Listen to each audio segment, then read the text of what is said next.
Well, hello everybody, and welcome to the Queen of the Hill tournament brought to you by Eclipse Designs and King's Seats Sports Bar and Grill. My name is DiChiria. I'll be bringing coverage of what should be some excellent matches here. We have 45 ladies competing in this. This is the second annual Queen of the Hill tournament that we're seeing, and I'm looking forward to seeing who will come out on top because we're starting with our defending champion, Caitlin Myers, taking on Terry Taylor Johnson in a first round matchup that could lead to a lot of consequence, because let's be honest, Terry's scary and Caitlin has the pressure to defend. But I'm excited to see how this will transpire. I'll be on the mic all day long commentating some great games here. My name is DiChiria. Thanks for tuning in as always, and let's watch some ladies darts take the main stage, see what the girls can do. You see Caitlin goes ahead and starts off with a 4 mark. Terry was a little slow on the open, so is going to need to try to get her opportunity here, and does not correct, going outside on the last start for the 19s.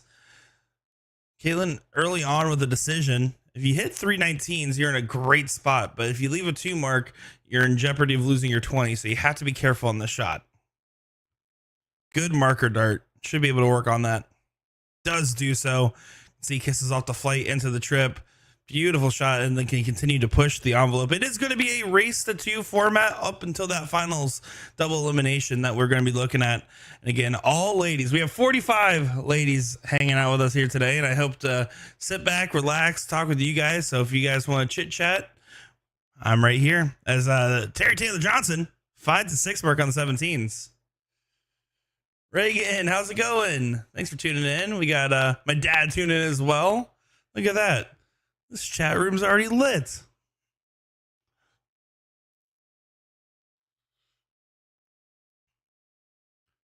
Well, that 6 mark from Terry is pretty impactful, as with just a 2 on the follow from Caitlin.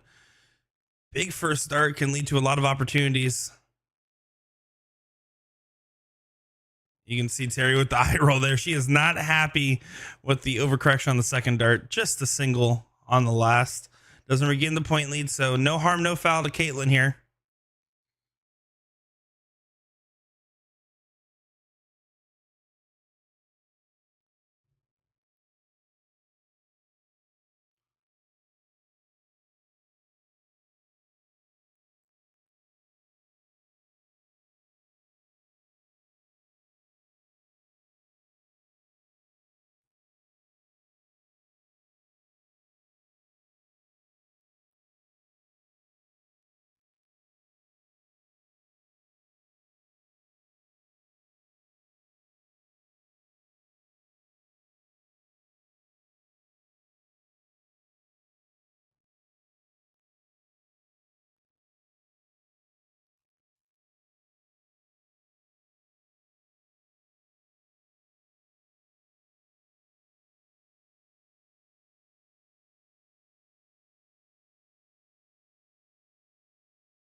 Caitlin kind of in some trouble. Terry's been doing a good job of fighting along, but should be able to take the 18s in this turn, and does do so. So Terry not able to get herself out of the woodwork yet, especially after that last start from Caitlin Myers.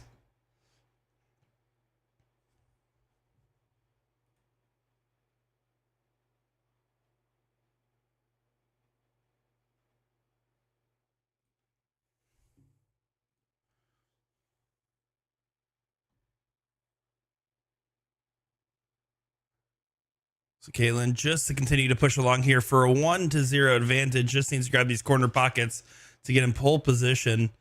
Again, race to 2 is kind of blink and you miss it, so you have to make sure you're nice and ready to go. And then Richard, I did double check my microphone there. I should be sounding just fine, but if not, I don't know, maybe your ears are broken. Or maybe it is messed up and I just haven't heard it yet.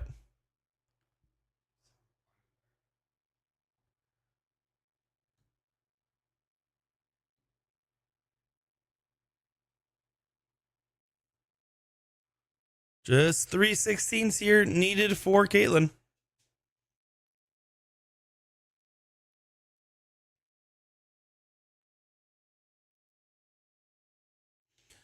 Gets to close, but no bulls. 3.63, solid range to find yourself in. Again, trying to defend her title from last year. Got a couple of new challengers. I don't believe, because we did not stream the Queen of the Hill last year, unfortunately. I was unavailable due to a conflict of schedule. But I don't believe Chrissy Grimmel played in the field last year. She's in the field this year. So it's going to be a big question of how she is going to do. She does have a round 2 matchup already. This is a preliminary match. Round 2 matchup for Chrissy Grimmel is against Savannah Hayes, which I believe 16 years old, if I'm not mistaken. Great young talented shot there. We've seen her play on a couple of the PBD streams here in the past.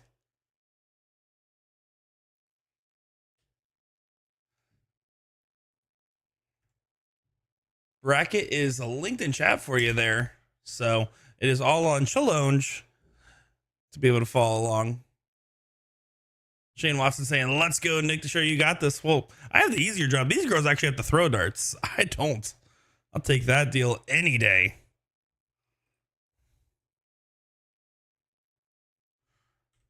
And that is leg number 1 going to Caitlin Myers. So Terry gonna have to take advantage of the start in this next leg. She did not open up with the close this last go. Can't afford to do so here. Big 3 on that 20 is the bare minimum. Really, you feel like you need 5.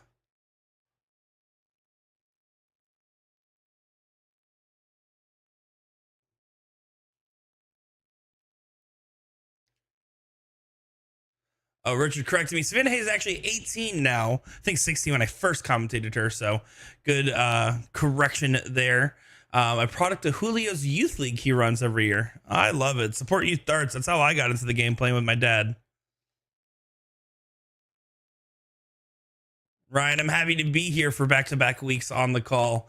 Looking forward to seeing how the Kings of the Hill tournament follows up from last year. But of course, I'm just really excited that we got the ladies. Do you know how many angry Florida women messaged me last year saying very mean things because I apparently only wanted to stream the men? Not true. In fact, I'd rather stream the women. Who cares about those old men and like those crusty old Kenny Doyles of the world? Don't tell Kenny I said that, guys. Please. Good 7 mark there from Caitlin Myers.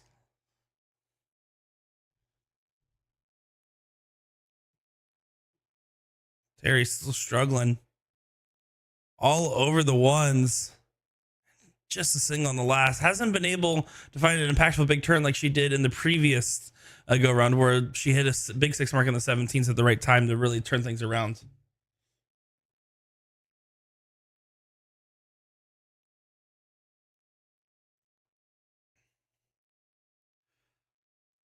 And that's just a solid close there from Caitlin. Not much else needed on the turn. That was the assignments asked and the grade it turned in.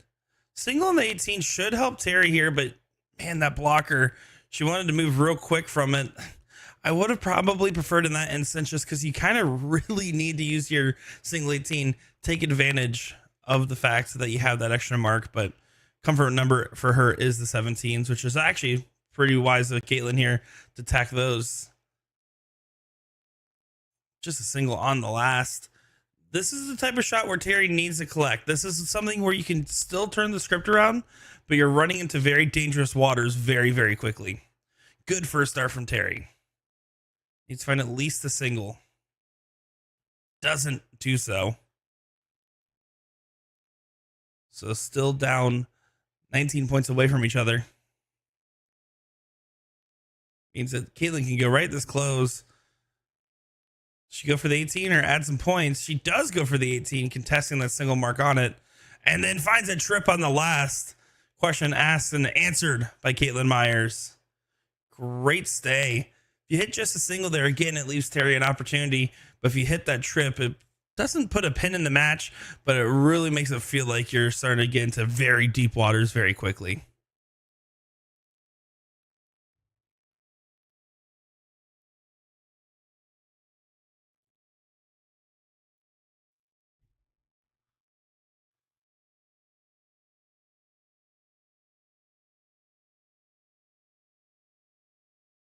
Caitlin said, it's okay. Here's your dart. There you go, Gene. Yeah, lots of familiar faces if you watch the Florida dart scene at all. No, Kelly Mears is in the mix, of course. We already talked about Chrissy Grimmel. A few others. Notable exclusion, I don't think I see Kaylee Beard in the mix. I know Ashley Ritchie was not able to make it up either. So some notable missings there.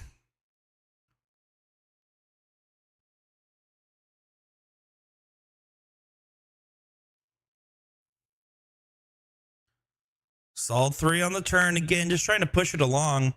Kaylin in comfortable position. Unfortunately, Terry just hasn't been able to challenge her like she normally would be able to do so. Hasn't been able to find her darts. Could be some first round blues. Shout out to Carrie's shirt that was just thrown over there on the left saying, in dog beers, I've only had one.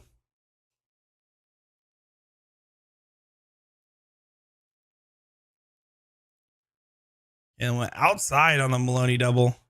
2 big singles after switching back to the trip. Gets the close, puts it onto the bulls, and Terry needs to find 4 here. Minimum. Yeah, that's the only way she would have a potential shot for an out. Doesn't get it going. Early troubles for Terry Taylor Johnson, as it looks like Caitlin Myers is set to go to the next round against Missy in round number 2 here.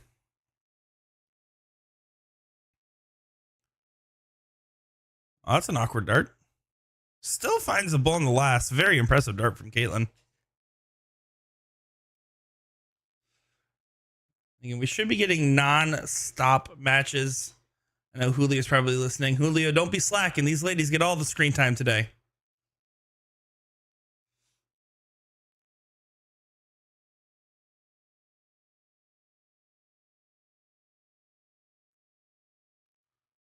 For the match, Caitlin Myers does get it there.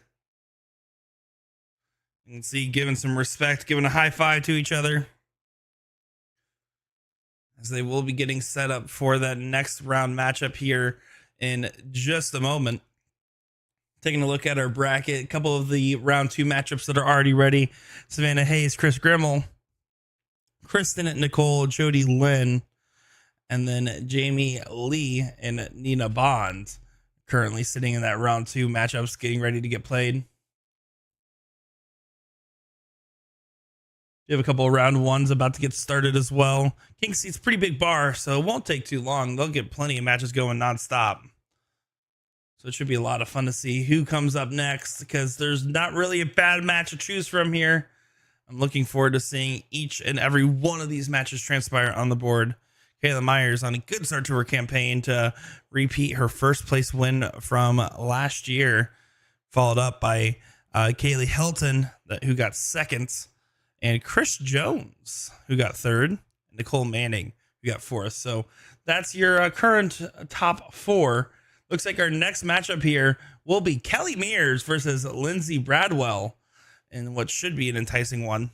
Looking forward to seeing some great darts from Kelly, and I'm not as familiar with Lindsay. I maybe I'll recognize her game, but I do know for a fact Kelly Mears, another force to be reckoned with.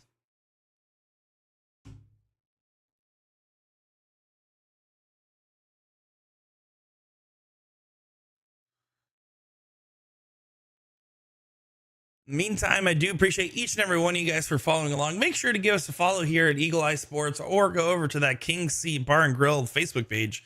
Give them some love for hosting this tournament, hosting all these wonderful ladies, and bringing me on alongside with Eclipse Designs to do the commentary.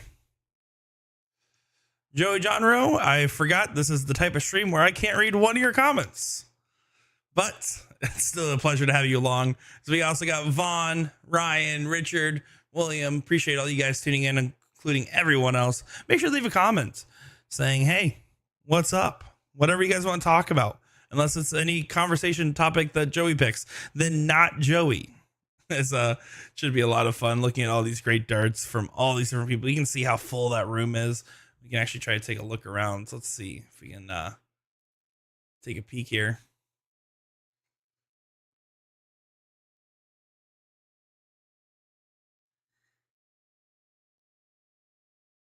Can't quite get the good angle of everybody there, but full room full of a lot of fun darters. Looks like Kelly Mears is making her way over to the dartboard here. Immediately grabbing money out of the pocket. She says, I don't need to warm up. I was hanging out with my friend Jose.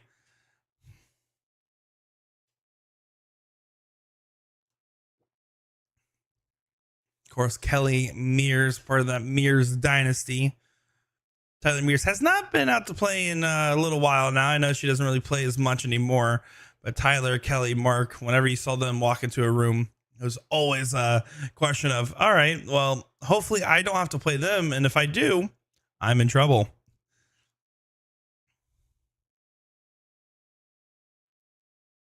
I appreciate that. Thank you for the kind words in chat there, Luis. I appreciate you.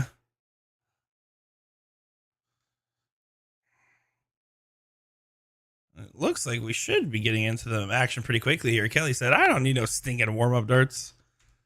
So here we go. Kelly Mears taking on Lindsay Bradwell.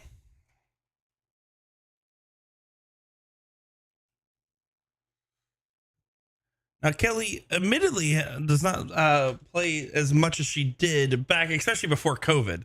Before COVID, I would say Kelly was starting to hit like pretty much consistently top heights. She, of course, is now known for many things, but recently, if you've been watching some of the PPD streams, Shay Cole giving her a lot of props, saying that that was her mentor, your current WCS champion. I know with Kelly, I've talked with her and she just likes the family life and doesn't like traveling as much for darts, has not had the fire like she once did, but doesn't mean she can't play. So don't take her out of the fact. When she gets going, she really gets going. She actually had an amazing match against Lane Lysak a month or two ago. And I believe the fourth place match of the WCS, maybe it was the third, no, fourth place or fifth, sixth, it was somewhere around there, where Kelly, up until a draw at the very end, was up I want to say like 5-0 in a race to 7 or something ludicrous along those lines before Lane actually did mount like a successful comeback. But let me tell you, when Kelly's throwing, she's easily the best in the room when she's on it. And there's a reason why we've seen so many finals of her and Chrissy Grimmel and Meredith McGee so many times in the past. Meredith McGee, another notable name, by the way, not currently in the room. At least from what I've seen.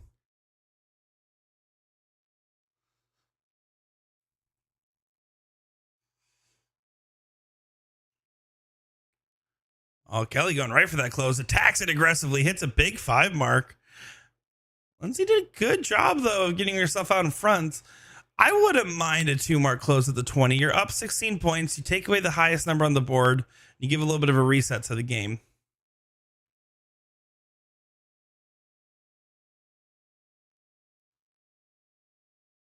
Sergio asking, who's my pick to win? Well, I mean, Caitlin Myers trying to defend her title is always a smart pick there. But I think because Caitlin is on the top side, and I believe let me look here. Yeah, it looks like Chrissy Grimmel's on the bottom side of the bracket. I'm going to guess that Chrissy and Caitlin meet in the queen seat. I'm going to take that pick as that is a beautiful 9 mark. Our first one of the stream, by the way, from Kelly Mears, as she is immediately going to say, hey, make sure to pick me. But I am going to probably take Chrissy Grimmel this go around. It's hard to bet against Chrissy in any women's centric field, but I don't think it's a shoe in. I don't think it's a gimme. I don't think it's a walkthrough. I'm going to probably take like a Chrissy versus Caitlin queen seat, and then a Chrissy win in the final against whoever comes back from third. Alan, appreciate you. Thank you for tuning in. Richard saying, no Paula either. Yeah, Paula Murphy, of course, another big exclusion in the field. Would love to see her take a swing at this tournament. Of course, usually always playing the steel side of things. And obviously, I think this drive for her is probably, 3-4 hours almost. So, gotta admit, it's a big trek for a single day tournament, but I'll be honest, I would absolutely be playing the King of the Hill tournament if I wasn't streaming it next Saturday. So I don't know. It is what it is. There's definitely a couple names where I would love to see it, but even then, this field is still incredible. And it's events like these that make a big difference in the growth of the women's game, right? There's a reason why people talk about Florida women being some of the best. It's because tournaments like this exist where you actually have no handicap, no men. You just have the women playing against each other, and then vice versa. You have it with the men as well. It's a reason why we make it for such a strong dart state. And there's always just new talents popping up, new names that all of a sudden I'm like, oh, okay, who are you? Like Kayla Myers 2 years ago, I was not nearly as familiar. I know she lived in New York prior, but now getting a chance to commentate her, I'm like, oh, okay, you're on the radar. And I'm sure there's gonna be someone today that has that standout performance. Like, oh, now I know who you are, and I'm sorry I didn't before. Vaughn saying Chris and Kelly for his finals pick with a Carrie Cherry wild card pick. All right. I can see that. Bianca asking where this is. This is actually at the King Seat Bar and Grill over in Holiday, Florida. They do a women's only event, Queen of the Hill tournament. First place, by the way, $500. It looks like. Second place, $250. So not bad for a 1 day little double elimination women's tournament. I think that's pretty good.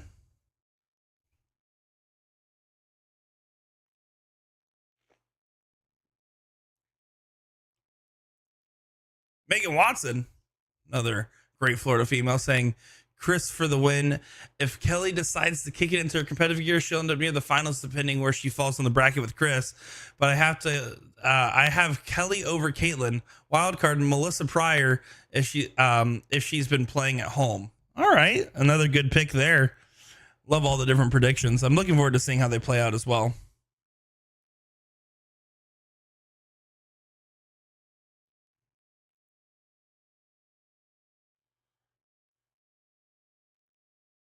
Kelly Mears to close away game number 1 here. Again, race to 2, so it's a pretty quick format. Race to 4 in the finals as Kelly Mears does make this 1-0 over Lindsay Bradwell, who Lindsay, the average disparity at the end doesn't show how well she played at the beginning. That 1-9 mark from Kelly is what took away the momentum. Otherwise, very close. If I'm Lindsay, I'm thinking, all right, I gave her a good run for her money. I'm going to just do that again right here.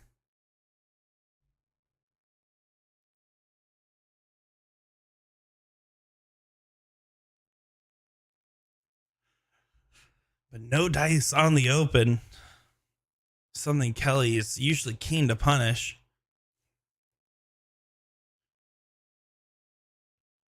Finds the trip on the first. Finds it on the second. Kelly Mears gets a beautiful 9 mark to get things started. Our second of the stream, both hit by Kelly Mears today. You can see Lindsay just trying to take a deep breath. That was an absolute punish. You can see the pressure kind of get into her. A little bit of butterfingers on the darts. Got to resettle. Again, that first leg, she was very well contested in. Just a 2 mark now with Kelly starting with a 9 upstairs. Can move along the bottom of the board here. 19 over to 17 over to 18. Do a shot like that.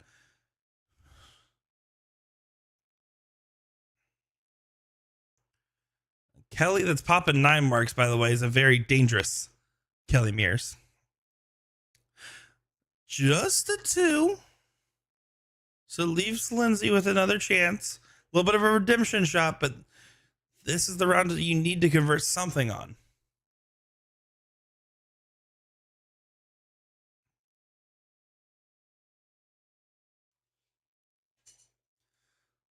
Get some points on the board, but expect the 19s to go away in this visit.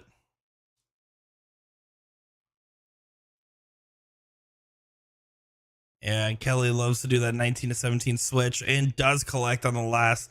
Now 2 numbers up. 82-point difference.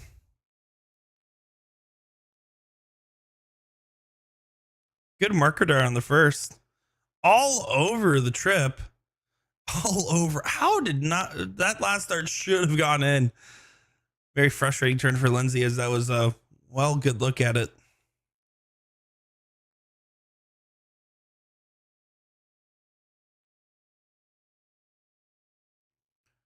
That dart makes it more awkward. Yeah, no close there for Kelly. Big old 6 mark here from Lindsay does a lot of favors for herself and staying in this leg.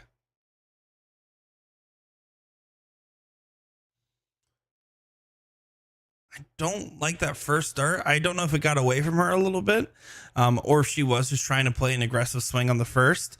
But Kelly's not going to be worried about this point differential. She'll still be able to go for 218s. And she did switch back, wasn't able to collect. But I think it's if it did sail away, it sailed away. But if it was a aggressive close, I don't know if that was the time to do so. Just bare minimum on the assignment, but enough to get a passing grade. Kelly Mears does hit a 2-mark close. Trevor Washburn saying, I hear I get you and Sean, no Will and May. Best stream ever. I know you're getting me for sure. I don't know. Are we getting Sean? I feel like I should know that, but I know for sure you're getting me, Trevor. I'm looking forward to being at the chairman of the board tournament here coming up in May over in West Virginia.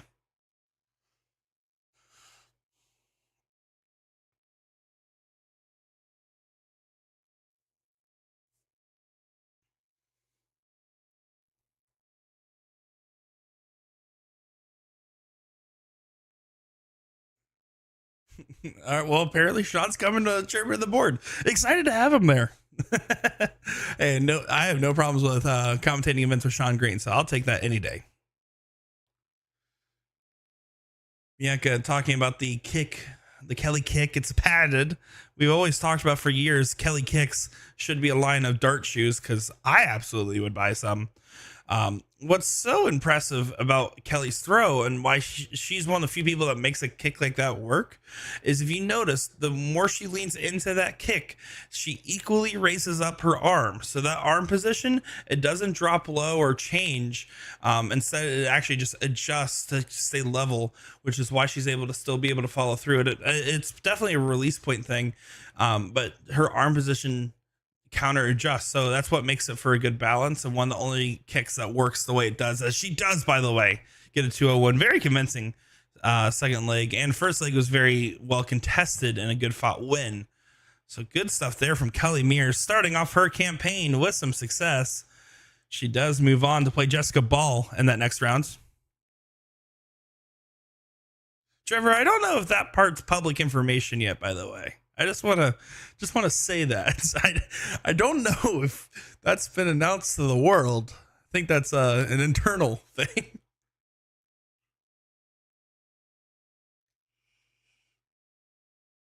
Well, look at that. Does get another good matchup done on the board. We're starting to get into some of those round 2 matchups. They have a lot of boards over there at King Seat, so again, they won't take too long to get the next match going. We didn't have too long of a break in between, so I hope you guys all have been enjoying watching some of the ladies play. I do love that we get a chance to just highlight them all throughout the day. It's very, very fun, very cool to see all these different talented females play on our board. Looks like what they're picking our next round of matchup here.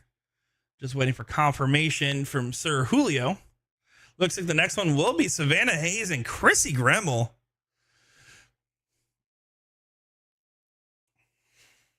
Should be a great matchup there.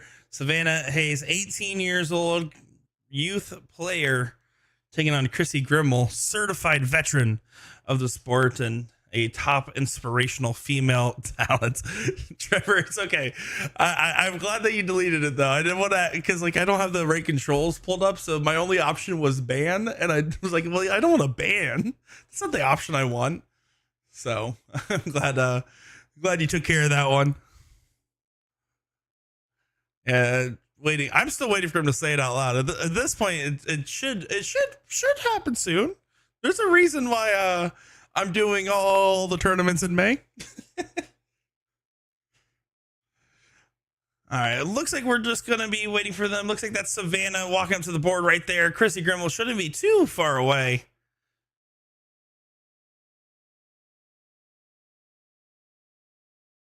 So we're going to kick back with commentary in just a moment's time here once these ladies get warmed up, and we will be back in the action here in just a moment's time. I'm Nick DiChiria. Stick around, folks. Chrissy Grimmel, Savannah Hayes, what should be a very exciting matchup. One I'm really happy that they picked for our stream.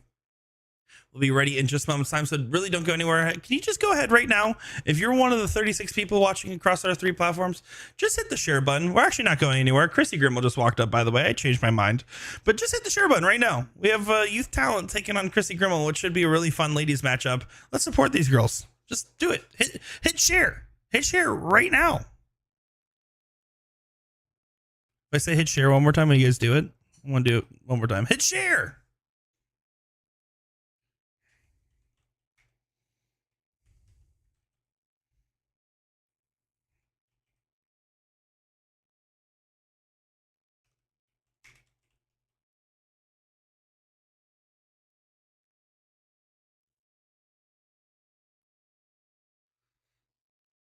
McKenna Mosier saying, oh, let's go, Kaylee. And then you went, no. Yes. Yes. I'm sorry. Sorry, Mac. Dims the brakes. A couple of those round 2 matchups are getting underway. By the way, this is a round 2 matchup. We also have called up to boards right now. We'll read through our round 2s while they're still warming up here. But we got Missy Berninger. I hope I didn't mispronounce your name. Up against Caitlin Myers. Got Jamie Lee versus Anita Bond. Terry W. I'm not even going to try. Versus Ashley N. Lisa Elmer waiting on an opponent. Becky Sweden waiting. Got Rachel Turbot taking on Carrie Cherry. Marie Bees taking on Stephanie G. Tracy Lange taking on Kaylee Helton. Tammy taking on MJ. Got this matchup right here. We also got Kayla Graham taking on Heatherly Bentley. Amber Grimes taking on Cameron Coley. I always mispronounce it. I'm sorry. And Melissa Walker taking on Carla. Kristen Nicole taking on Jody Lynn. Nicole Manning waiting opponent. And then Jessica Ball versus Kelly Mears. Those are all your current round 2. We still have, looks like 3 round 1 matches playing right now. Here we go. Looks like a little bit of a slow start here for the ladies. 2 mark falls 2 mark. And Savannah not able to recollect. Chrissy going to go ahead and say, yeah, right. I'm going to go do Chrissy Grimmel stuff now. Great 7 mark from Chrissy. Savannah was very impressive when we first commentated. I don't know if it was an All-Star Trips or Nationals. It was one of the PPD remote streams. But was thoroughly impressed with Savannah's game. Got a chance to meet her recently, too. I want to say it might have been the Steel Tip State Team blind draw.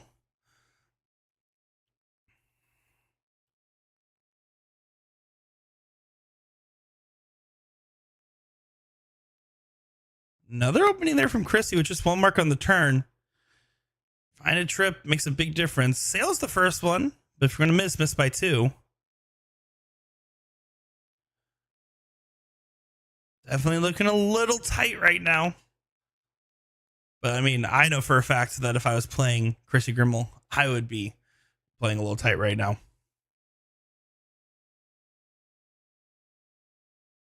Sergio saying Savannah is sponsored by Eclipse Designs. Well, there you go. Official Eclipse player. I think, aren't both these ladies sponsored by Eclipse?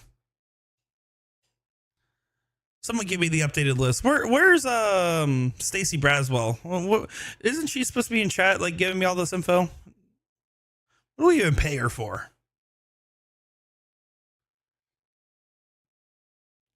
Chrissy continuing to push the game along.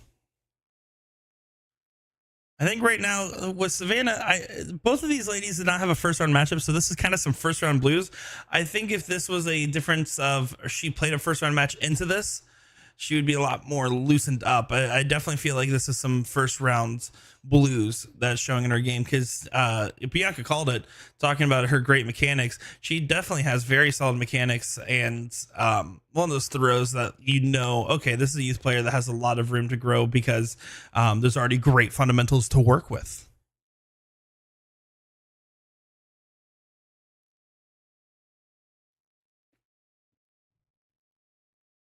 was going to say, Chrissy Grimmel has the Release the Kraken shirts that we all have known for her to see.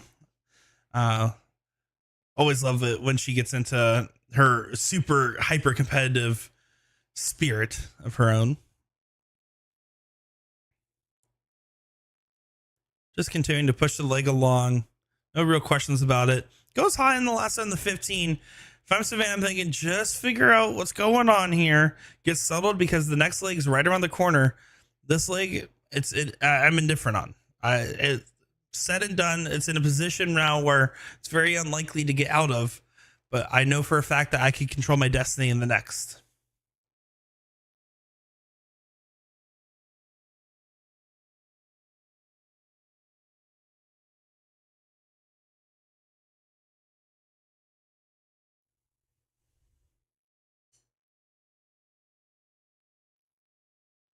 Does get a redemption on the 15s. Gets some points on the board. All over it. Grouping looks way better. Last one sailed away just a little bit, but still kissed the flight. Definitely a good correction. It's a step in the right direction. And that's what matters in a situation like this.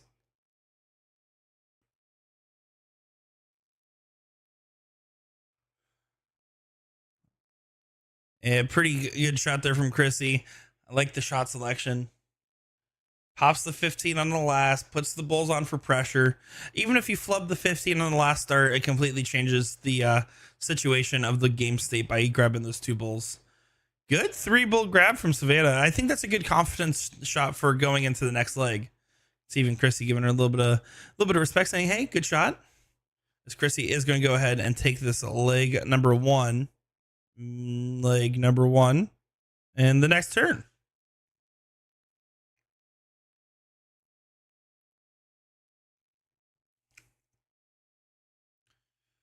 Again, don't let the averages deceive you. I think, again, Savannah not able to get settled yet, but also Chrissy not able to get pressed yet. So we haven't seen what she can do. We know what happens when you're in a match where someone's really pushing you to play your best game. I know for a fact, last night I was playing in an online skill tip league match, and it's a race to 11 or 10-10 tie. And from 9-8 down, that was my first time being down in a situation like that the entire season, pushed me to actually end up going on the run back. Can happen here. I don't love the start on the 19s. I think that's a little bit too much insight into the mental, saying, oh, last time I started with just 2 marks on the 20. I'm going to start 19s this time. Play with that confidence. You have the game. You have the darts.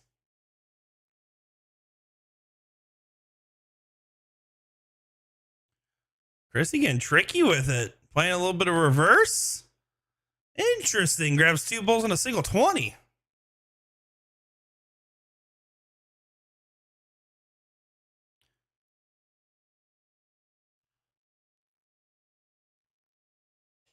There's close on the 19s and a 5 mark there from Hayes. Does get her first points of the match. Leg number 2.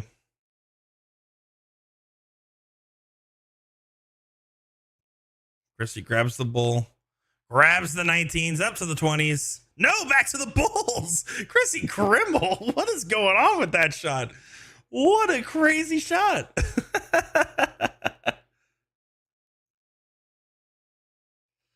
Megan saying, open with what your comment was. She likes the 19s. So that's fair, but she did open up with the 20s in leg number 1. Great response, by the way, from Savannah. Finds 7. In response on the 18s. This is more of what I expected to see. I think leg 1 was all first round blues.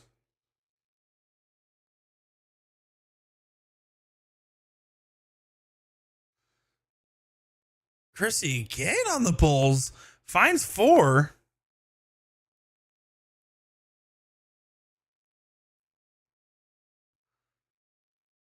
In this situation, I wouldn't have minded to start at the 20. Good last start, though. Finds the 18s. I say that just because she already has the mark on it, so 2 marks does accomplish a lot, but she does find a trip on the 18 the last. Good find. Chrissy definitely playing a little bit of mental games with the bull here. What is going on? 3 bulls and an 18. Very interesting from her. I think she's just also trying to get herself fired up for the rest of the tournament. The one thing about playing in a tournament like this compared to playing one, by the way, great switch here. Oh, it doesn't go in the last. One of the differences of playing in a tournament like this, where it's held at a local establishment rather than like a tournament hall, is that there really isn't any warm-up boards. All boards are going to be in use for all the tournament matches. You get a couple warm-up darts before your match starts, but until those first few rounds are over, there's no way for you to be able to warm up anywhere. So, with that being said, I don't think I mind Chrissy taking those extra darts to the bowl.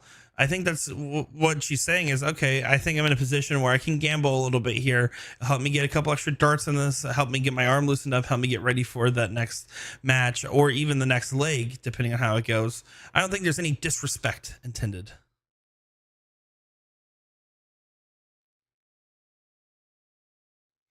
And Bianca and Richard, I think that's also a great point as well. I think she's just trying to get Savannah fired up. She knows what Savannah can do.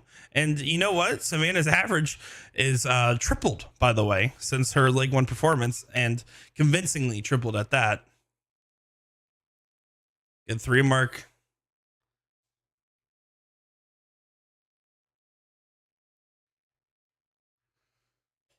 Chrissy should be able to go ahead and start pushing the envelope along a little bit more. Adding to the points, now down to the 17s to just get the 1-2 close. Does get it with a little bit extra credit.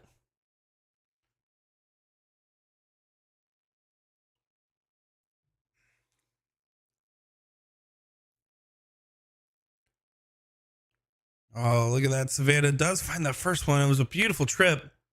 Last one right on the wire. 3.5 plays 3.86. Impressive 3.86 considering how many bulls have been shot, by the way. But good job from Savannah and really collecting here. I really just wish she had another 12, 15 darts before that first leg started. Clearly, she's a different version of her game in this leg. Trip 16 gets you the point lead. You're looking for 4 16s and a single 20. It's hard with the bulls close behind you to know when you can take that shot, but this is not the turn she envisioned. Just a single and last. Good one on the wire, but first two were a little bit squirrely. Chrissy needs a 6 mark for the win here for a 2-0 jump.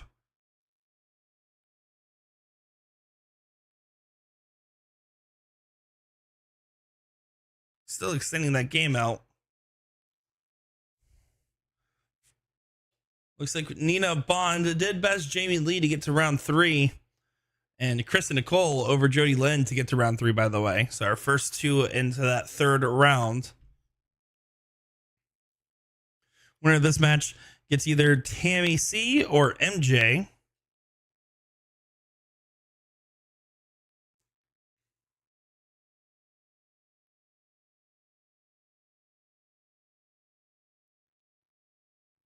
Now just 3/15 away from the win.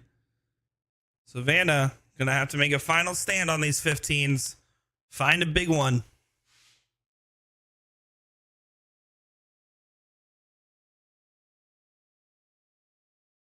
Doesn't get to close.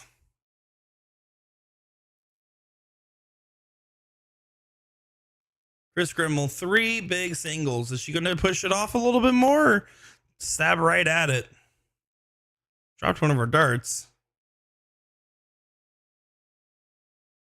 Left and right. Last one was a good correction.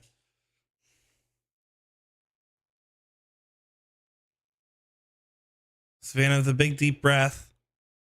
Knows that this is probably her last attempt at it if she doesn't hit a big shot here on the points. I really do like her action overall. Even though she does like bring the dart a little bit under the chin and a little bit over to the side as she pulls it back, it has a very firm follow through and release. There's a lot of things to like about a dart stroke like that, as Chrissy does get it done 2-0.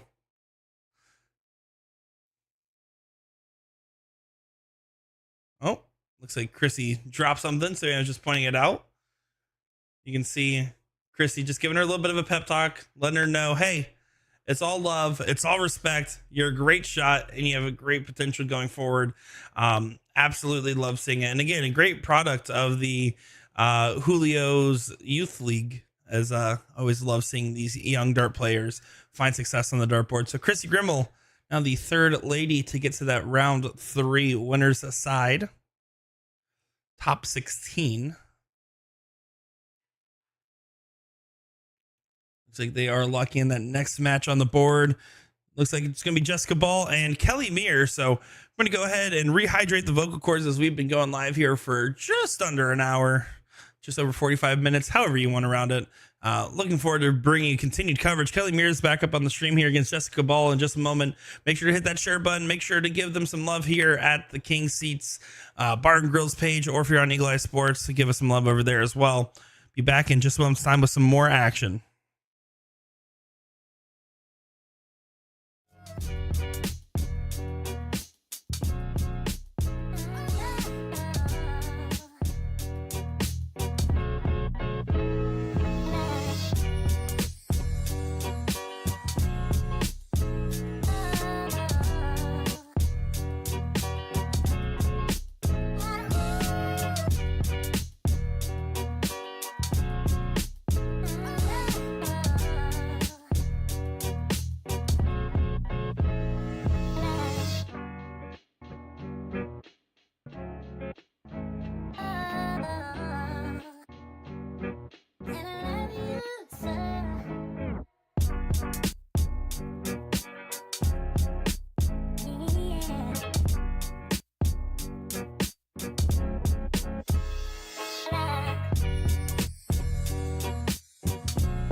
Welcome back, everybody, to the second annual King Seat and Eclipse Designs Queen of the Hill tournament.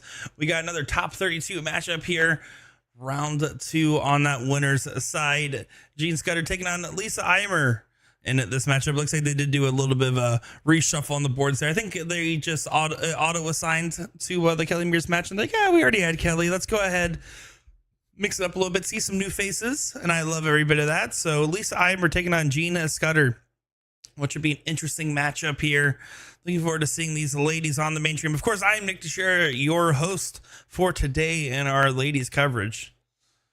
If you're curious why they brought me on to commentate the ladies, well, it's because I'm a ladies man, naturally.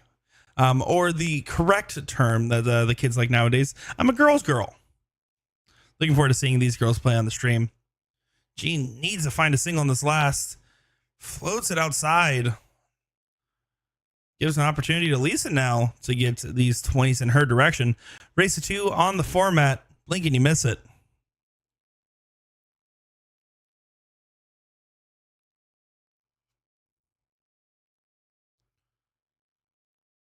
Fired up. Not happy with her darts. Trying to force correct them into position by giving them a little bit of a scolding. I've done that a time or two. Looks like Gene switching to the 18s a little bit. I don't love the switch.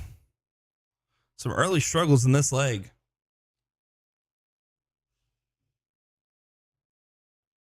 Gene did win her first match over Brandy Hurley.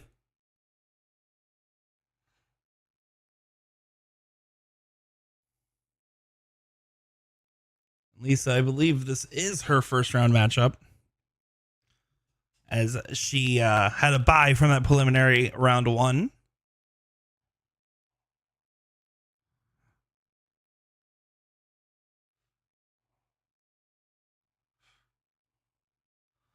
Lisa can get a second number up on the board. She grabs a single 18. Love the grab. Good shot. And down to the 17s. Yeah, play bomb the board. You got two numbers and some points. You can play a little bit aggressive here. Gene still trying to get settled in this leg. When Mean Gene gets going, she can definitely get him firing real good. And one time played an all-star triples event with Gene and Chrissy. I'll tell you, I was terrified. They said I better do my dang job, and I tried my best.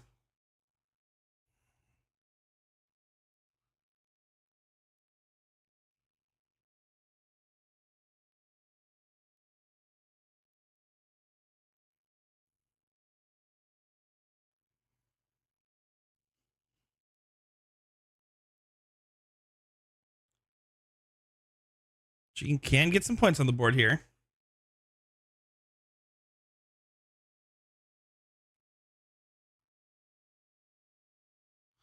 Gets the point lead by 18. Starting to get her way back into this leg. I'm Lisa. I'm not taking too many risks in this given turn. I'm going to get those points first. I don't mind the trip 17 because if you grab it, you're only down 1 point. Grabs a double on the last, but you also have the 20s and 18s. Trip does not get you the point lead with only one mark on it, so I would have probably preferred a little bit more conservatism, but Gene finds the 15s, is going to take advantage of it. Up 33 points. Either go for two more close on the 19 or stay on the points until you get a lead. That's what I want to see here from Lisa. Split mine on the second dart. I would have to imagine she doesn't like top of the board, and that's probably why she keeps trying to stay down the 17s. Whether you like it or not, you got two of them up there. And Gene just foregoing the 19s for switching back to them. Very interesting shot selection here. It's a game of comfort, darts is, so it's about finding the numbers that you feel the most comfortable on.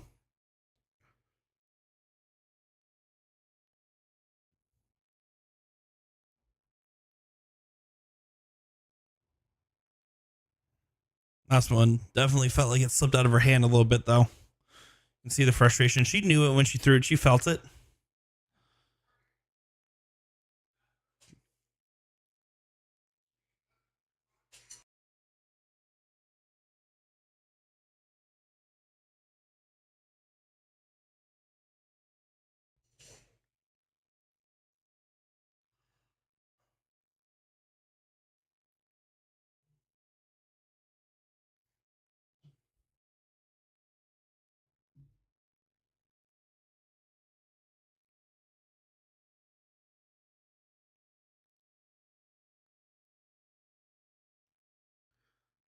Jean has regained control of this leg. She's going to try to continue to press her advantage. Grabs the close. And grabs some more points. 50-point difference. Great shot selection from Jean. Great execution of the shots. She's definitely picked it up. Lisa, who had a 3-number advantage, is just down to 1 number to 2 for her opponent. And just focus on regaining that point lead. To her credit, I mean, she's been having some good attempts at trying to get that point lead back, but just hasn't gone her way. And you can tell the way that she kind of throws the dart into the board there. There's a little bit of an arc, so it can drop real low or go real high. So let Jean double check the score line there. She looked up because I believe there's a screen above these dartboards.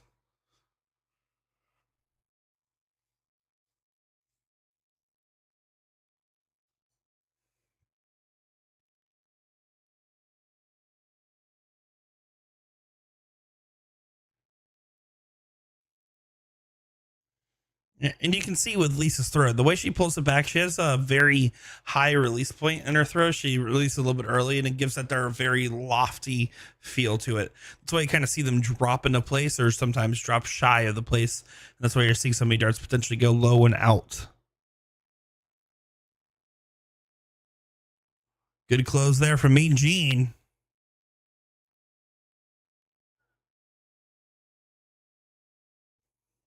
Lisa has to make a stand at these 16s. This is by 2 into the 19s. I don't agree with the stay. First dart looked like it was an oopsie. The second dart was intentional, and so was the third. With the fact that Jean has the 15s and has elected to point on them more than the 19s, I just don't think that close does much for you. I think you're happy that the first dart fell in that direction, and you can just kind of save it for later.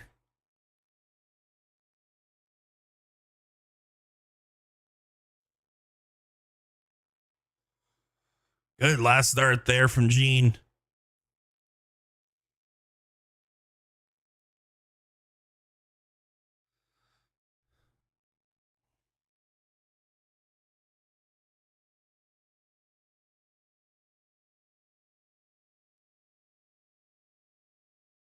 And Lisa just frustrated again, having that 3-number advantage, letting it get away from her. It's going to be a frustrating feeling.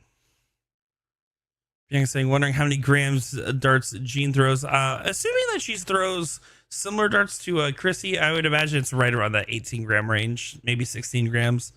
I don't think they're particularly light, but she definitely hefts her dart into the board. And in comparison to Lisa, who again has that big lofty throw, see she releases real early in her follow through there. Let's put new tips in those darts. They were hard to pull out. Jean, just 2 bulls. Mike Redmond in the chat saying, Nick the GOAT DiChiria. Oh yeah, out of all the DiChirias, I probably am the GOAT. Appreciate you tuning in here, Redmond. Great to see you. As Jean does get leg number 1 on the board.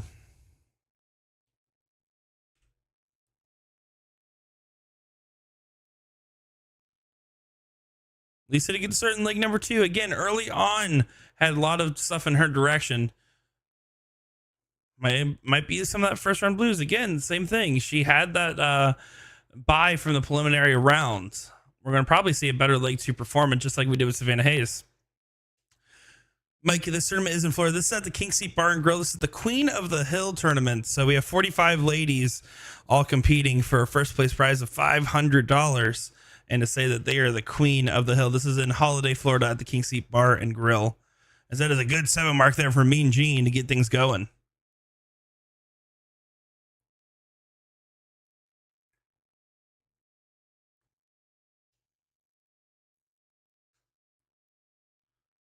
Good correction on the second dart there from Lisa. Needs to find at least one more.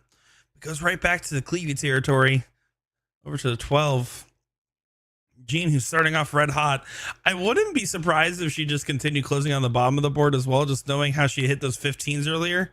This time goes on the attack. Just single 18 on the last.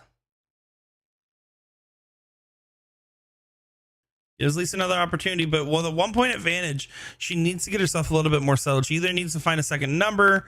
I don't think going for the 19s or 17s helps. Like I like this 18 shot here. Play. You had the other turn missed by 2 into the 12. Well, if you play for a close on the 18s, you have 20s and 18s. Gives you a little bit more room for error.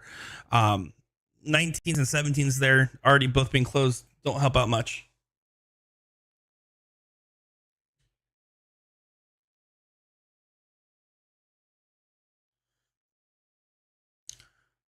Mike Hurd asking if Austin Braswell should be playing in the Queen of the Hill tournament. I believe he's actually out dress shopping currently.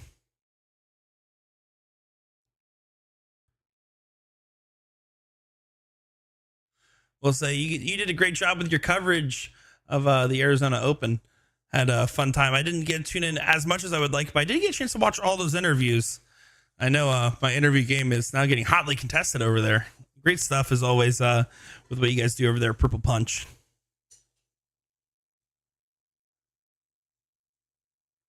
Solid shot there from Gene. Gets a third number up on the board, 33-point difference, and grabs a 20.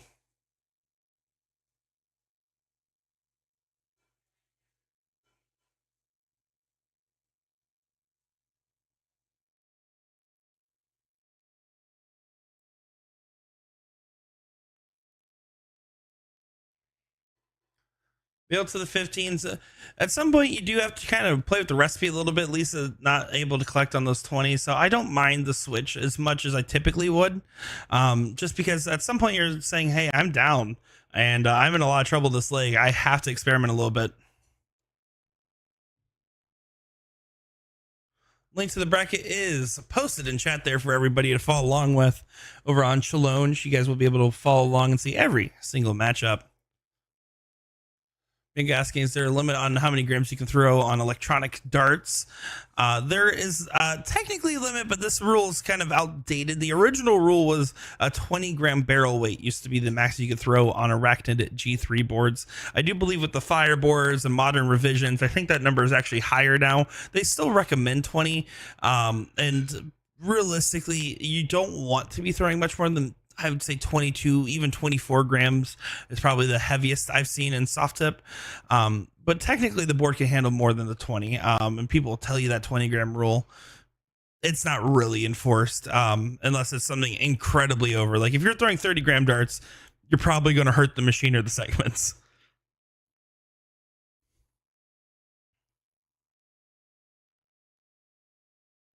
Patrick, it is the one and only Nick DiChiria, and I haven't jinxed anybody yet, by the way. How you doing, brother? Great to see you in here hanging around.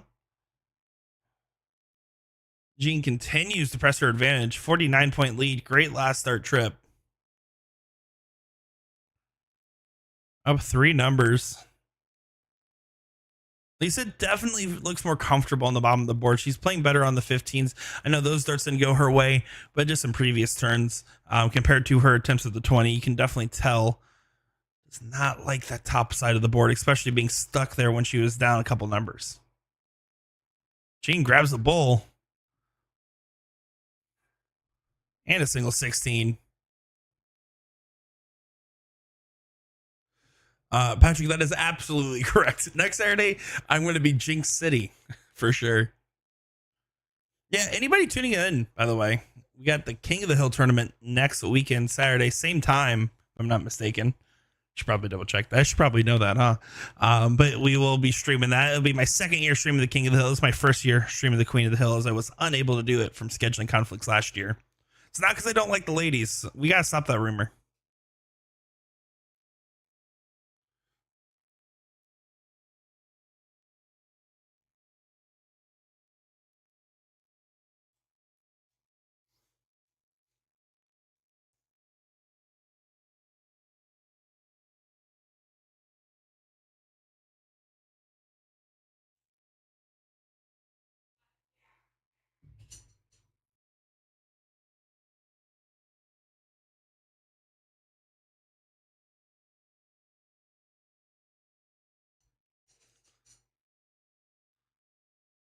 And there you go. Jean just gets it done. Lisa all smiles, but that is a 2-0 win there, which has been the recipe all day. We have not seen a last league decider yet on our stream. Bill saying, tell Julia to make King of the Hill remote play too. Man, that'd be cool. But also, I love that the King seat brings all these art players here and accommodates them so well. So I think it has a pretty happy home, but it would be pretty cool to see that King of the Hill maybe do like a one in-person King of the Hill and then a online King of the Hill tournament would be pretty cool. Like using Tournament King could be possible. We'll have to talk with them about it. Have to see what we can do. Looking at the players that have made it to round 3 so far, Nina Bond. And then we have Terry W taking on Gene Scudder in that next round as well. Carrie Cherry sitting waiting for an opponent. Stephanie G taking on Kaylee Helton. Tammy C taking on Chris Grimmel. Kayla Graham waiting on an opponent. Melissa Walker and Chris Nicole waiting on a board. So those are currently who you have in round 3 so far. Was saying that you moved up to Philly, so you can't play there. Well, there's this cool thing called airplanes. I hear airplanes in the night skies are like shooting stars. You could be right here, right now. It's okay. Next, you have until Saturday to get here for the King of the Hill tournament. I'll tell them to add you in the mix. So I do actually think signups closed for that like a week before, but who's asking? As looks like for our next round matchup, they're going to be just a moment. Looks like we might be getting Heatherly Bentley taking on Georgette Smith. So should be the next matchup of the board. Looks like that is going to be the case.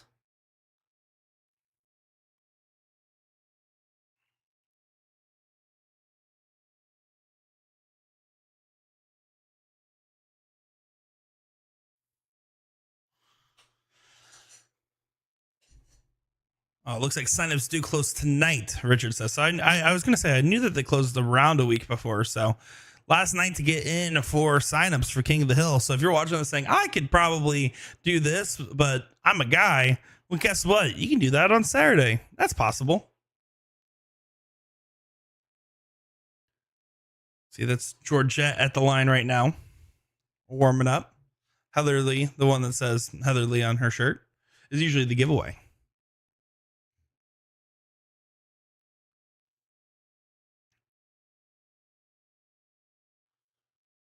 We're just saying $40 entry, 100% payback, plus the bar is adding 500. Wow, that's pretty good. Good money right there. I would say that I'll stop streaming it to go play, go try to make some money, but I'll be honest, I have a better chance of making money streaming. It has been fun getting back into playing, though. I'm starting to get back up there, but definitely not enough to be the king of the hill yet. I'll be like the jester of the hill, if anything.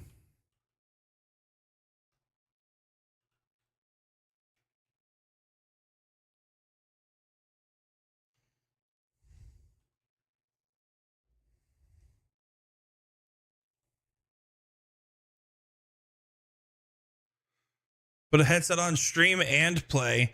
Yeah, that's just called Nick gets last place. When I play on stream and cameras, I still get so nervous. It's gotten better since I started recording and streaming, or recording and editing out all my matches for DPFL. And the fact that I just am in a lot more content where I'm throwing darts, as Kristen's trying to be peer pressure, by the way, on live stream.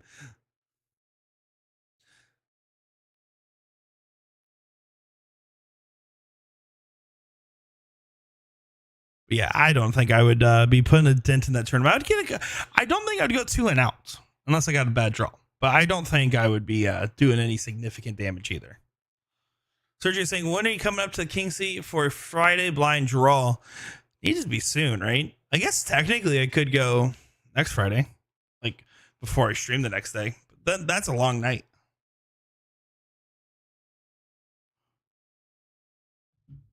All right, looks like they said, yeah, I'm about ready. So loser side match is still race to 2, by the way. So don't count these ladies out. They're playing the same format. They can still go on the run.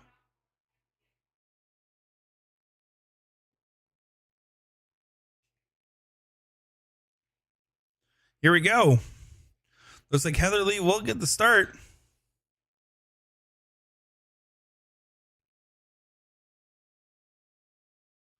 5K super shot on Friday night.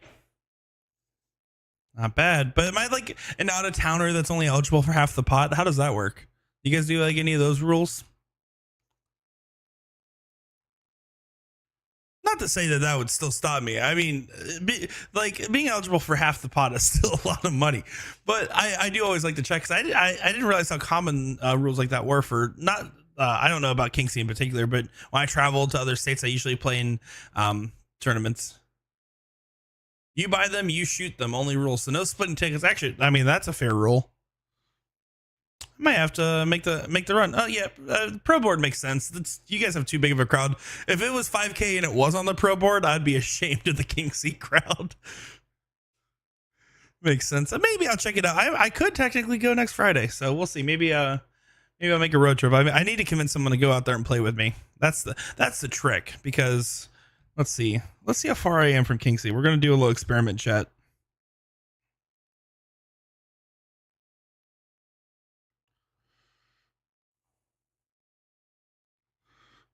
King C Bar and Grill is 3 hours from me, by the way. So unless I got someone to go with me, especially if I got a DD, that'd be the main way I'd go. Otherwise, that's quite the hike for a blind draw. If it was King of the Hill, I would definitely go if I wasn't streaming, for the record.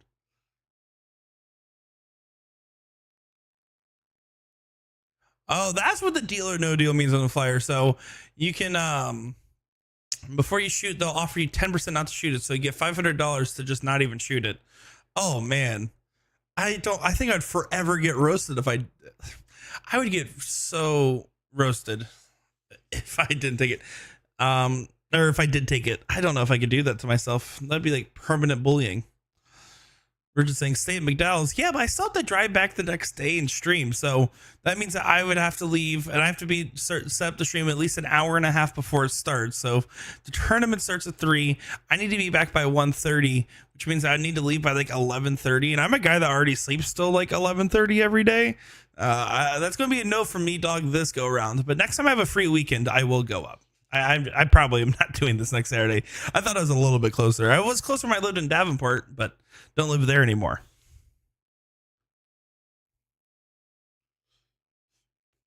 And I don't think Stacy and Austin want to drop me off into land, or else I would, Megan. I normally like carpooling, especially when Stacy's in charge. Back to the match here. Georgette with an interesting opportunity. Good 319 close there from Heatherly. Oh, good pivot. Finds the 17s. Back to the 19s. Gets a single on the last.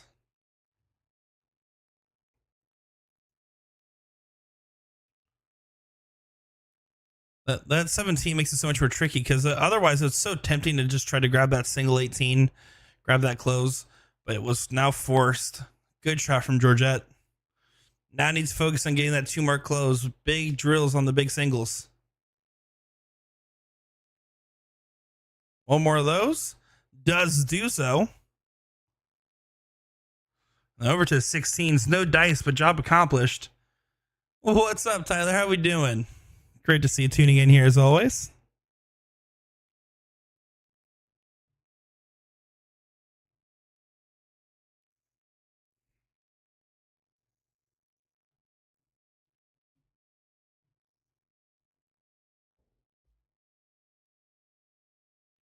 Caitlin Myers did win her round 2 matchup against Missy, so she's into that round of 3. So currently still making progress on defending her title. No luck on the 16s, but no punishment.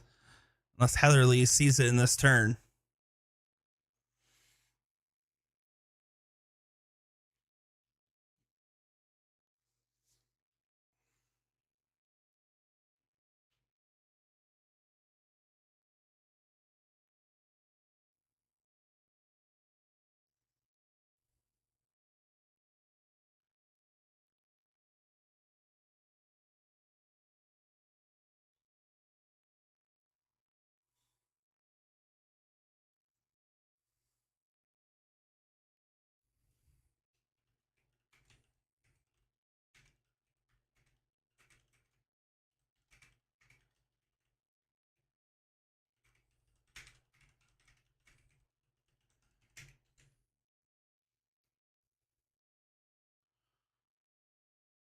Georgette continuing to push along.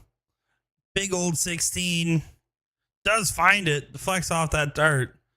Well placed. I do like that Heather Lee went over, started trying to grab some 15s, did a little bit of a bailout on that attempt there as the 16 just weren't going in her favor. Needs to go ahead, find some points on the board. Big trip, finds a 6 mark there.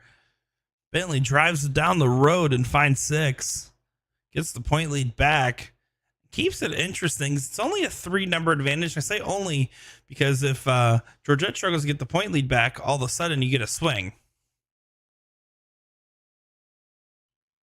Murph saying hello. What's going on, Murph? What are you up to today?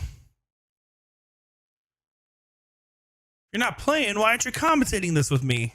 That's what the people want to hear. Us two ADHD-ridden people chit-chatting nonstop, sometimes about darts.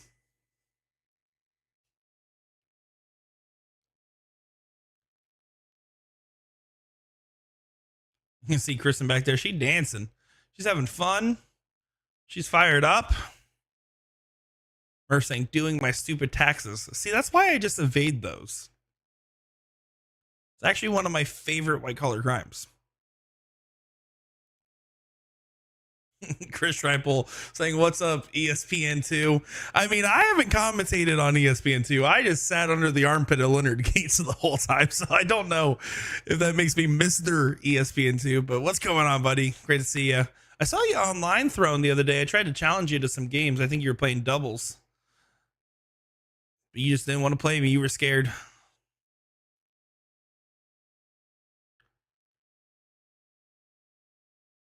Trying to get the point lead back. Georgette does do so. Oh, finds a 7 mark. Krista was cheering, and Heather Lee tells Kristen, hey, wait a second. I'm literally right here.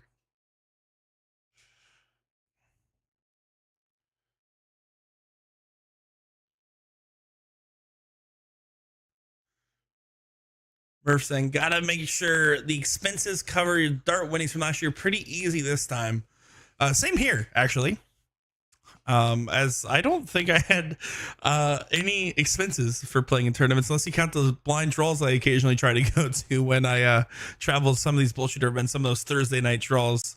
I think the only, let's see, is the only tournament I played in this year was the Eddie Morales. Was that really the only one? It might be. I didn't play that many. The rest were all blind draws. Or remote. I mean, I have played a couple of remote events, but I don't really I think I have that many expenses. Murph saying those count. That's true. I do save the Uber receipts for all those. I try to get away with as much as I can as a solo contractor dart streamer extraordinaire. The problem is, Murph, I didn't win any of those blind draws, so I definitely don't know if I can count those winnings.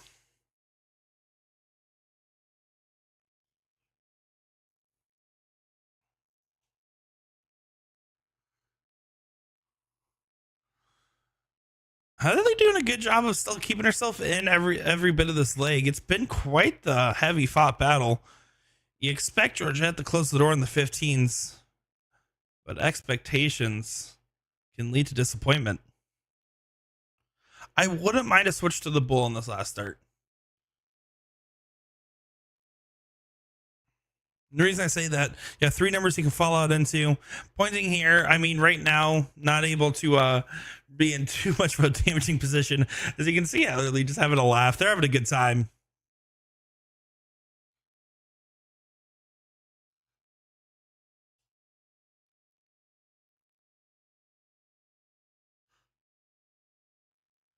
We're saying everything, food, jersey, supplies. This year, bullshitters sent the tax crap too. Yeah, it's becoming more and more commonplace, it seems. Especially with bullshitter, I'm not too surprised. As look at this, great shot there, finds a big 6 mark. But yeah, no, I've got it down pretty good in the last 3 years of working solo. Or really 2.5 years full time now. So I've gotten better about saving the receipts. Also, I can tell you that I don't think I've bought a jersey since probably pre-2020. That's the one nice thing about being the streaming guy, is that everyone's like, oh, we'll give you jersey, you wear it on camera. And I'm just like, oh, okay. And I just do that. And now I have the world's tackiest closet. It's so cool.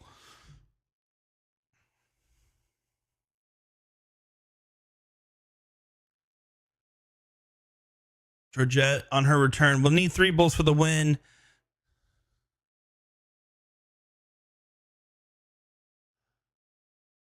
Tyler asking over on YouTube about my upcoming schedule of events I'm working. I'm pretty sure I can leak most of this. Let's see. I gotta look at my calendar. I never know where I'm going to be. Next weekend on Saturday, I will be streaming the King of the Hill tournament, of course, remotely. On top of that, our normal Monday, Wednesday CSC and Tuesday night EPFL streams. So I already got plenty of action there. And then we got a big 2 weeks coming up. I go to Oklahoma for the Oklahoma Throwdown solo event with me, pretty sure. So I might have a remote commentator, but it'll be my first time over there in the great state of Oklahoma streaming that tournament. Should be a fun time. Then I drive over to Wichita, Kansas. We'll be staying at Will Stewart's house for a few days, be hanging out, making some content together. And him and I are driving over to San Antonio for the San Antonio Regional. Looking forward to that one to conclude the regional portion of the Bull Shooter Tour. Then I get 2 weeks off before I go over to NDA Team Dart. We'll be out there for my 3rd year, as Georgette does get leg number 1 here. And you can see some loud yelling in the background. I believe it's best of 3 girls. They're still in our leg. We're all hugging and handshaking and high-fiving. You gotta play it still. Yeah, there we go. They get going into it, but no, you can tell Georgette has some support there. Heather says, "Hey, I'm still here, girls." After NDA Team Dart, I do have a little bit off, it looks like, but then May is my big month. I'll be at the chairman of the board tournaments. I don't know if this is announced yet, but if you're tuning in, if you're one of the 29 people, you get to know. I'll be at the Wisconsin State Dart Tournament for my 2nd time ever. And then the weekend after that, the Chicago Bull Shooter Finals. Weekend after that, there's a potential tournament going on that has not been booked yet, but we're in the conversation. In June, we got the Cherry Bomb, and we also got the U.S. Masters. And then August, 4 weekends in a row of darts. So a lot of stuff coming up here. Lots of different events. Basically, if you like darts, I'll be talking about it. And if I'm not, it's because I'm at home making content about it. I am currently behind on my content right now. I did make my week 1 DPFL match recap. I need to make weeks 2 and 4. There's no week 3, as my opponent for week 3 pulled out of the league. So I need to make videos about those still, including a couple other videos I have in the woodworks here, including a big one about the conversation of sandbagging and how much it's overly talked about. That's a big one. It's actually titled "Sandbagging is a You Problem." And I'm really excited to just rant for about 20 minutes about how sandbagging does exist, but it's not as big as you probably think it is. And the problem's always made worse by how much we talk about it. And that's the whole video. It's just making fun of everybody, including myself. Georgette having a lot of luck on those 18s, by the way. Finds 5. Heather definitely a lot more comfortable in this leg. Way more comfortable of a start. Definitely good battle shaping up right here.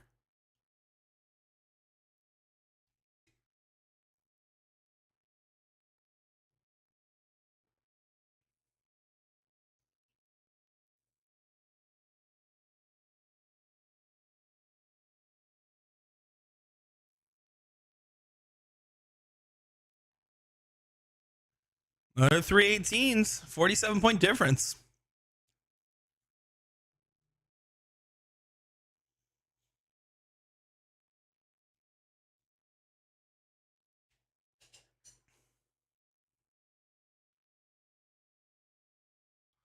Good last start there. Heather Lee does continue to say, hey, I got some fight in this one. Down a leg.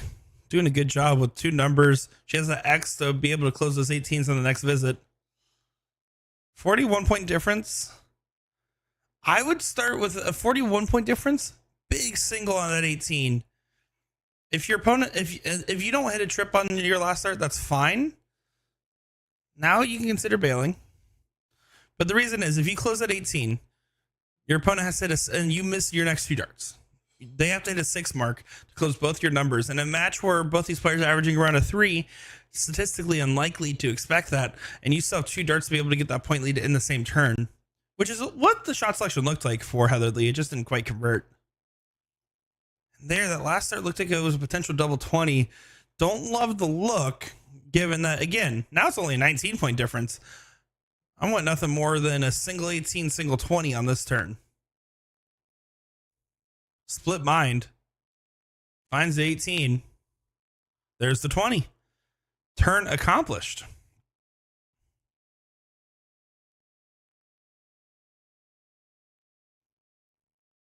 So Georgette goes over, trying to get the 16s. Should switch to the 15s.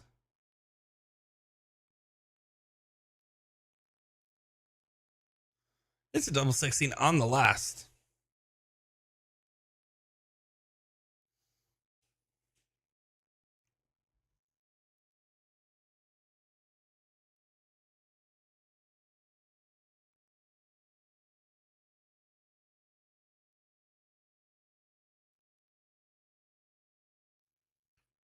Big trip 20. Heatherly playing this very smart in this leg. I like her shot selection throughout it. Maintaining a firm control. Georgette, who's playing well, by the way. Making sure she's staying in the running. She does have that first leg advantage, but it's more and more going in the favor of Heatherly for potential 1-1. It would be our first 1-1 of the stream. First 4 matches, I believe, were 2-0.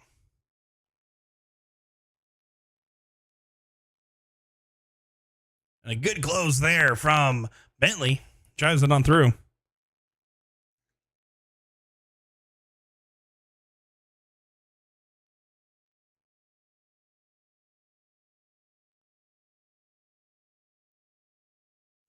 And with no close on the 15s, it's a free teed up shot here. 1, 2, 3. Nothing fancy needed. There's 1. There's 2. There's 3 and then some. How about something fancy anyways? Beautiful shot. 91-point difference.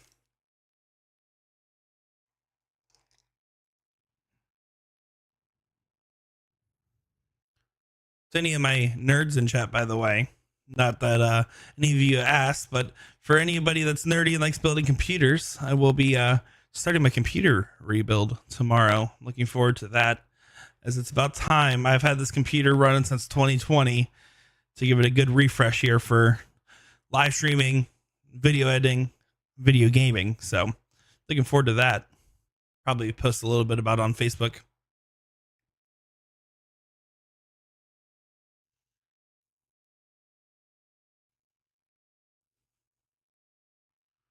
I love how invested Kristen is in this matchup.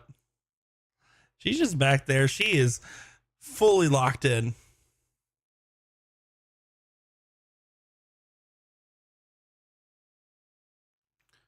So is Heatherly. Finds a double bowl. One more bowl, and that was on the wire. Doesn't quite get it, but no harm, no foul. Should be able to clean this up to a 1-1 scenario.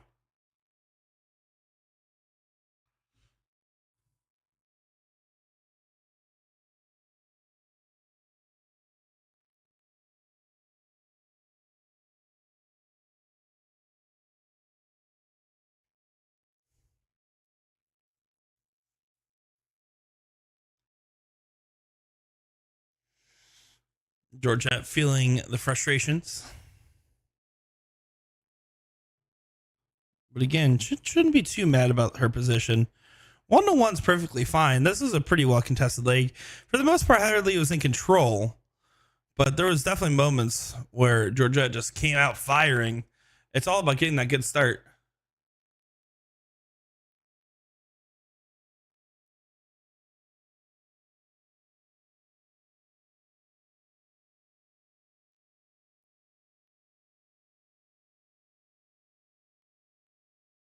Oh, doesn't quite get the hat trick. Does grab 2 bulls, though.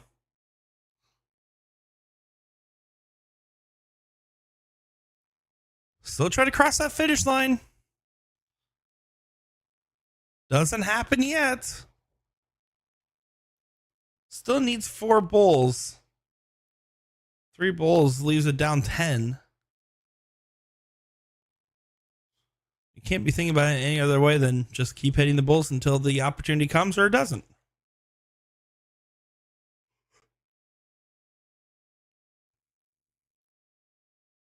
Good correction.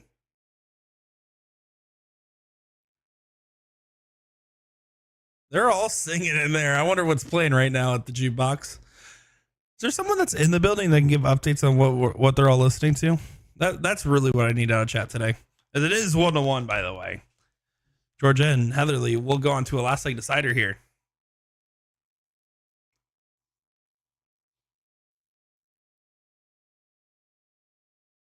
Trevor, this is in Florida. This is at the King Seat Bar and Grill in Holiday, Florida.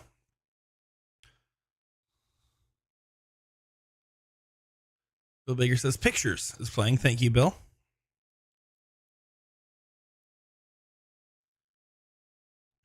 Trevor, of course, asking if this is in Florida because he's always snooping for more women to bring on, as he just announced chairwoman of the board official sponsorship with Liz Tynan. Great pickup, by the way. Love Liz. As look at that from Georgette. Nails a double bull. Celebrates like that was the match-winning dart. That's for the diddle. That's how much of this means. Love it. Absolutely here for this.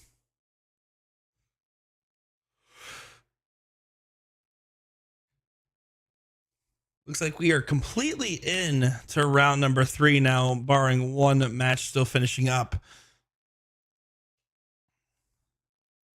So one more time, going through your round 3 top players right now on the winner's side. Caitlin Myers taking on Nina Bond. Terry W. taking on Jean Scudder. And then either Becky Sween or Jamie Lawrence taking on Carrie Cherry. Stephanie G, excuse me. If I think I'm going to pronounce it wrong, I give up, by the way. Stephanie G taking on Kaylee Helton. And then you got Tammy C taking on Chris Grimmel. Kayla Graham taking on Cameron Coley. And then you got Melissa Walker taking on Kristen Nicole. And Nicole Manning taking on Jessica Ball. They're currently letting that loser side catch up a little bit here before getting that round going. So you haven't missed anything in round 3 yet. Trevor saying he's announcing 3 more people. Yeah, it's weird. I haven't got any letters about that yet, but let me know when they come in. Nah, great pickups though. Great stuff you're doing over there, man. I'm looking forward to being out there for the chairman of the board tournament. Great thing you guys got going.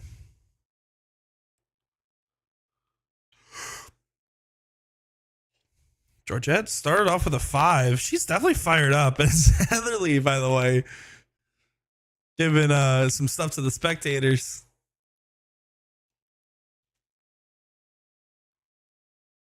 They're all having some fun, but Georgette's definitely got the momentum right now.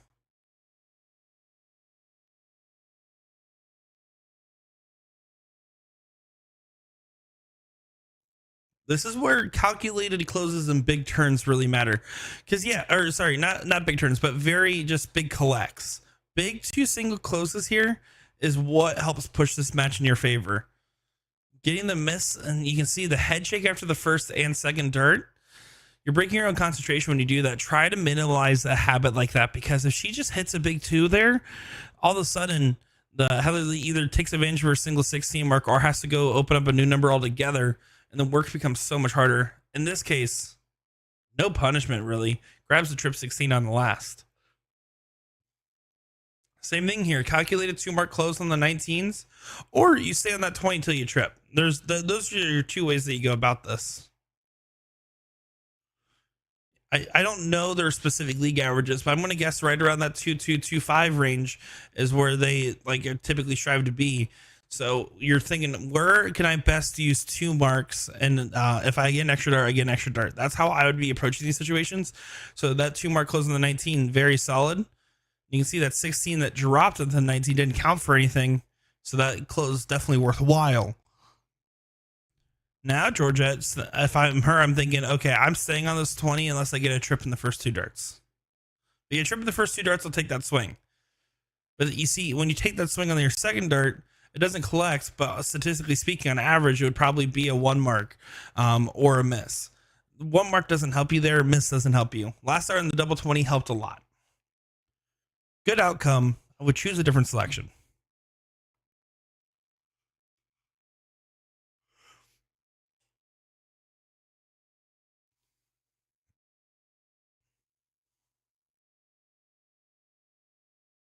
In either case, she's still holding control.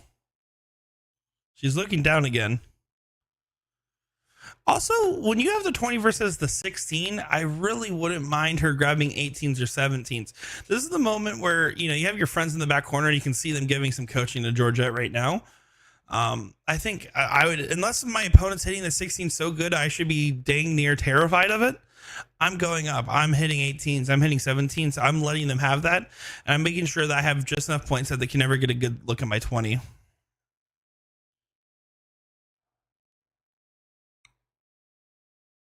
Pushes that second dart. Tries to collect. Only a single on the turn. Heatherly just trying to buy herself an opportunity.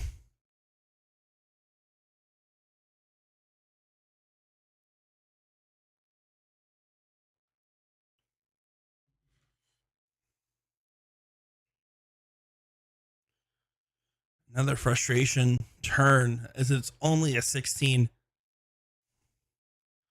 No, she wanted more. Does finally get the close. Georgette finds a single 20 in the last as well. Good selection of shots.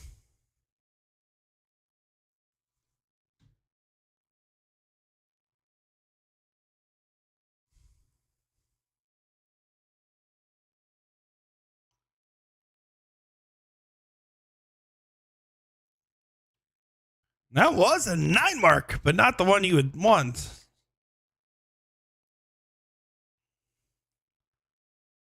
Single 18's fine. Last one goes away a little bit. Again, I wouldn't mind more conservative play. It's a last leg decider on the loser's bracket of what is a long day of darts ahead, and you want to stay in that long day.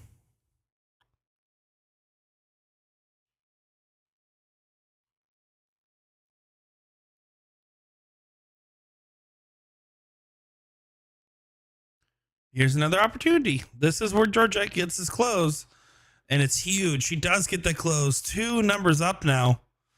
Stays up for some points, goes outside of the last, but now 2-number advantage. Last leg decider, great position. Heatherly played so solid in leg 2. This leg, you can tell she's definitely struggling more, and I think part of the reason was just the willingness to stay in the 16s and not branch out a little bit earlier. 2 numbers. I want to see a more aggressive look. Start the 17s.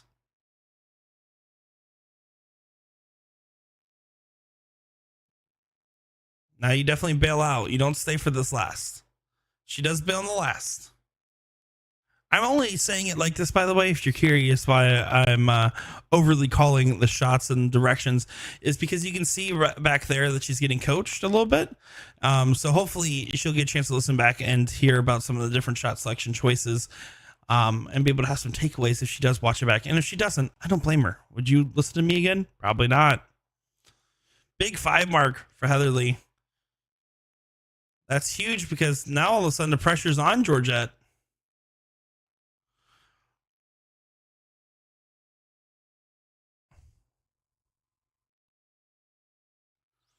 Big single 18 on, get the easy one out of the way. And that's what she's trying to do.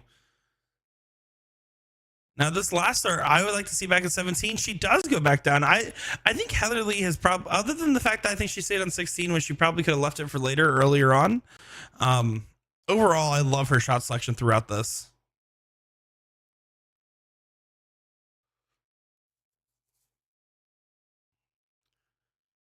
$13-point difference. See what Heatherly's approach is here. It depends on your feeling for how you approach the shot. Double 17's a great start to it, though. So the only difference is I don't think you stay on that last start, especially with that position where it's a little awkward to deflect for the triple. Because a single 17 makes it so one trip doesn't get the point lead.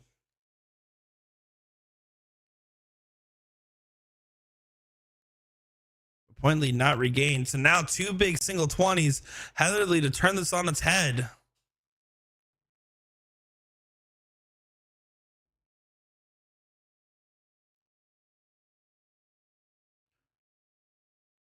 Oh, big shot there. 78 points, but doesn't find the single 20 on the last. Still fishing for some more 9 marks, by the way. We already had 2 on the stream. Both of those hit by Kelly Mears in the same matchup. I think I see someone with a phone by the ear. Are you listening to me back there?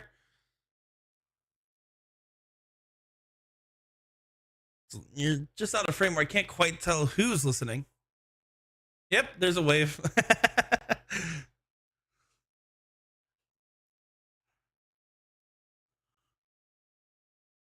Double 20, trip 17, single 15. Heatherly has caught on fire again. Now, this is the performance that she was showing in leg number 2.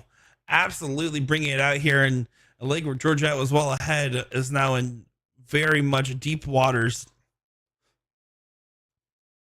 Heatherly, 2 big 15s for a 2-number advantage going into the bowls.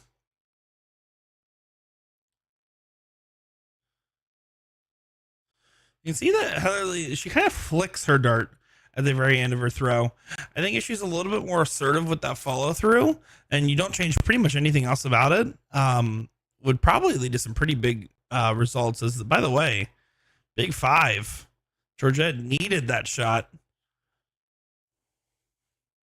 44-point difference gets her back into, well, it won't be game shot if the 15 is closed, but in range at the very least. That adds a bull. Smart last start. 61-point difference. So with 61 being the point difference here, that's 6-3 on the bulls.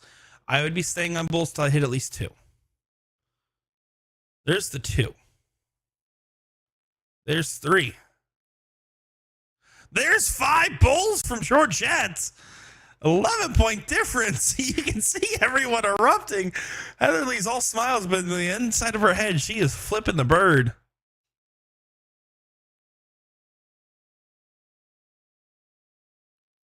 Oh, this is a big moment here. They're hugging like crazy. It's not even over yet.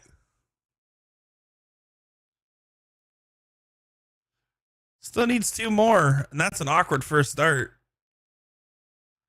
Gets 1. Can she get another one in there? No. I wouldn't have minded any of those darts potentially being a 17. But Heatherly needs to collect. Needs to find some success, and you can't start bull here. Yeah, unless you hit it. And you don't hit it. Oh, no. Now you're leaving 1 bull and a trip 17 in a last leg decider for the match. You can see the pep talk from the friend. What is happening?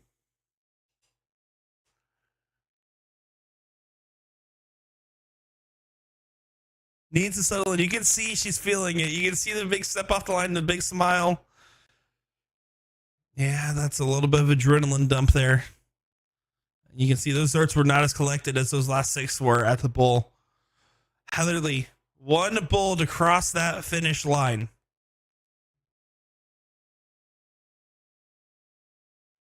Can work in on that dart and does do so. Heatherly Bentley throws her hands up in the air, and Georgette says, "I freaking hate you," as they give each other a big loving hug. A great match down to the wire at the very end. Georgette almost completing she was dominant in that last leg decider at the beginning. Heatherly completely turns on its head. Georgette turns it back on its head, and then Heatherly still gets the win. What a great game there. A great showing from our ladies. A lot of fun that we've been seeing between them all. You can see they're all hugs. They're all love. Devin Reed says they play together a lot. You can see just how well they get along. We're going to take a moment here. I'm going to rest the vocal cords, get ready for that next match. Again, we're fully locked in on that top round 3. So that's going to be, looks like top 16. Looks like, yeah, top 16 on the winner side. Loser side playing a little bit of catch up, so we're probably going to get another one from downstairs if I had to guess. But we'll get that next match up in just a moment's time, folks, so don't go too far. I'm Nick Share bringing coverage. Give us a follow. We'll be right back for more.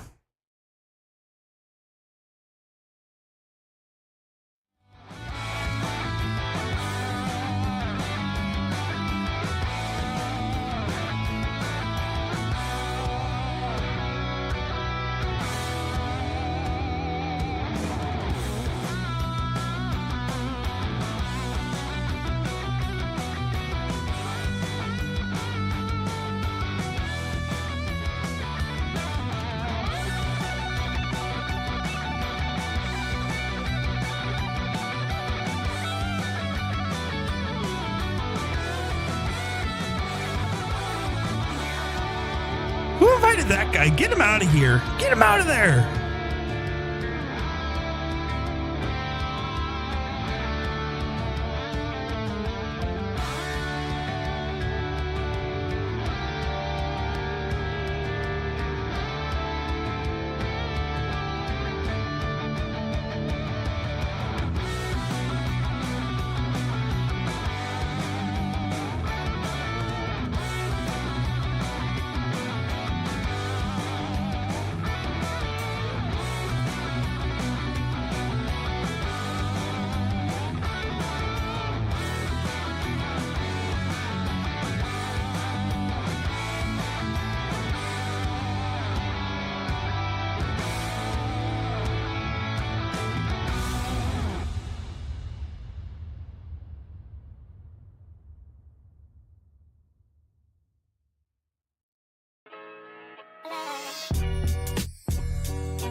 Welcome back, everybody, to our continued coverage here of the second annual King Seat and Eclipse Designs Queen of the Hill tournament.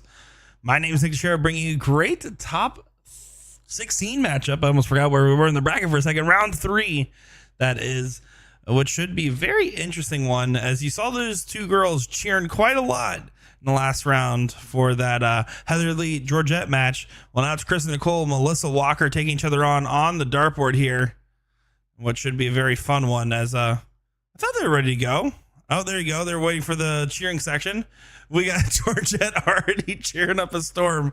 It's a Hot Mess Express over here at the King Seat Bar and Grill in Holiday, Florida. But man, is it a good Hot Mess Express at that.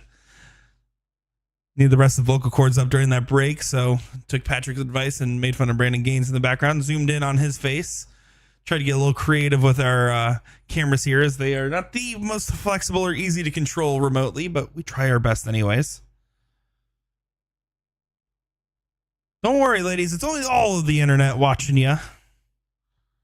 As saw Joey Johnro in the chat earlier, because Murph prompted him. Murph, just a reminder, Joey is not allowed to talk on most women's dart streams. Just a fact. Even this match. Oh, they're still giving Georgette a pep talk, I think. I don't know what's really happening at this point. But to be fair, I don't know if these girls do either. All right, Georgette gave the seal of approval for this matchup. Here we go. Chris and Nicole to get things started off here. What should be a fun matchup to see who moves on to that next round.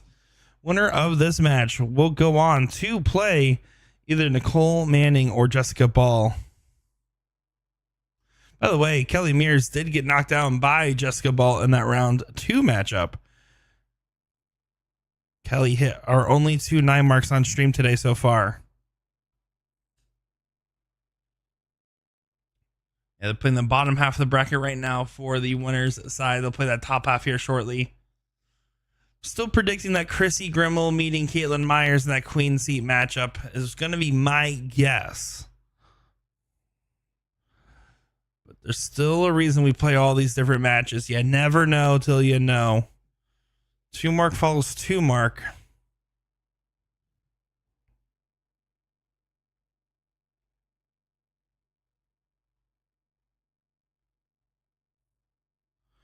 Oh, Kristen.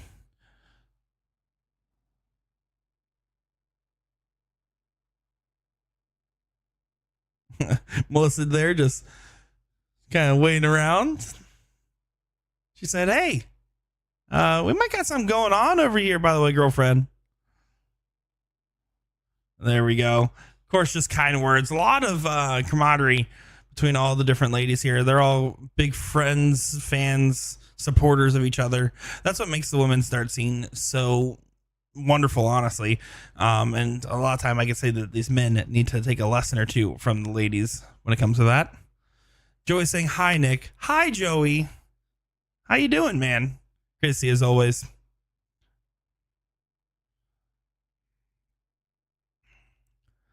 Solid turn there. I like that shot selection from Melissa.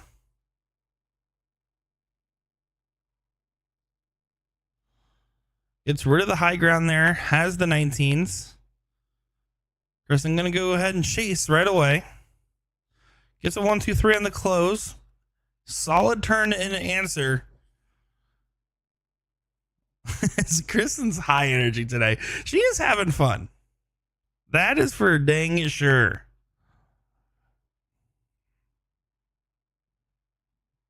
A good last start there from Melissa Walker.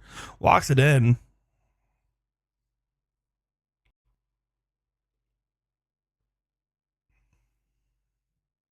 Oh boy. Some more aiming fluid.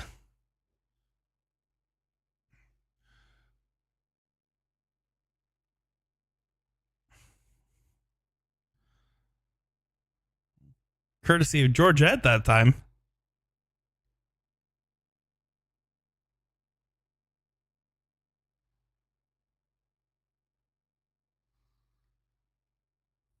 Immediately goes back to throwing. I don't know. It looks like there was like maybe the dart fell in front of the line. I know that there's a board right over there. I couldn't. I would have to reset. I don't know if I could hold my arm up and continue to throw the rest of the turn there. It's actually impressive, but doesn't get to close this time. Melissa needs to find 2 on this turn, get that point lead back. How about another third dart trip from Melissa Walker?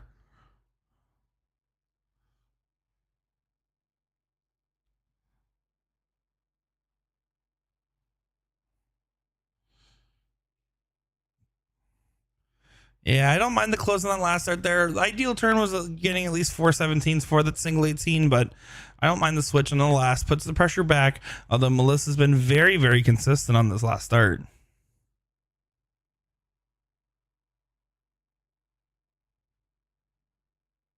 This is a trip every time. Oh, it is right on the wire. Not quite a trip, but definitely a good attempt at it. We've been going live now for about 2 hours. Having some great matches along the way. Hope you guys have been enjoying it. Say we're about almost halfway through. I think last year ran about just under 6 hours, I want to say, maybe a little bit less. It ran quick. I know the stream ran a little bit like long, but I think I was live earlier. Joey saying, stop all the dang nonsense and focus on the match, talking to Kristen. Listen, that girl is fun first, darts second. And if the darts go well, then so be it. that is where her head is at. It's a tied ball game, 54-54. First 4 numbers closed. They said, let's just go ahead and play with just the corner pockets and the bulls. And just a single 16. Melissa with another opportunity here. Hasn't been able to get firm control yet.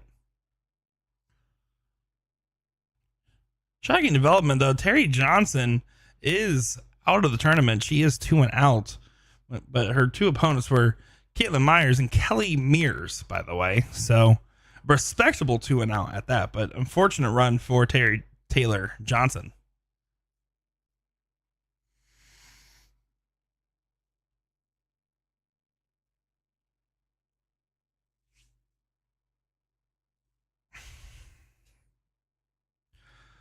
Very aggressive play from Kristen. Might pay off. Closes the 16s. Almost gets the 15s. It's up to Melissa to punch. She needs 4 to punish that. 3 to make sure it doesn't hurt. Just drops it low.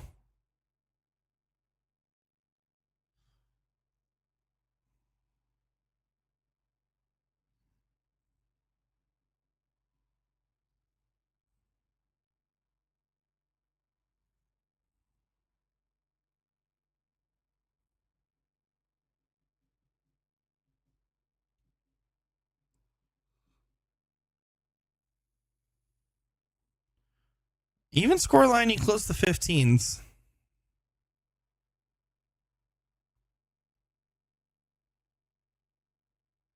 And this time it's not going. Melissa, who started off red hot in this leg, has definitely cooled off a little bit. Kristen should at least hit 115 out of bull. How about a trip? And a bull. She'll take that anytime. Showing that she is better than Joey Johnrow. Especially in dance moves. Look at her go. She's popping off.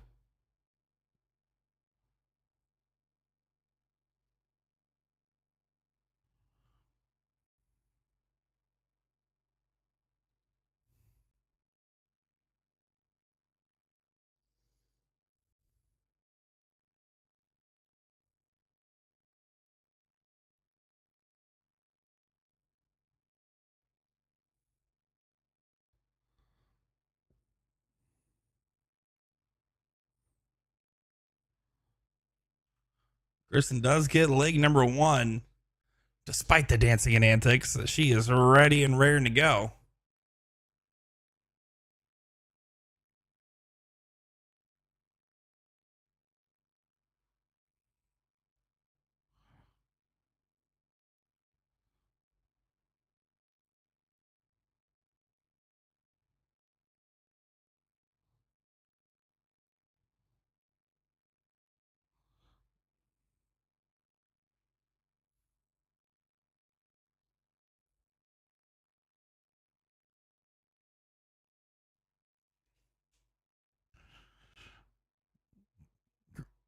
Melissa has an interesting opportunity with the X in the 20s.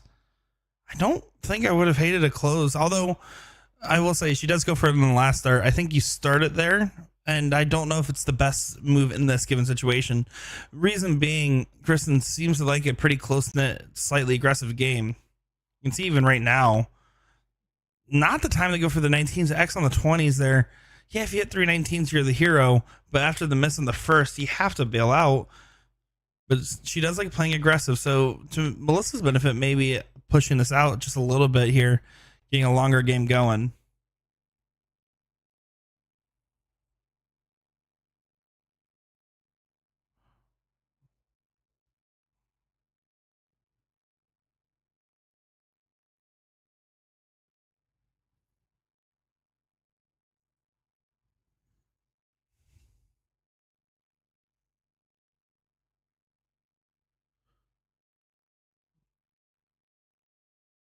Grabs the 18s with a trip on the first. Single 18 on the second. Grabs the 20 on the last, maybe. Stays for 5, down 4 points. But knowing Kristen's strategy, she's going to probably go single 18, regardless of that last there was a 20 or an 18. Maybe not. Who knows? That time plays a little bit more of a straight up conservative shot. Single 20 before getting that close. Good first start again for Melissa. 7-point difference now. Finds a 7 mark on the 17s. Again, my head I was screaming, go up and get the close, but if you're going to stay, find a trip. She does. Kristen's lack of pointing could come back to bite her. She doesn't hit at least a single on the last, and she doesn't. So now Melissa Walker, big single 20, and then you're saying that the 17s all day, ride or die. Finds a trip 17, single 20, back to the 17s. Finds another trip, back-to-back 7 marks there for Melissa Walker. Kristen feeling a little bit of punishment. Again, played so aggressive to the point where you left your opponent a chance to hit a couple big shots to immediately get back in the mix. Your entire line of thinking should be, what can I do to make sure my opponent can't punish me in a singular turn?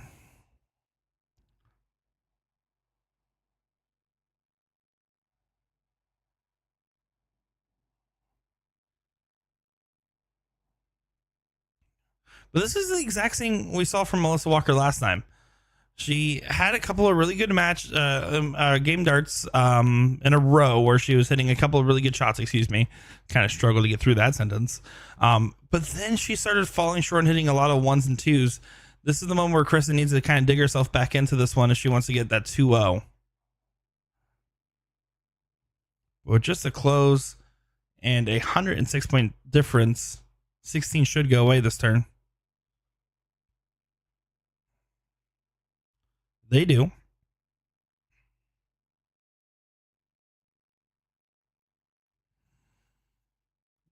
I think went 15 and then back to the 17. Like the shot selection there with 106 points, you absolutely can do that. I'm thinking 4 or more. You need 4 or more to stay in the leg. We've seen enough woes on the Bulls from enough ladies now where you just can't assume anything. She's celebrating that 5. Letting everyone know how she felt. 76-point difference. 15s are gone. Trip 17. Look at this girl go. Last one sails away a bit, but 127-point difference is set to go 1-1. Let us know in chat. Are you guys having a good time watching the ladies play today? I know I certainly am. Let us know.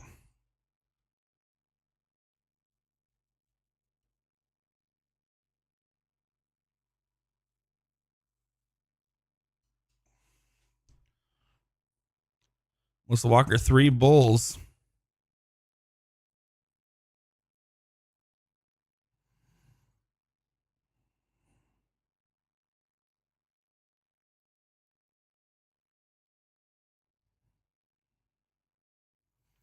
She even misses good. Finds a 17 on the last.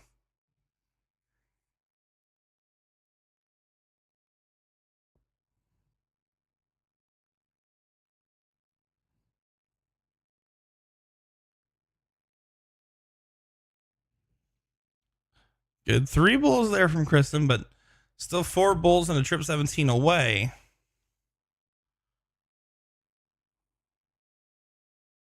Single 17 on the last takes away a game shot. Good switch. So now you're playing for 5 bulls.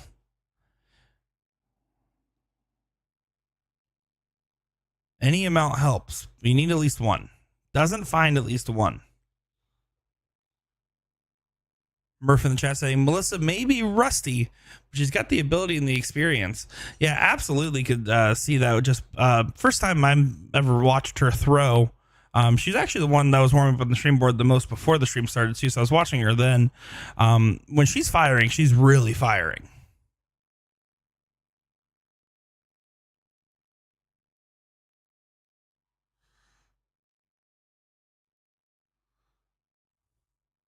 Melissa used to be known as the Tigress. It was a pro back in the day, says Devin. And Joey saying, look at me, the only one being supportive in chat. And yeah, that's my Joey impersonation, by the way. Well, now it's 1-1. Melissa Walker. Good throw in there.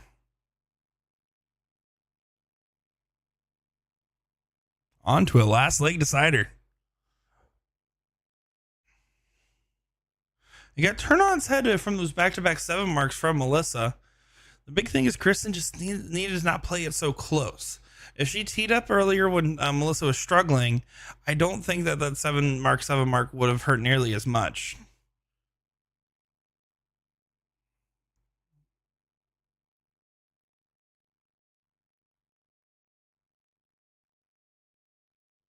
Here we go. Last leg decider. Looking forward to it. This should be a good one.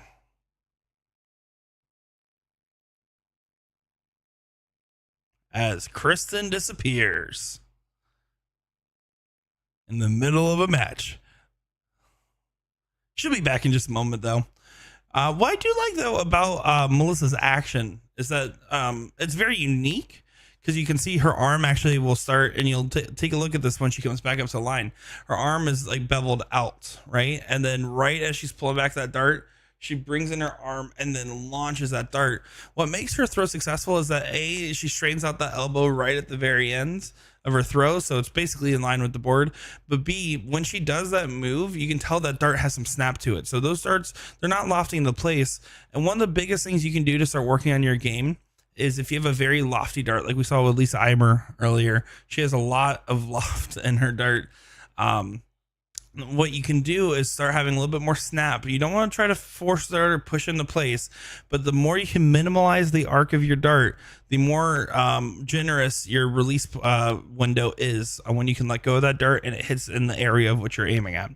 And that's what makes her dart throw so good is, yeah, she might start with her elbow out, but she throws that dart with some heft and she straightens it out right at the end of her throw, leading to some pretty convincing results.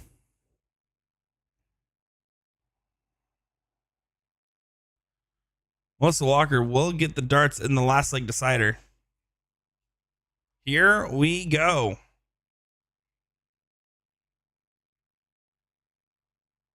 See, again, twist that arm in the very end and then really snaps that dart into place.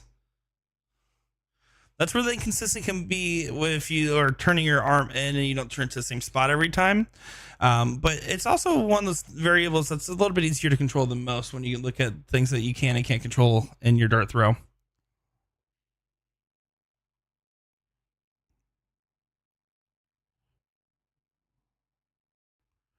Just a single 19 there from Chris, an early opportunity. Melissa can return to center the aggressive strategy, go right for these 19s. Split between the two numbers. She'll probably bail back out now. No, she stays and finds it.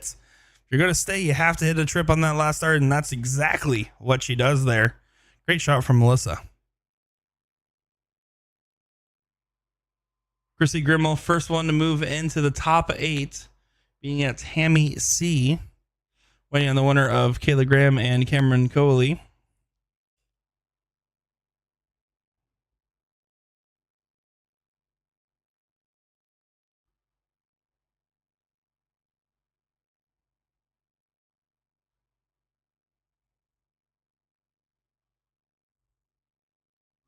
Murph Dynamite drop in saying that's experience.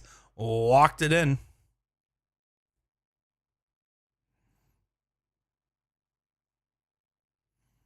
But it really is, though. I mean, walked in Walker puns aside, what makes that dart so effective is that the first dart, the second dart, and third dart all progressively got closer. She has a great feel for her own dart. She knows when she throws where it's going to go and what she can do to adjust.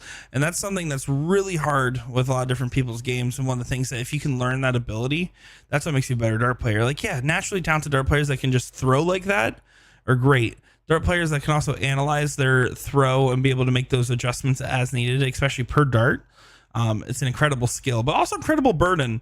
If you ever seen like Meredith or I throw, where we're constantly talking about the very smallest minute aspects of our throw. Alex Spellman's like that too. He'll talk about like the slight half degree off angle of his wrist position type of stuff, which makes him for an excellent teacher at Anubis Academy, but very analytical mind at that.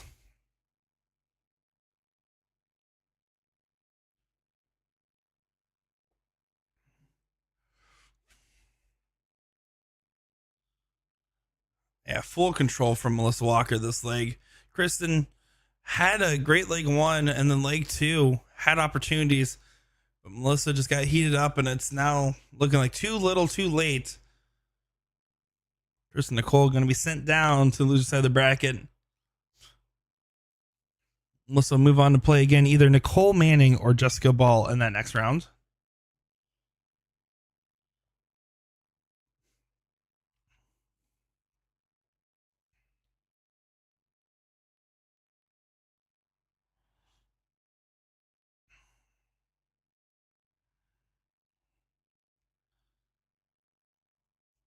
Here we go for potential whitewash in the last leg from the two girls that were cheering on that Georgette Heatherly match so intently. Now showing their worth on the dartboard as well.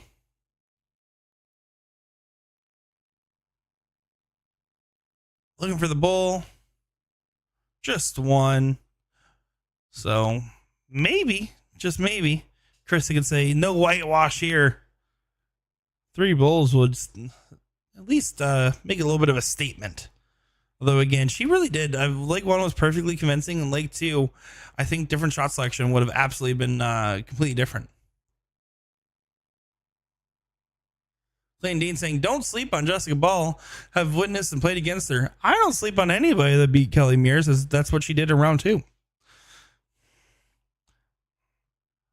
As there you go, 2-1 win. Melissa Walker does get the dub. Moves on to that next round. Looks like Stephanie G and Kaylee Helton will be our next one up on the board. Looks like they just pre-called that one up. So we're going to make sure to get that one over here in just a moment. Be back in just a second with more coverage here of our second annual Queen of the Hill Dart Tournament, brought to you by King Seat Bar and Grill and Eclipse Designs. Don't go far.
Hope you didn't go far, folks. It's not too long of a break at all as we are back to the action, ready for more. Kaylee Helton taking on Stephanie Golizia. Hopefully I pronounced that right.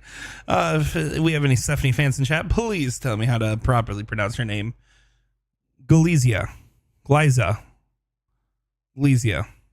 Glizzy. One of those. Stephanie up to the board there. That was her throwing. Kaylee would be the one walking up here now. Looking forward to seeing these ladies throw on the dartboard. Another top 16 winners aside matchup.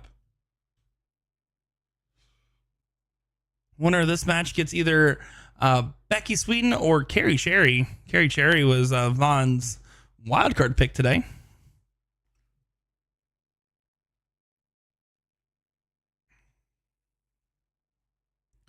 So here we go. Strap in. Should be a good one. Stephanie trips the 20 again.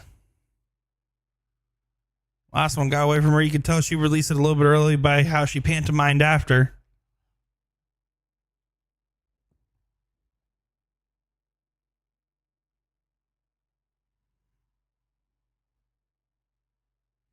And Stephanie finding success on those 17s.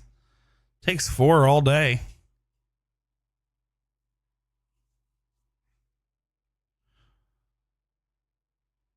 What's so interesting is when you have a long day of darts like this, right? You know you're playing in a singles tournament. You know this is the only thing going on. Maybe they'll have a second chance draw or something after. Who knows? But your only eyes on the prize are Queen of the Hill. I want to get there. I want to get on the podium, right? I want to get top 3. I want to be in the record books, especially for the second one ever. It's early on. You'll be high on that list. The big thing that matters so much when you're playing race to twos is just playing so dang consistent. You'll hope that you get a fired up game where you throw a 4 or 5 or a 6, whatever it may be, at some point in the day. But your average round in, round out matters too. Those rounds where you collect those big 2 mark closes, those big 3 marks on the points, stuff like that makes a big difference. The flashy stuff is always cool though. Like right here, big 2 mark collect on this 20 does so much work. Immediately abandons after the first serve. First serve was not near the 20, but see, then switches back up and grabs a single 20. That shot does not effectively help you because that last start doesn't prevent right now Stephanie from pointing at all. And Stephanie's going to absolutely do that. That single 17 did not do nearly as much as what a single 20 would have done. You got to think about how to use your darts most efficiently. Make them work for you, not the other way around.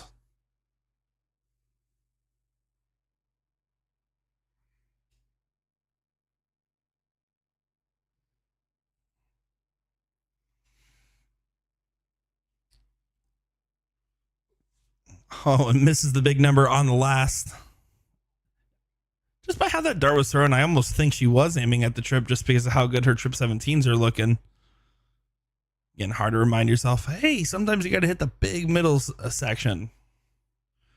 But I do love, and I said this earlier, but I'll probably say it again. You know what? I'm going to. You can't stop me. I'm the one with the microphone.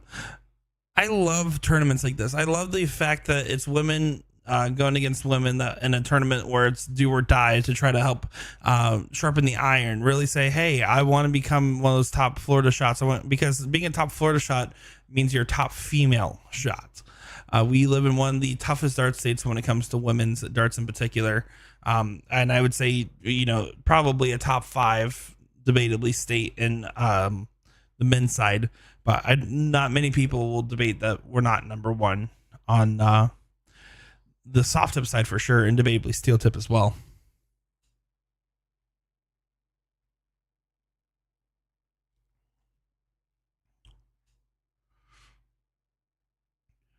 Back to the 17s to pad. No, takes a look at the 19s. I like it. 44-point difference. You got 2 numbers up. Haley looking pretty strong so far early in this.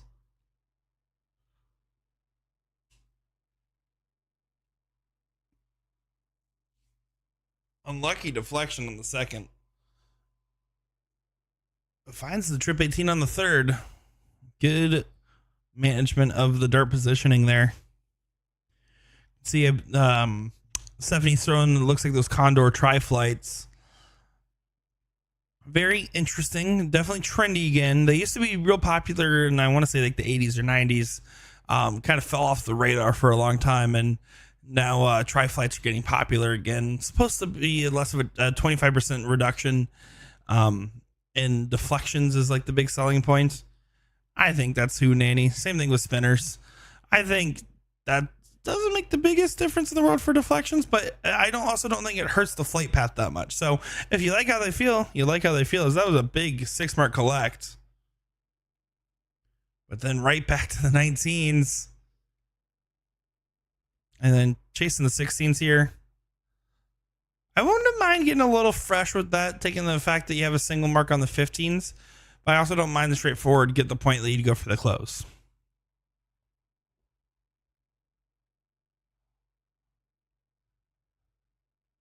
And a 3 that could have been more. And I'm thinking, okay, I really should get these 16s out of here because she's hitting them pretty well right now.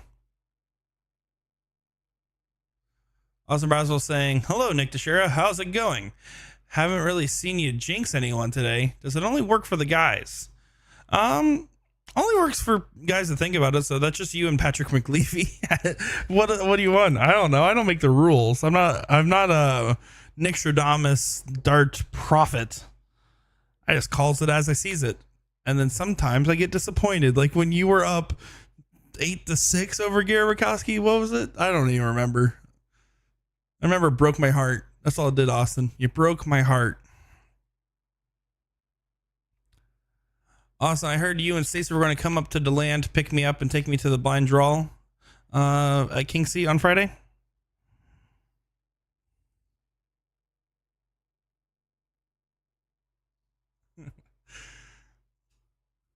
Awesome. Whatever helps you sleep at night, buddy. If I'm a jinx, then so be it. At least the jinx isn't as remembered as me cursing on the microphone was for that season. That was a pretty brutal jinx, I'm not going to lie.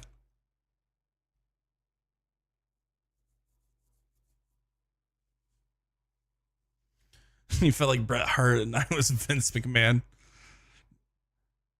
Vince McMahon pre the last couple documentaries about him coming out for sure, hopefully.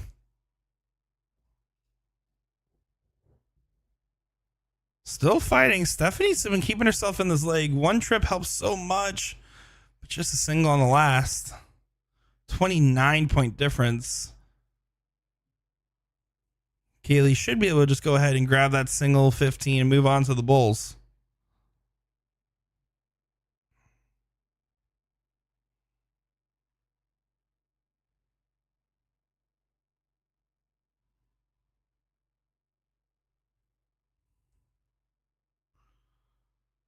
Well, bare minimum, but does do just fine on the turn.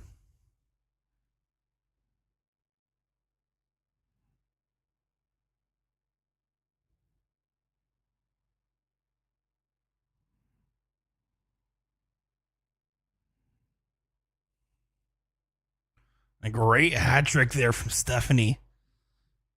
Keeps herself fighting along, showing some great perseverance in this matchup. I don't think I've commentated to either one of these ladies before. Again, this is my first year doing the Queen of the Hill, so it's really cool to see these different talents, and it's interesting to see the shots that they take and when they shine and when they don't. The big shining moment right now is technically game shots on the table. Not anymore.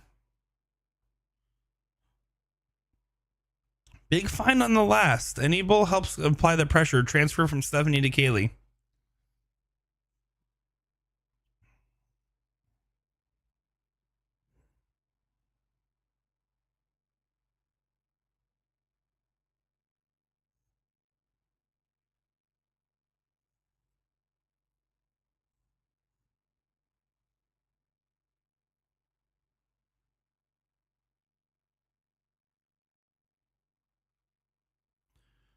Kaylee having some troubles. Big last start. Brings it back to 2 bulls needed for that point lead. Makes a difference. Not a bad fallout. And finds a bull. I don't mind that last dart at all. Single bull and 217s on the return is the current board state. And if I'm Kaylee, I'm pointing here. She agrees. Needs one more edible. Does do so. And a big double on the last. Good find. 85-point difference. 4 bulls and 217s needed. Not a bad fallout. Might just pop it on the last. No, doesn't. This time doesn't grab any bulls. Start the bull. If you find it, stay. If not, try to add one more bull. The single 17 does push it again.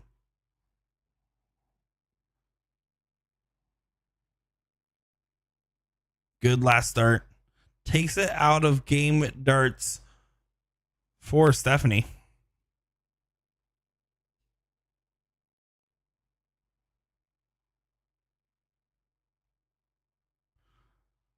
Gets 2. Keeps herself fighting along. So 3 bulls needed for each right now.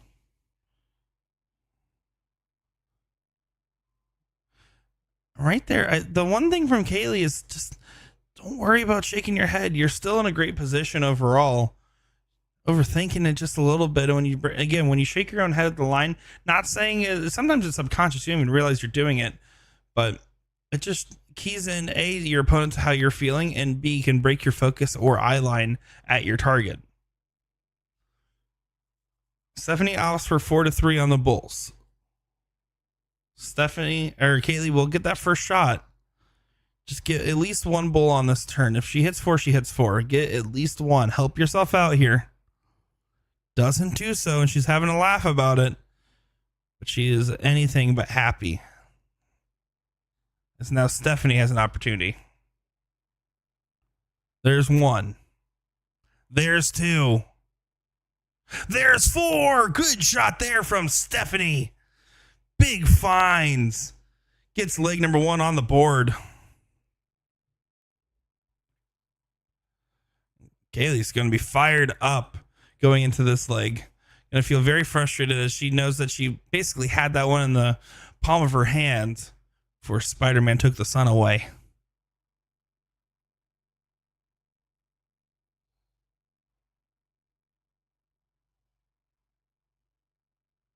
Three mark close there for Kaylee. Good adjustment.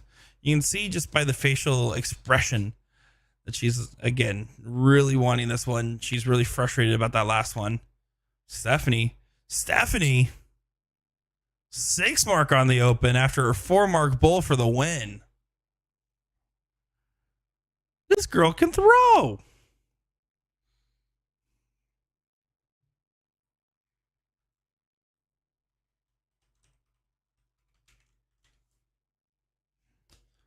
Good 4 mark answer there by Kaylee.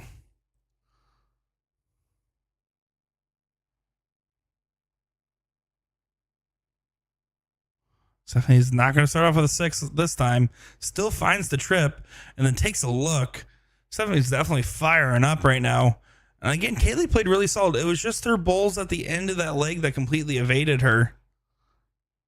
This is a good battle right now. Finds 4 on the 20s. Stays for more. Hits a 5.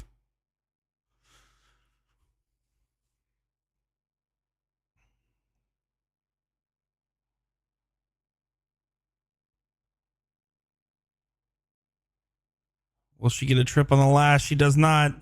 1, 2, 3. 9-point difference. But Kaylee's down a leg has the higher number. She's hitting the 20s pretty well. I wouldn't mind waiting till you trip to move. Working on that dart. Does do so. Now looking. Debatably, that is the right dart. You're going to stay up until you hit at least a trip before looking down. But just that first one's on the wire. Second one's a perfect adjustment. I almost wish you would have stayed. Feel like it might have converted. But not a bad look. Objectively, not a bad shot for the 19s. And with just a single there from Stephanie, Kaylee just needs this big 2 mark.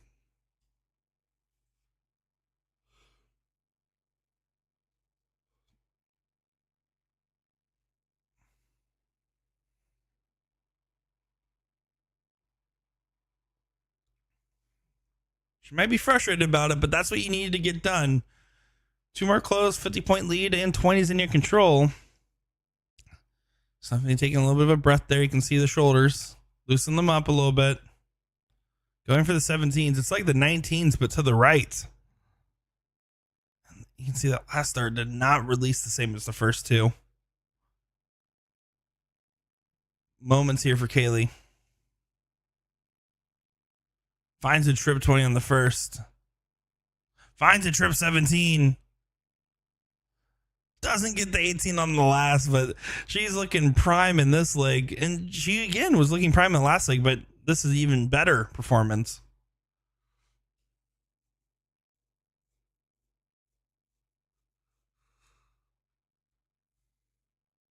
Another 2 mark, no closure for Stephanie. This is where it can get out of hand. If Kaylee gets the 18s, you're leaving your Stephanie too much work to do.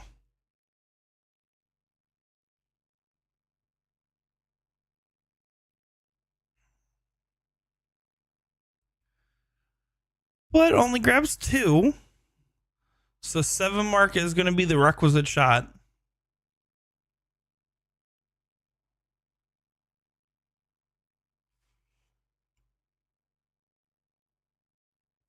It was forced to stay even though that second dart made it awkward.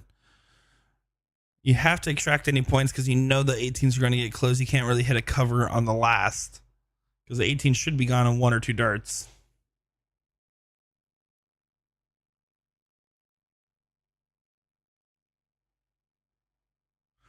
But wide open blank.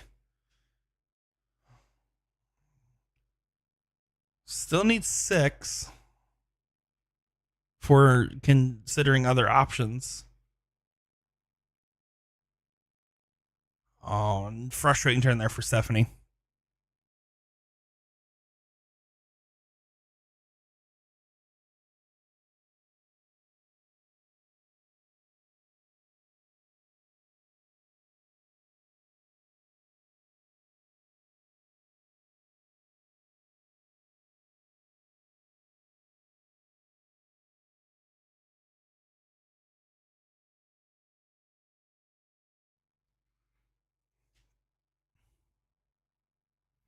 Eighteens are gone. Sigh of relief from Hilton.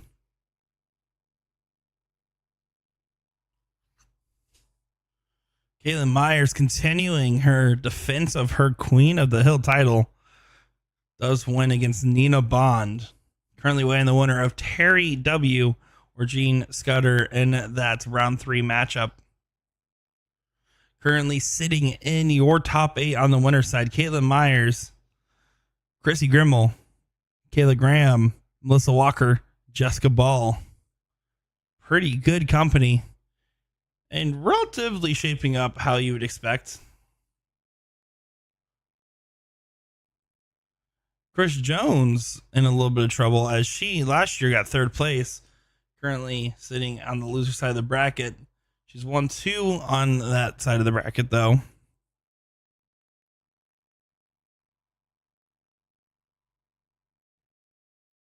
Nicole Manning got 4th last year, currently sitting in that losers round 3.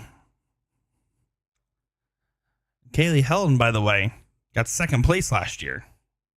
2 Caitlin Myers. So trying to get back to that finals.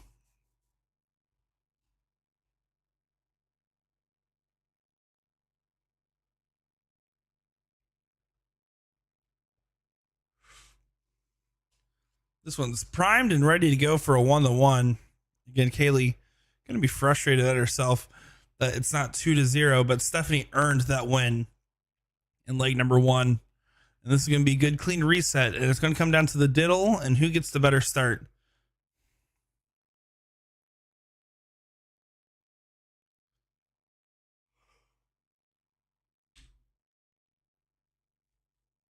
So here we go, 1-1 to get to the top 8 on the winner side of the bracket to play either Becky Sweeten or Carrie Cherry.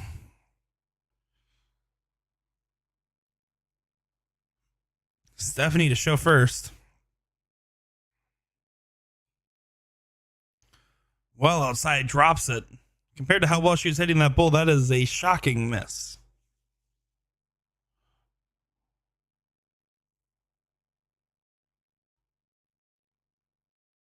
You can see Kaylee taking that extra moment, really settling herself.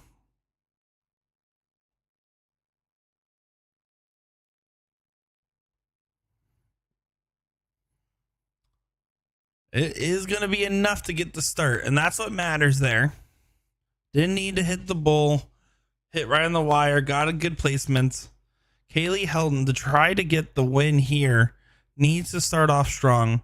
Stephanie, same thing. She's been playing the starts legs really well. Needs to focus on making sure she doesn't hit as many X's and hits a couple good closes. This could be any girl's game still.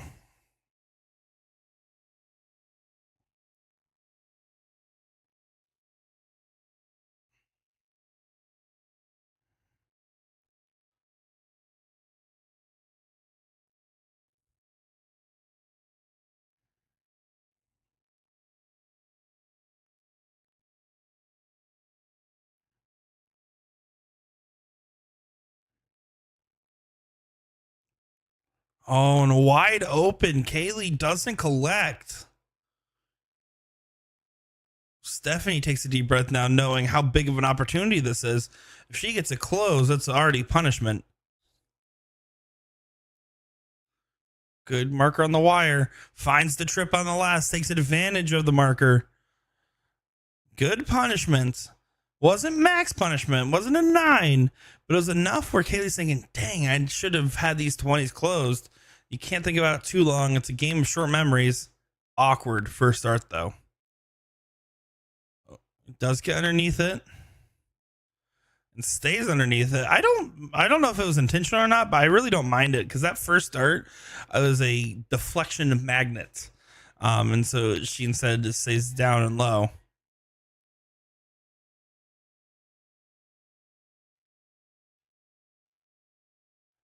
And Stephanie with a slow turn there. Only a single 20, and I don't like the look on that last start. Not would have wanted a little bit more discipline. If you don't want to stay on that 20, you should be hitting a cover for the open.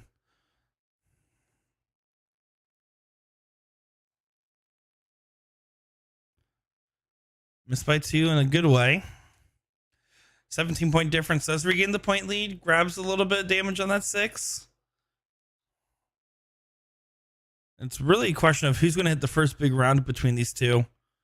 They're taking a couple jabs, but we're looking for a southpaw big punch. I don't know boxing. I don't know. Why did I try to do that? Guys, you're supposed to keep me in line.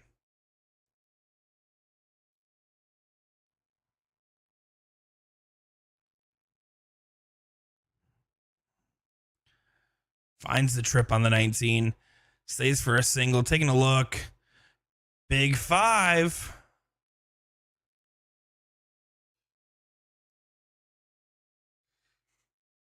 Awesome Braswell giving Kaylee some respect, saying, Kaylee held in another year and you'll watch how good she is. I play with her in tourneys and she is outstanding to play with and a great shot. Bianca saying, does it seem like the boards are really tight next to each other? I wouldn't say more than the average bar. I will say, if you're Bianca, I know you've tuned into a couple of our streams. Normally you're looking at tournament halls where there is way more separation between the boards.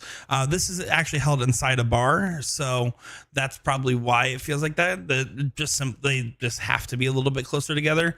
But I would say compared to the average bar, it's pretty normal separation. And Stephanie definitely likes standing. It would actually be to the right because of the camera inversion there. She stands far to the right for sure, which doesn't help the cause.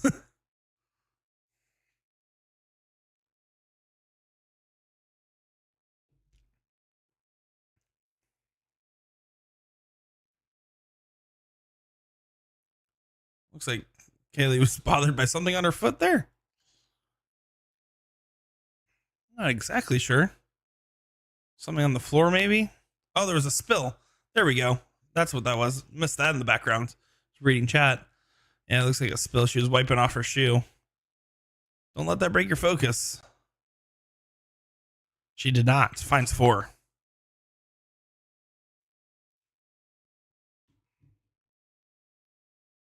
Paul saying hello, Paul. How you doing? Great to see you tuning in.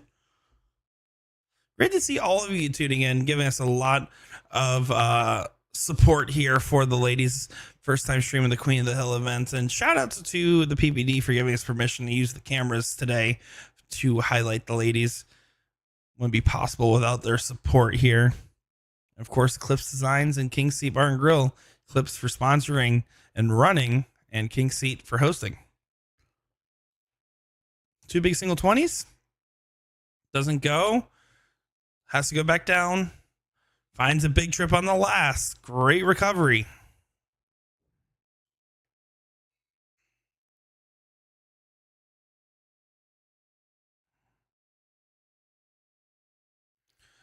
Justin, it does feel weird that you're not there cheering on Allison. I'm going to have to agree with that. But at least you're here in chat, hanging out with the rest of us.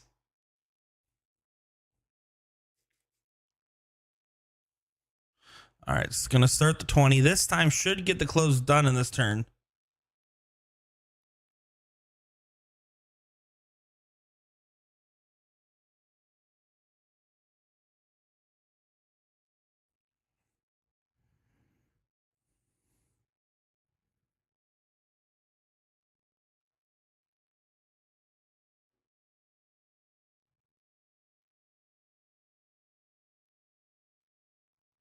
Stephanie not able to push the envelope.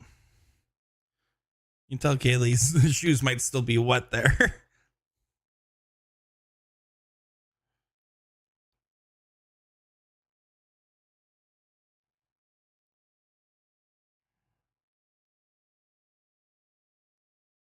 Fortunately, doesn't get anything on the turn. Now, this is an interesting shot, right? If Stephanie gets a close on the 19 and 217s, 43-point difference, makes this a very interesting game. Awkward hanger.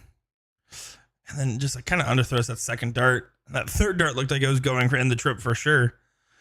I think if she closed the 17, I would have loved that last dart to go single 19. If I'm Kaylee, I'm thinking this is the last leg decider. I want to hit a trip 19.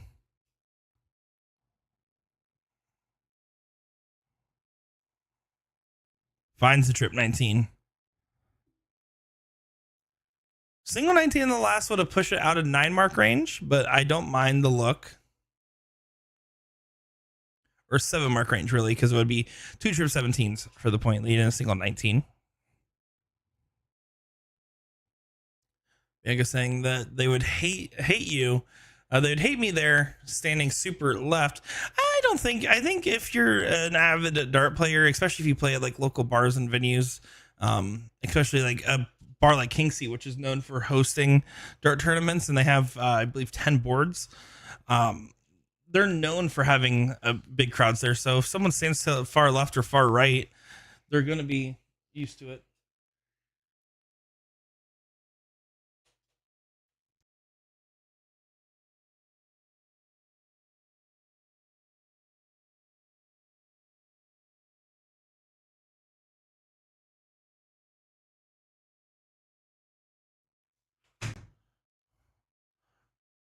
So Kaylee still in control. Could make a play. She's saying these 19s well. Could make a play for that mark that she has on the 16, but playing traditional. Stays down. You can see that big eye roll there, feeling frustrations. Again, last year's runner up, Kaylee Helton. Stephanie has done a good job performing. This one's been a very close leg, but just no big shot breakaway, which is what we saw in previous legs.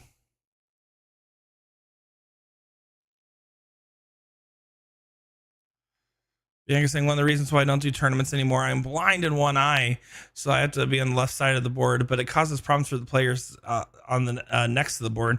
Yeah, but that's a them problem, right? Like, as long as you're being semi-conscientious, if you know you have to stand it like extremely far over, that you're not doing it like walking up on somebody like where it's a little uncomfortably close while they're throwing, then they can do the same. They can just wait for you to throw after as well.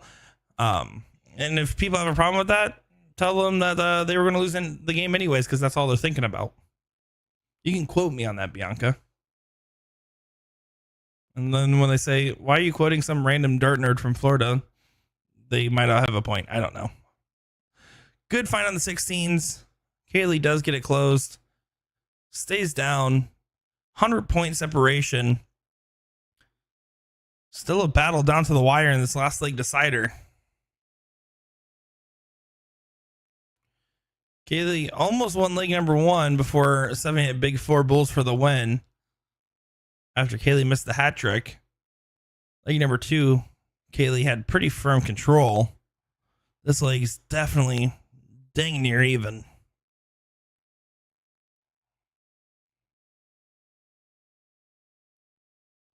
Good shot there, though.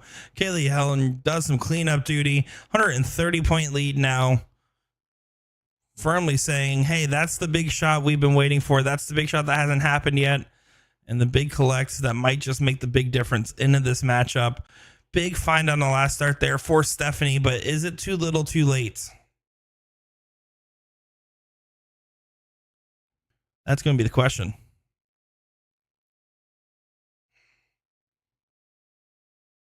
Undercuts that second dart. Stays there. I don't mind the stay. You can't get the point lead if you're Stephanie and get the close. Just trying to get herself within striking distance, especially because Stephanie's been lethal on the bulls and Kaylee's been struggling on them. Big single 15. Will get the job done for Helden. And last year's runner-up. So get her into the top 8 winner side matchup. I'll put her on track for a rematch against Caitlin Myers in the top 4 potentially if they win both their next round matchups. She is now 2 bulls away from that destiny being one step closer to happening.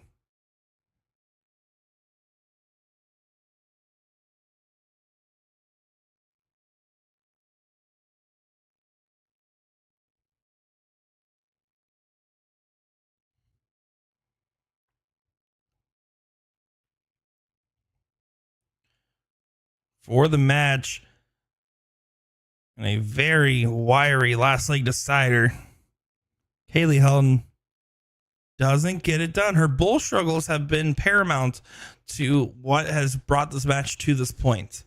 Stephanie, if she hits the bulls like she was in that first leg, is completely different, but it's not near them like she was before. And she hit 4 bulls for the win last time. There, if she would have hit 6 bulls, would have tied up the game.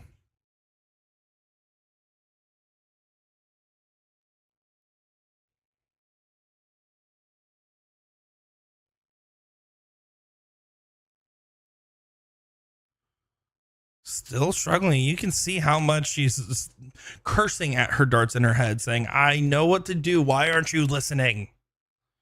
But with the bagel from the last turn from Stephanie, it just doesn't hurt right now. You need to try to grab 2 bulls and a close on the 16s or 4 bulls, something like that. Like there, I don't like the close on the last start attempt because you're still leaving yourself 6 bulls on the return. You have to hit at least 2 bulls before you can consider moving around.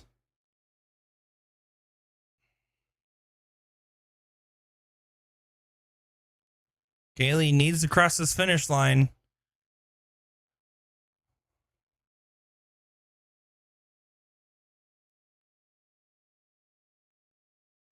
She's thinking about him. She is thinking about him.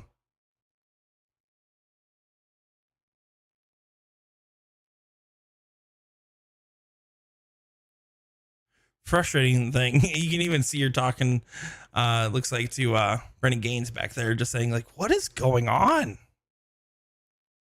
It's just a mental block for both of them, it seems, at the moment. Again, don't like that last start. You need to stay for at least 2 bulls.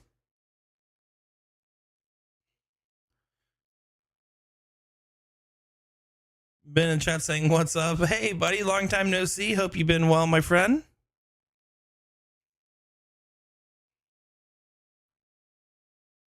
Finds the first bull. It's going to nail the second one. Yeah, that's just how it works. She just absolutely nails it there. And you can see Stephanie a little frustrated, fell shy at the end. Kaylee frustrated with her bulls, but otherwise excellent performance. She will move on to that next round Currently in that top 8, Caitlin Myers about to take on Jean Scudder. And then right now you have Kaylee Helton taking on either Becky Sweden or Carrie Cherry. Other top 8 matches: Chris Grimmel, Kayla Graham, and Melissa Walker, Jessica Ball. That will be your top 8. So looking forward to seeing how this continues to develop. Loser side matchups, still got some great matches going, but plenty of time left to see how this will transpire. Hang out, folks. We're going to be back in just a moment's time with our next matchup here on the stream board. I'm Nick Share bringing you coverage of this. Should have a special guest commentator for this next match in just a moment's time. Don't go far. Hit that share button right now.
Guess what, everybody? Your guest commentator is here, the real Dominic DiChiria.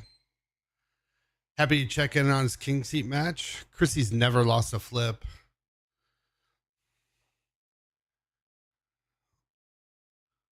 Oh, wait. There you go.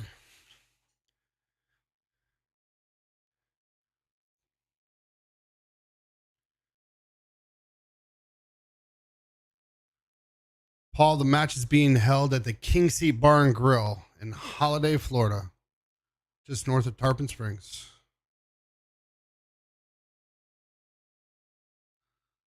Here we go. Chrissy with the lead off.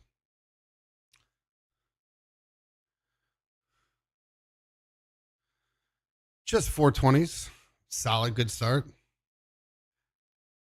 Don't know much about Kayla.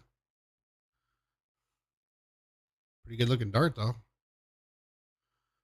Ooh. There it is. Kayla got game.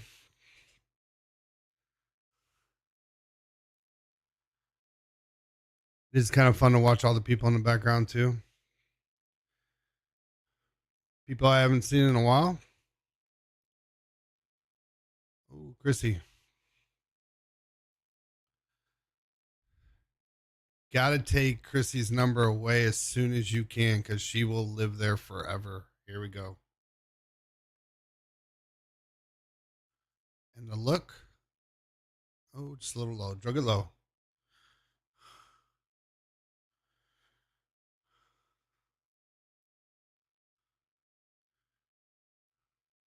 I believe that's Chrissy rocking the Eclipse design wear, the sponsor of the tournament today.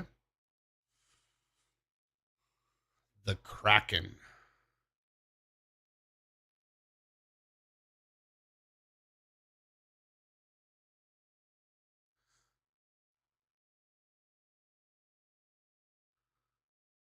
Just outside.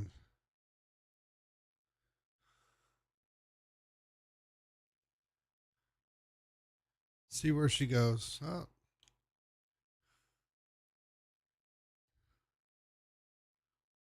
wow. That's my kind of 9 mark. That's usually what I shoot.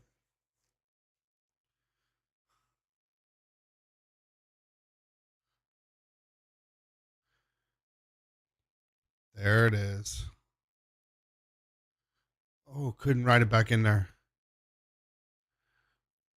A little extra focus here from Kirsty.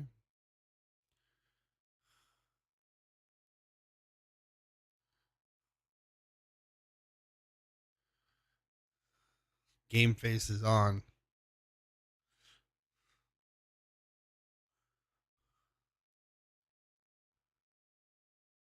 She's staying up there.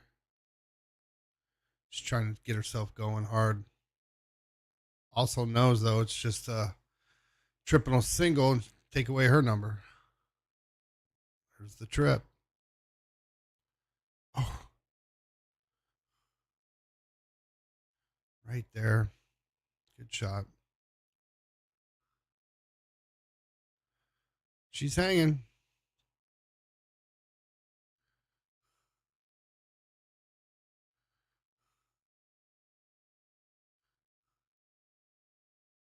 There she finds it. Got a little come on out of her too.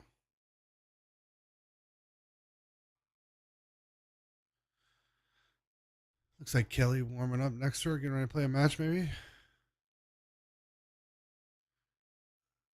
Oh, drug it down. Chrissy probably goes down now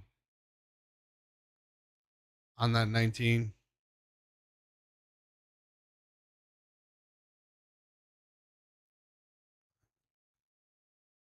Wow.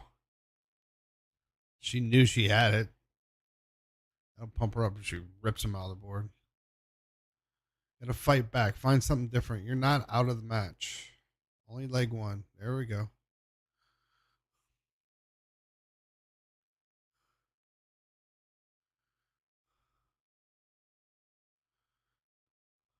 These ladies can play.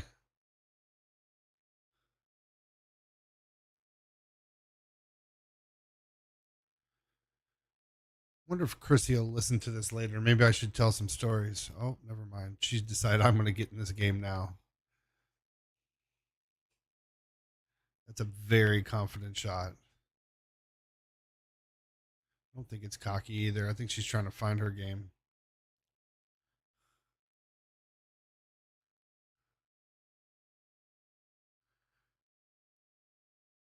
There you go. It's what you need.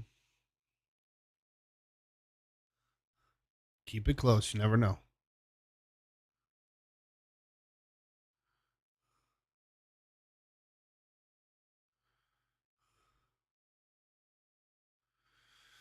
She's heating up, though.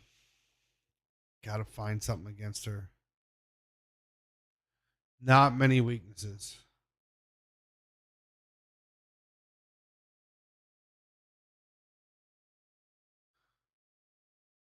Get in. Oh, flight it out. Was close.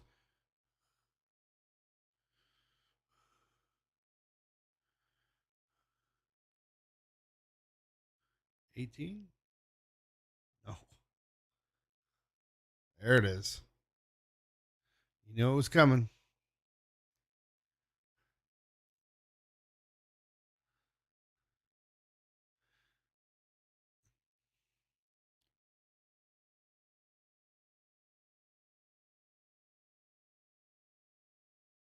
Wow, great shot, especially after that awkward first eight.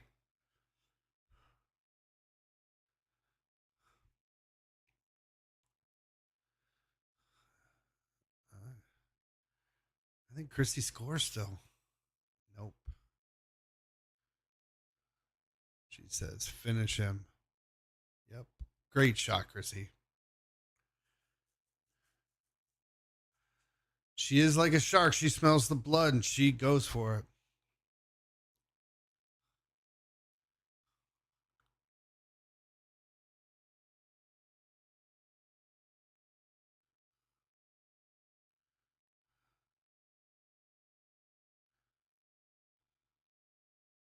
Oh, just a 1 mark.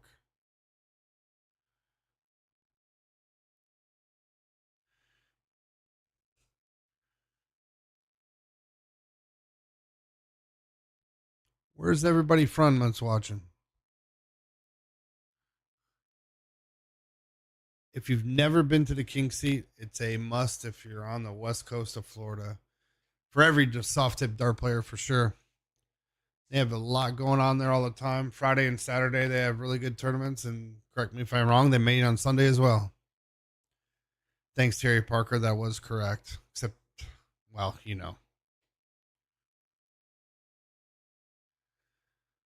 a Wisconsinite.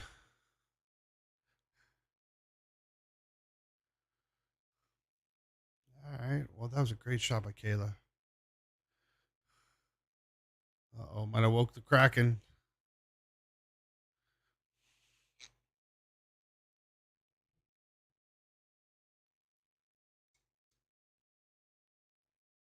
Answer it. Yeah, she's finding it.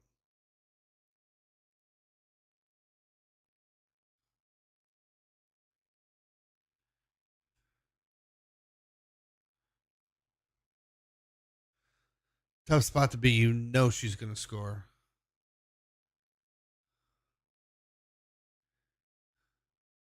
It's just hard to play a player like her in a point battle. The longer the game goes, I think she gets better.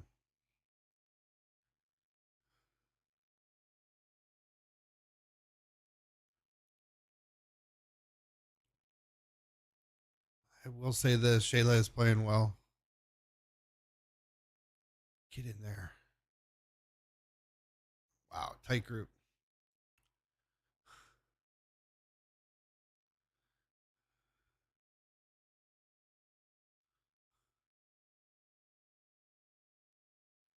King seat on Sundays.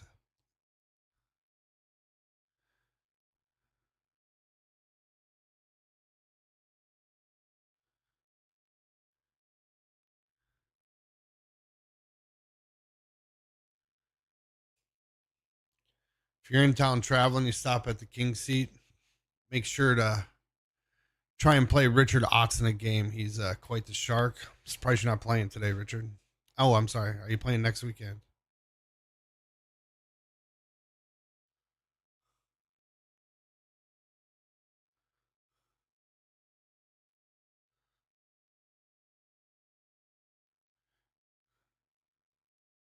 Nice shot, Chrissy.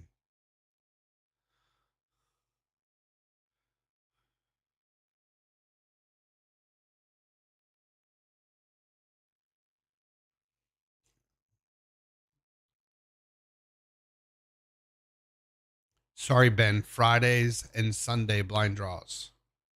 Do not play Ben, though. He's not a very nice man. Just kidding, Ben. Miss you, brother.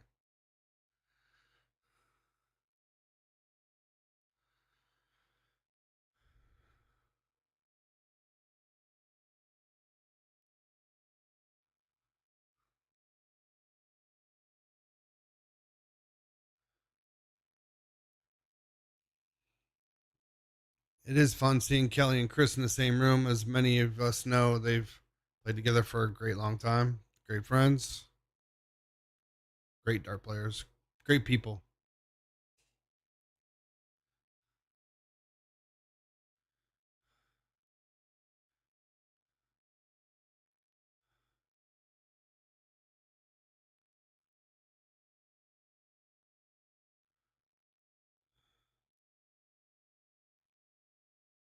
Gotta find 6.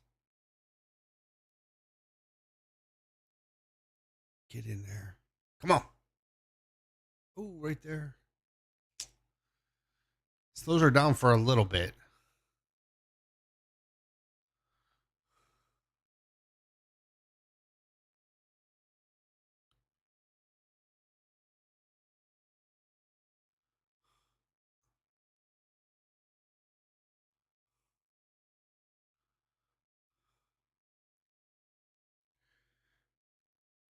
Well played, Chrissy.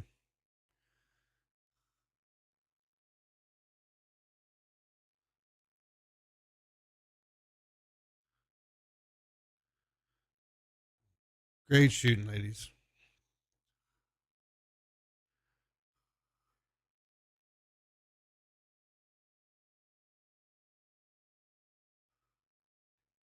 There it is. Chrissy Grimmel, 2-0.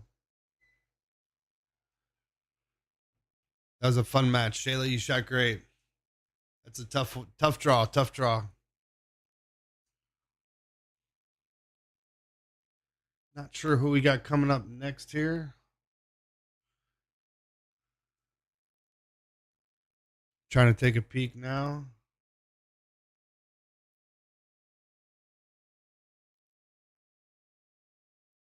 Melissa Walker, Jessica Bale. To winner plays Chrissy. Looks like the losers bracket's moving along too.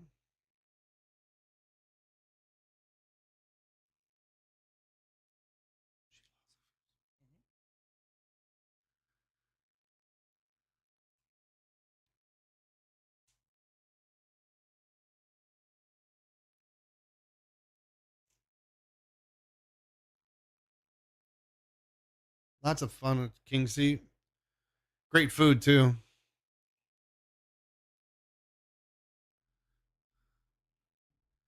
Lots of super fans in the chat.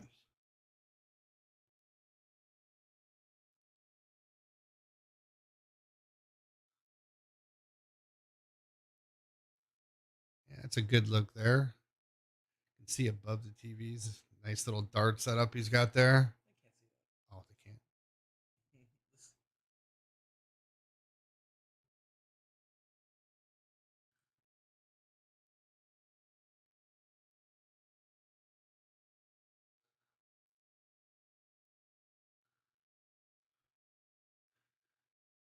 Like how they kind of zoned it off so the players do have some room. They do think of a lot and they do hold a lot of big tournaments here. That's Chris Cherry gracing his presence. I think he's Carrie's button pusher today.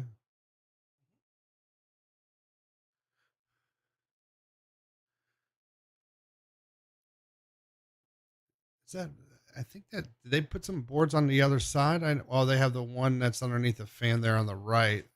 Oh, there's a couple of them over there. That's right. Oh, down there's the pool table and jukebox.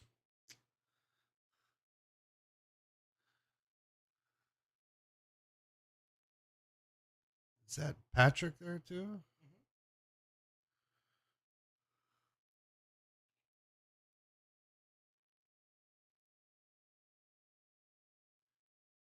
Looks like we're starting to find our way over to the boards.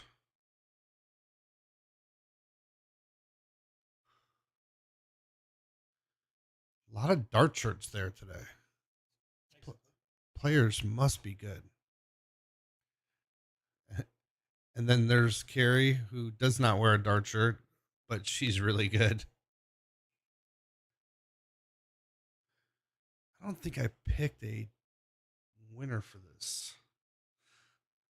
Well, my winner would have been Terry Johnson. Sorry, Terry. Always Kelly and Chrissy, but there's always somebody else that gets in the mix. Although the later it goes, those two get better.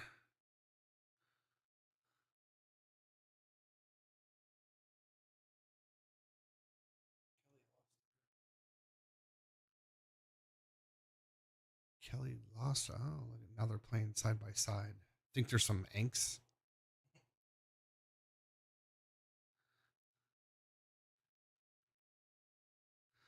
Kelly is having fun back there, if she's in a match or not. They're definitely having some fun.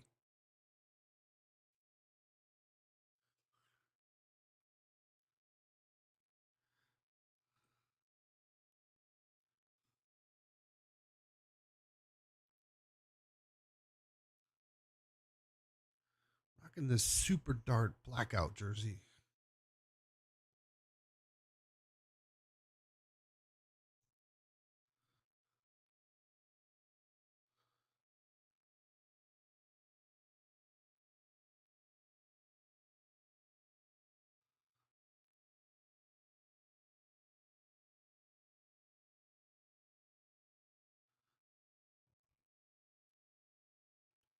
What is? All right. Somebody page Julio. Tell him to get the players to the board. Although, as you can tell, it is a non-smoking bar now. People have to run outside. I don't know if I give her much more time to practice.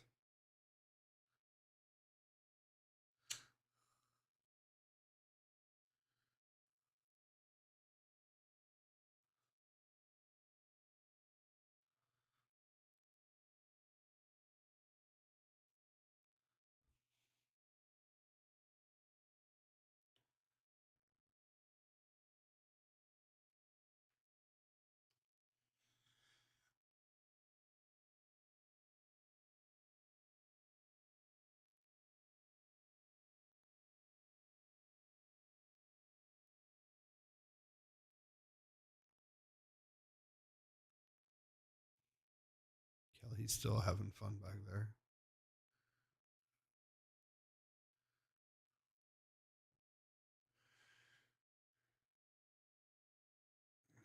Over 40 women in this tournament, 45 women. Wow, that's great.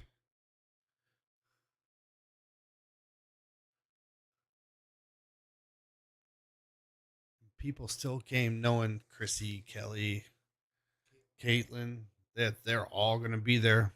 Good for you, ladies. Knock them off. Go get them. That's how legends are made. See, this one time I almost beat Chris Grimmel, and I'll never forget it.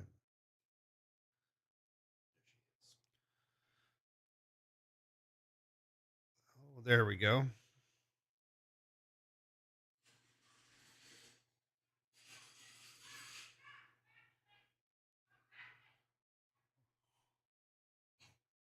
Oh, boy. There she went. She gone, leaving on. Oh, never mind. We won't do that.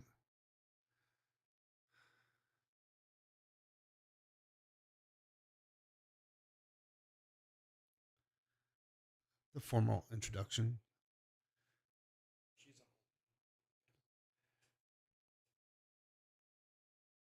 You know, I don't. Got Melissa finally at the board warming up. Ladies, I don't know how you play in flip flops all day long. Some of the people are obviously changing to the comfy shoes.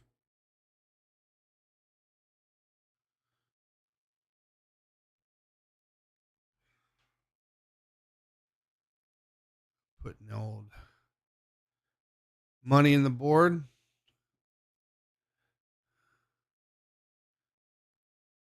Tying the shoes. Wait, no, those are flip flops. There's a hug to Kelly.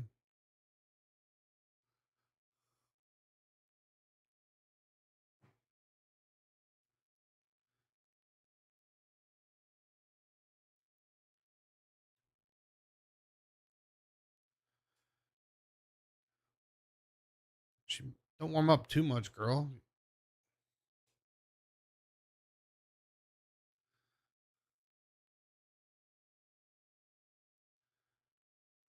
They're discussing a coin flip, possibly.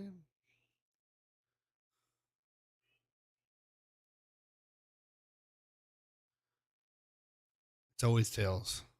It's always tails.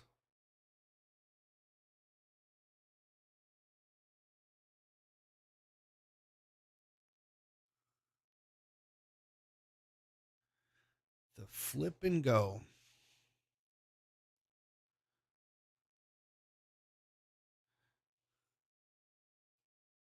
Here we go. It's, well, now they're playing songs on a jukebox.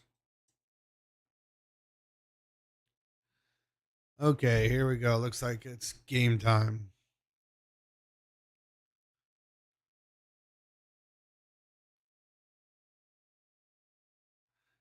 Never seen her throw before, really.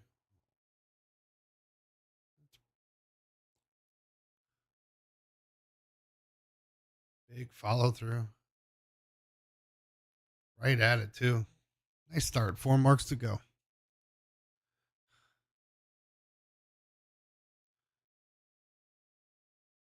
She spent all of her time warming up on the 20s. Now she got to shoot 19s right at it, though. Try to play it off of it. Oh, right in the heart. She hit it again. Ooh, good answer. Forward mark.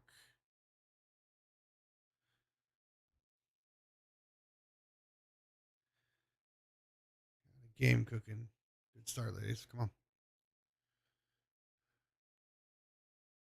Ooh, going right after her number. Ooh, this might cost with a 2 mark on her number with a 1 point lead. It's bold.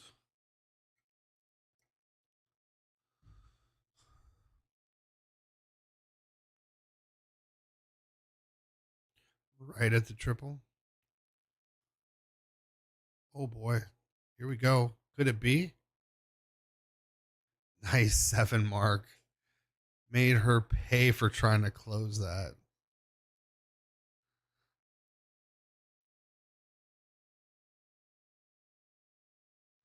Ooh, trip 18.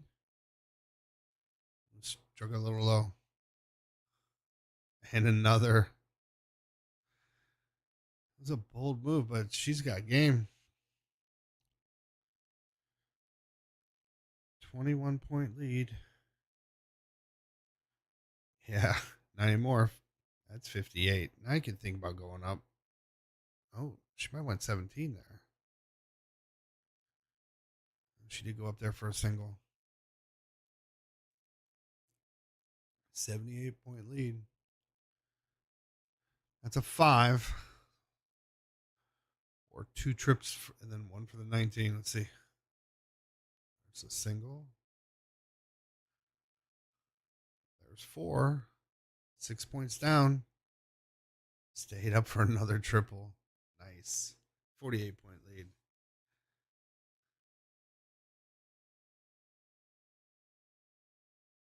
Triple puts you ahead.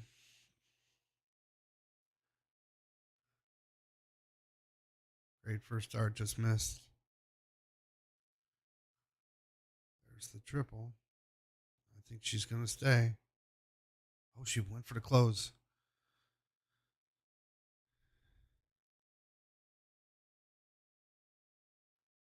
4-7-5 versus a 5 right now.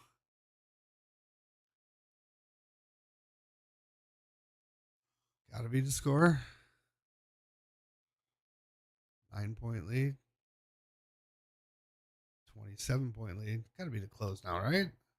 Oh, I missed it.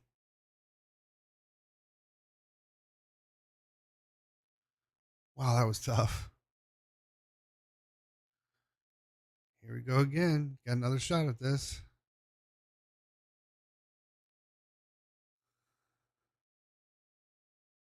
Nice. 59-point lead. Gonna go for the close again. Oh, and it's low at 444.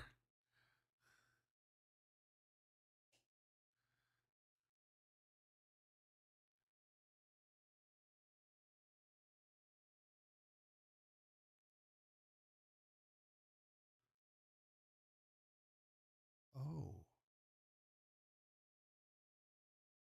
Just a single. Wow.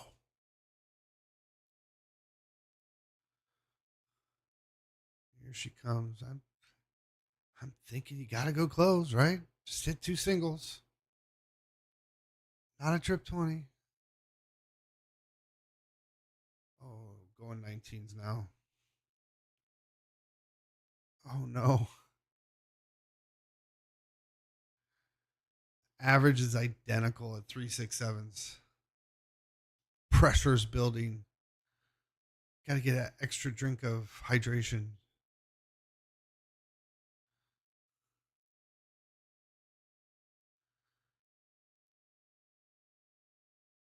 Here comes the focus. There's the triple. There's the close. Back up top. Solid 5 mark. What a crazy exchange to get to there. It's a battle. Gotta have a 6 mark. There's 3. There's 4. Oh, this would be a nice shot here. Right together. Oh, clicked into the 3. Good shot, though.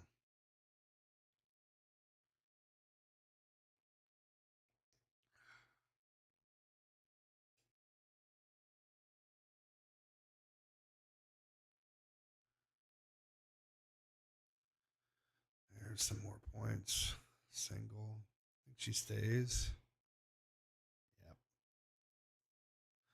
Back up to a 4. It's a 3-7-1.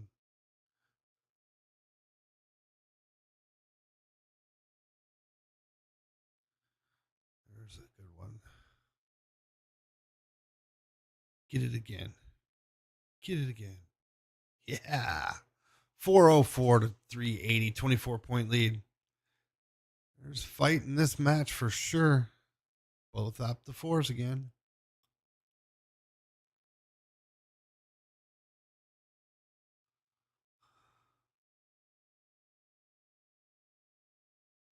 Oh, no. Yeah, took it away. Down 24. What a first leg. This is a battle.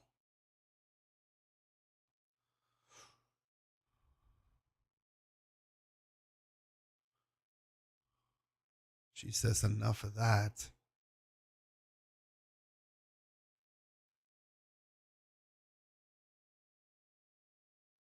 That was a big dart.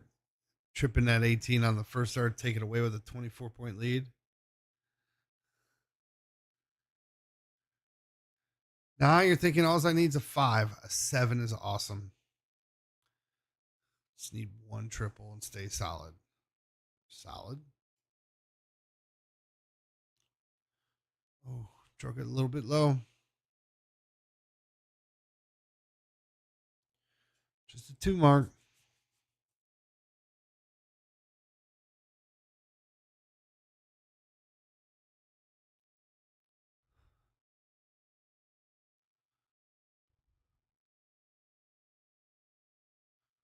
Single right on it. Here we go. Ooh. Get in there. Stay solid. Oh, she got it all. Great 5 mark. 56-point lead. Still shooting a 4.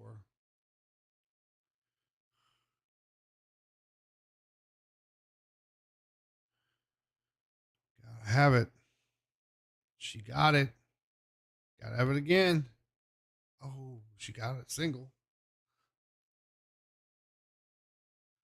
It's when you find out where the pressure is.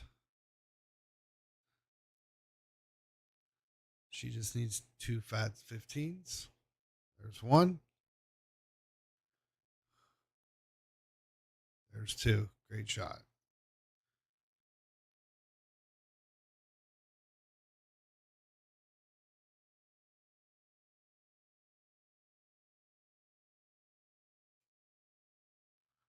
Don't understand the third dart. She had it close. Single boom. Close the 16. Double pull. Oh my. Neither are buckling. 3 bulls for the win here. There's 1. Lots of room. Oh, one outside. Lots of room in the double. Oh, right on it. Just 2.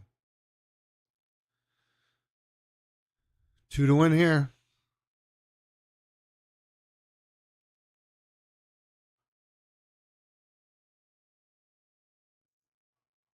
Could be awkward. I think it is awkward. Oh, got it in single.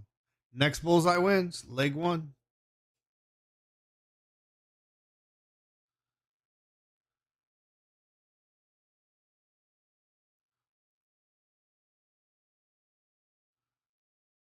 Oh, is it awkward? Oh, now the flights are crisscrossed. Oh, no. That was unlucky. Oh, wow.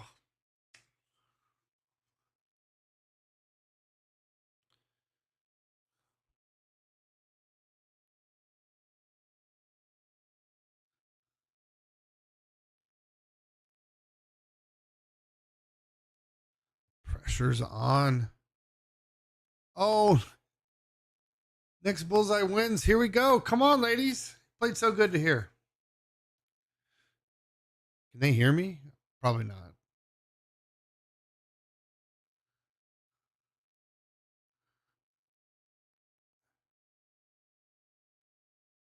Just a bit low. Same spot. Get on your toes. Oh, she pulled it.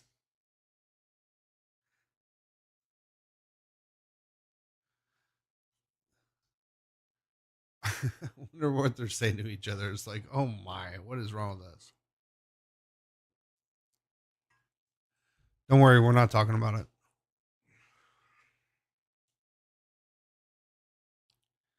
It's got to be in, right? It's got to be. It's like 13 darts. There it is. Good leg. That was all about who went first. Exact same average, exact same amount of darts. They're like, all right, let's do that again. Maybe this is why Chrissy starts with the Bulls. She knows something. She's got the cheat code. All right, looking for another solid start. Last time it was a 4 mark.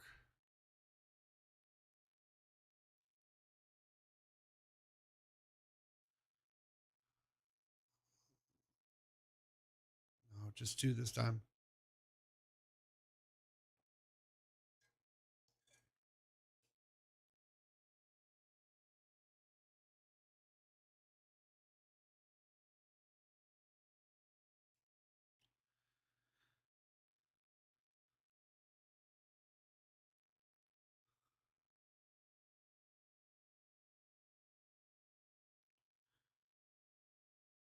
Solid. Solid start. She was doing her damage on the 19th last game. Let's see what happens this time.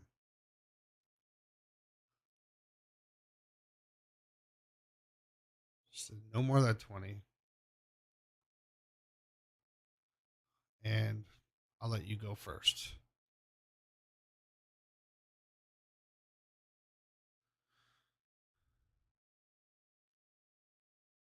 It's hard. There's pressure at this point. Y'all might be friends. You might all know a lot of people. This is a tough opponent. She has been for a lot of years.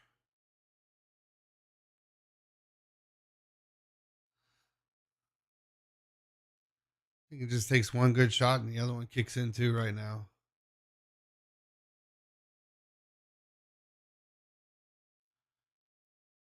That looks awkward too.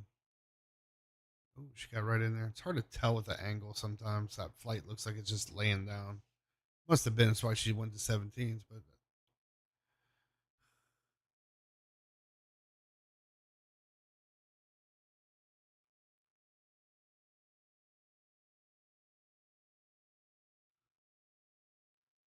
is that the Mike Maloney, Teresa Sullivan double 19?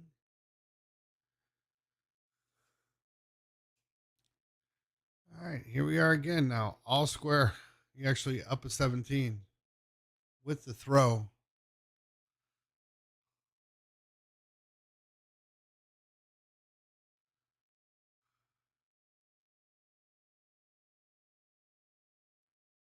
Just getting some unlucky shots. Wow.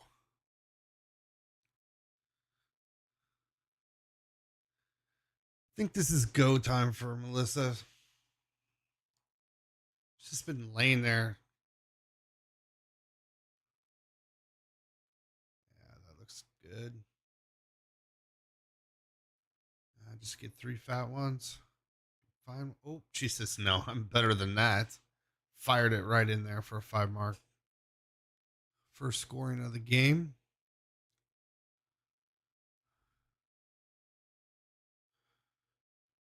It's a trip 17.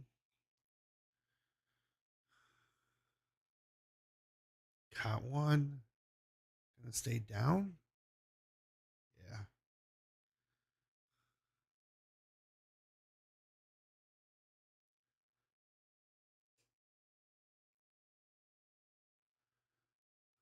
Melissa probably scores.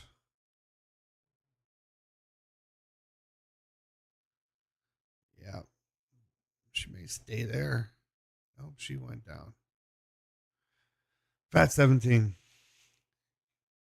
Here we go.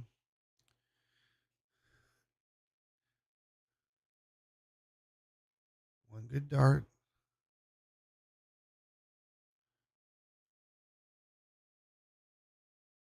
There you go. Stay right on it. She did. Nice shot. 136. 46-point lead. Now they're heating up. See, somebody hits a turn, then it gets answered, then they got to answer back. It's like a rolling stone.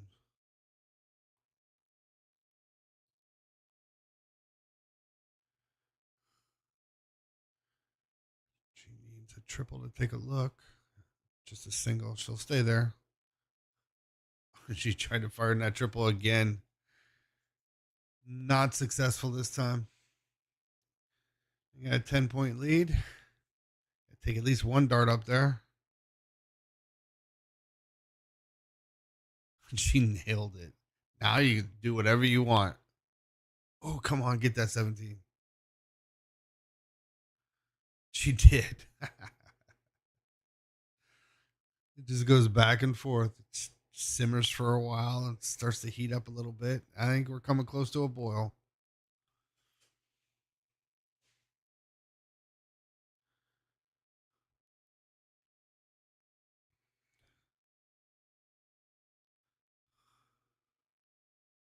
Ooh, nice shot. Just always in that range. Never out of it. These ladies are pretty evenly matched.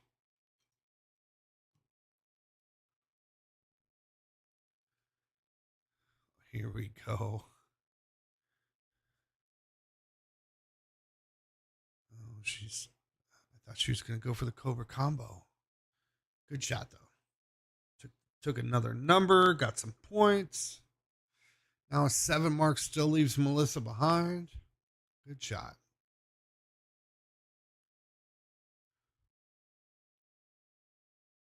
There's one triple and a single. 47-point lead. Like to see that number above 60. She does too. Oh, she took that 15 away. She's like, Great shot. Now let's see what happens with these bullseyes. I'm going to guess they're coming in bunches this time.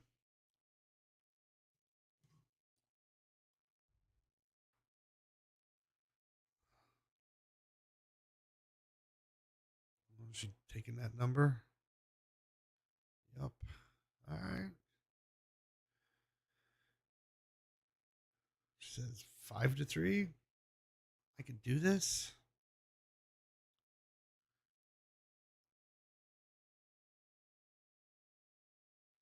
Yeah, last time it was awkward on the other side. I think that's good. Yeah. They're both up there. Wow, good shot. A lot of pressure on 5. Got to be like Joey Johnrow good or something.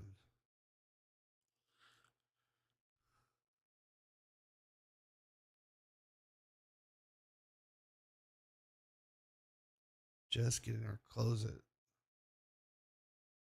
Get up. Come on. Yeah, wrote it straight up. 4-2.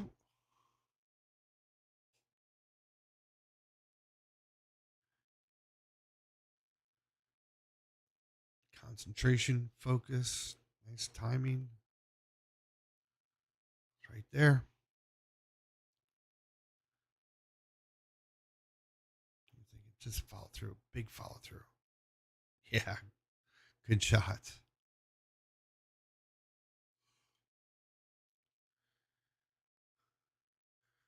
All right. Melissa to end the match needs 4. There's one. She's been hitting that first one first. Ooh, pulled it. Just give it a little. Yeah. This is going 3 legs, right?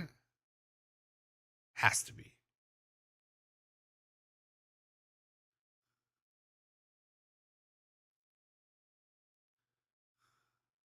Has to be. Great shot. Straight down the middle with a 3-0. It's fine. On to the last leg decider. First, we have to pay King Seat Bar and Grill, and we'd like to thank them for putting on this tournament today.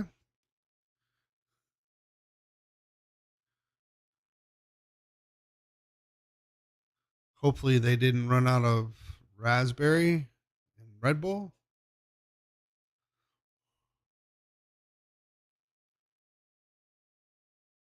Is that Chris saying hi to me? Hey, Chris, what are you looking at? Is he a bodyguard there? What's going on? No, he is a bodyguard.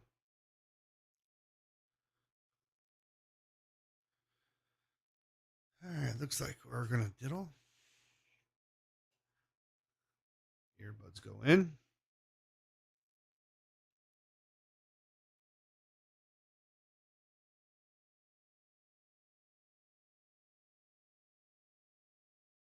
It's looking to be just one hole out, but high in that kind of weird spot. Melissa does throw firm.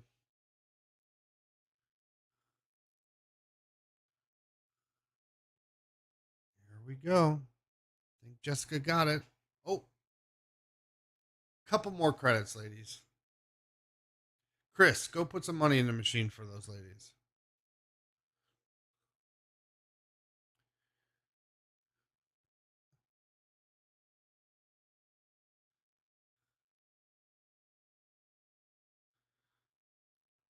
All right, we've seen hot starts. We've seen cold starts. Let's just see a good one. Good and solid. Come on. Get right in the middle. Oh, no.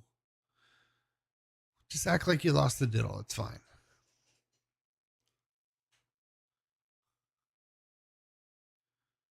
Melissa smelling blood in the water. A little excited there. There it is. She says, I'll point you now with that 29.6 mark.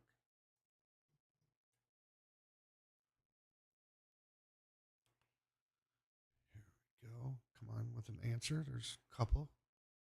Squeeze it in there. Solid close.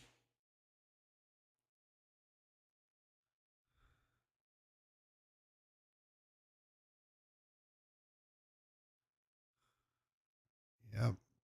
She knows I need 3 solid darts right at the triple, though. Yep. Just stay solid. Just like that.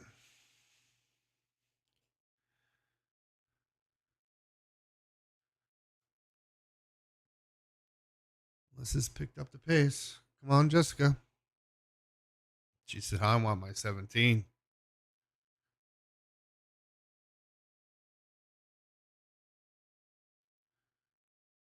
7 mark. Nice. Where Melissa was cruising, now she just slowed her down a little bit. See what happens.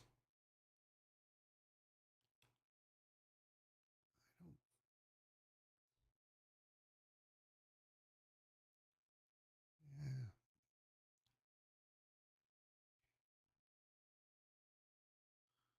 She went for the close first. Now she's going to go upstairs. 19s are closed.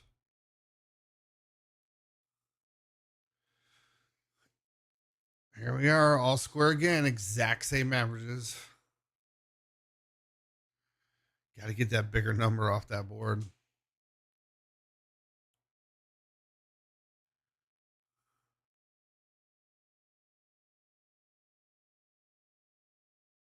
Jeez. Got it. She's sliding into 18 or to 17? 17. Right shot.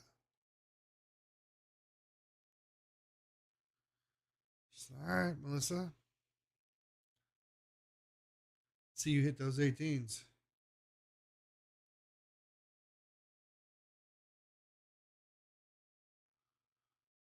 Triple for a look.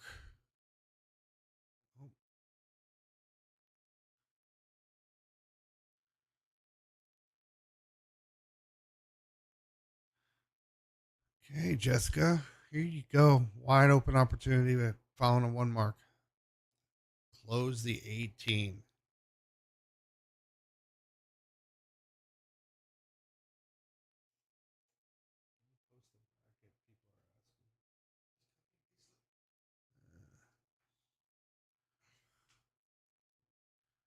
Great shot closing to 18.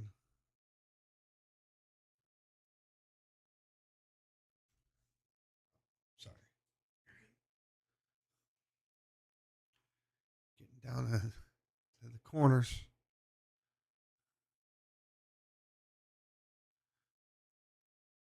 Oh, Melissa.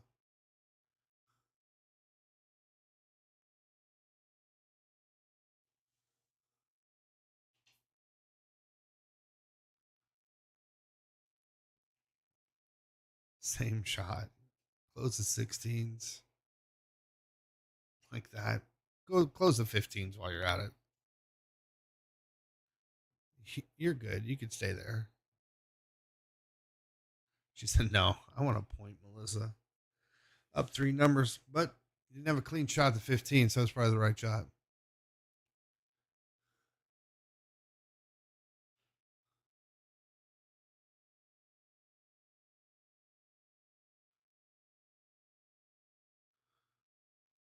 Melissa has fallen off.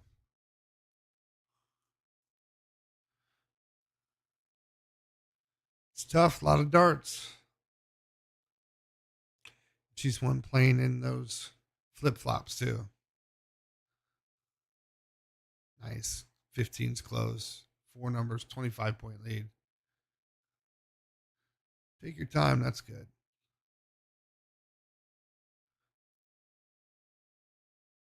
It's all right. Just get in there. There's 4 numbers open.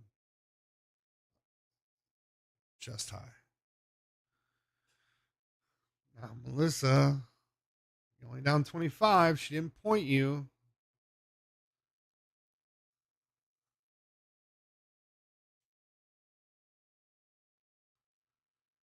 Oh.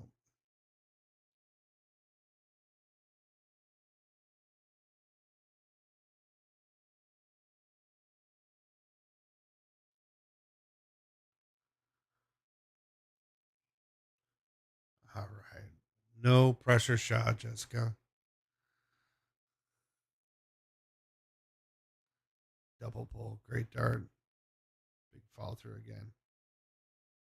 Come on. Great shot. Great match, ladies. That was fun. Hey, the real commentator's back. Appreciate it. Well, we got to work on his sign-offs, but good job holding down the fort there, as that was a great matchup between the ladies. Currently looking at our top 4 on the winner side. Caitlin Meyer sitting on that top side, waiting for the winner of Becky Sweden versus Kaylee Helton. Chris Grimmel just gets to play the winner of this match, actually. So some good stuff coming. On the loser side of the bracket, still fighting along, Kelly Mears fighting around after her second round loss to Jessica Ball, taking on Brandy Hurley right now. Winner of that will play Kayla Graham. And then you also have Nina Bond waiting on an opponent, Nicole Manning, Kristen Nicole, Cameron Coley, and Jamie Lee still fighting in the brackets there. So some good matches coming up. We'll be back in just a moment's time with our next matchup on the stream board. I'm Nick Shira, joined by Dominic DiChiria as well. Be back in just a moment.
And we are back, ladies and gentlemen, for what should be another great matchup here for the second annual Queen of the Hill tournament here at the King Seat Bar and Grill in Holiday, Florida.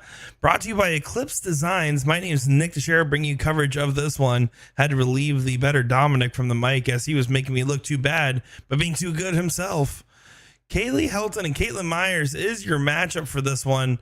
And this is a rematch of last year's final, where Caitlin Myers was victorious. Kaylee Helton, we saw earlier playing the stream, and she played really well up until the bowl phase of each of the legs that we saw. So it's going to be a tough task for her playing Caitlin, as Caitlin was our first match of the day and looked just fine in her match against Terry Johnson.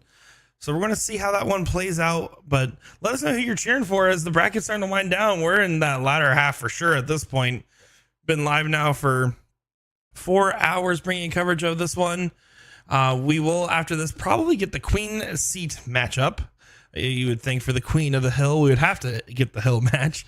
So we will get the winner of this match versus either Chrissy Grimmel or Jessica Ball in that seat match there, as it looks like we're getting towards the tail end, round 4, round 5 of that loser's bracket. So it's going to be pretty quick, folks. I'd say we got maybe about 2 hours left. So strap on in, sit back, relax, talk some darts, and let's have a good time watching some great games.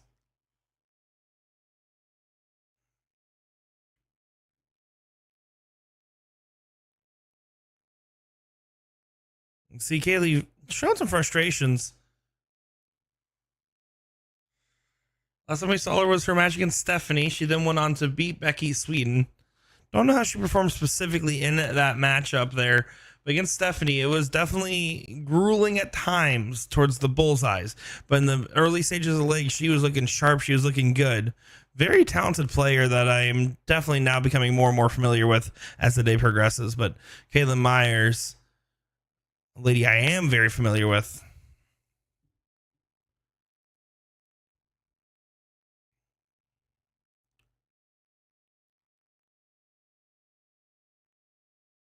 Has the point lead and the number advantage, so attacking the 17s.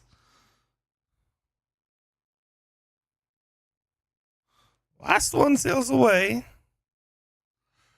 So doesn't get the close. Does leave an opportunity here. First art trip leads you an opportunity to be able to close both numbers if you really want to.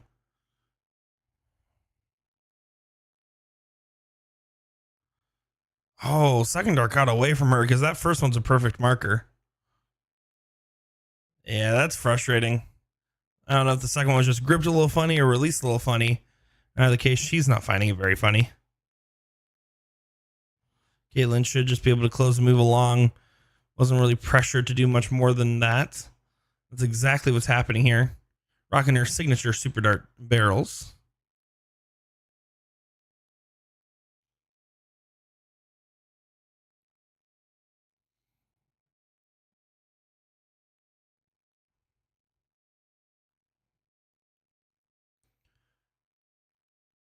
Does find trip 15. I don't mind that she's not contesting the X on the 16s, given that it would only put Caitlin up a third number. And really, right now, she's trying to find some confidence. I think she needs a number that she can spend at least a little bit of time on. Caitlin, of course, does grab that third number. Still at the point lead. Now should bail on those 15s. It's an awkward dart. She stays and finds it. What do I know? These girls can play. Good shot there from Caitlin Myers. Gonna be just trying to find 4 bulls. But really, you're at the point, if you're Kaylee in this leg, thinking, okay, this is not how I want this one to start. This one's not going my direction. Let's hope it settles in place and I get a strong start in leg number 2. Because that's going to be what you're playing for here.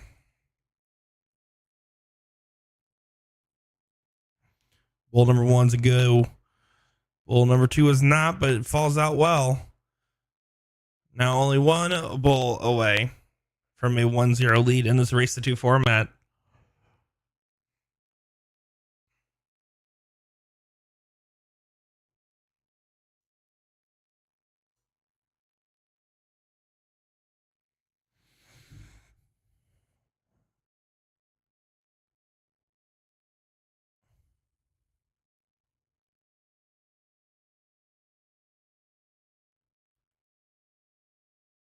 finds the bull on the first. Hello, hi. You can tell I used my break getting a little bit of rest. I didn't take a nap, didn't do no porky. I was chilling, watching dad on the comms.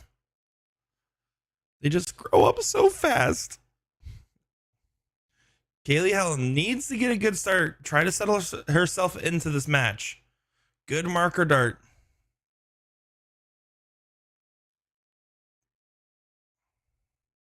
You can see, especially on that second dart, there's a lot of sway in her body there. She didn't look like she was planted too much. And so when she reset on the third, I don't think she quite found that same spot. Led to a little bit inconsistency in her dart. Caitlin going to do a nice start to this one, it seems. 5 mark on the open. Punishes the X. If Kaylee finds a trip in her first or second dart, she should grab these 20s, though. Continue to ask questions. Continue to push some pressure back off, because right now, Kaylee's feeling all of it.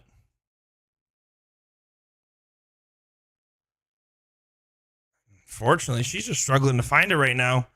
Caitlin knows, you can see she kind of wipes the sweat off the palm.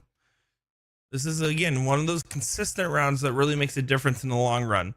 Getting a big close here, getting that second number up, goes from a strong start to a pretty dang hard to beat start.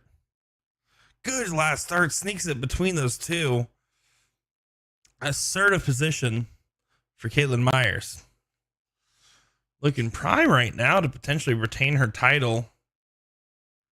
Overall, putting up some really great performance. We did see some good performances out of Chrissy Grimmel. We did call for a Chrissy Caitlin seat match. Right now, Caitlin looking likely to make it through if Caitlin doesn't get it together and hit a couple big ones. Jessica Ball trying to play spoiler against Chrissy Grimmel. I'm curious to see how that one will play out.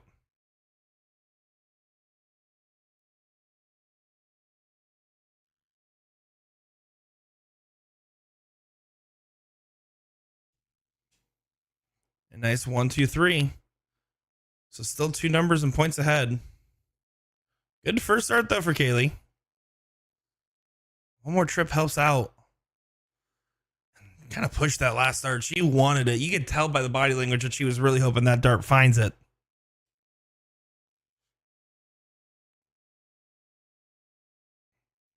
Can work in on that dart. She's been doing a good job of doing that. This is where it gets a little risky. The points are a little close for comfort, and that's why she bails out, finds a trip 20. Very solid, clean cut, clinical round. And that's what I like about Caitlin Myers' game is she's thrown some really high highs, but she's so good at finding this consistent 4 mark round followed by a 5 mark, followed by a 4 mark. Rounds like that is what makes her game so deadly, is that you know she's pretty much good for a trip on every visit. And when she finds 2 or more, that's when you're in trouble.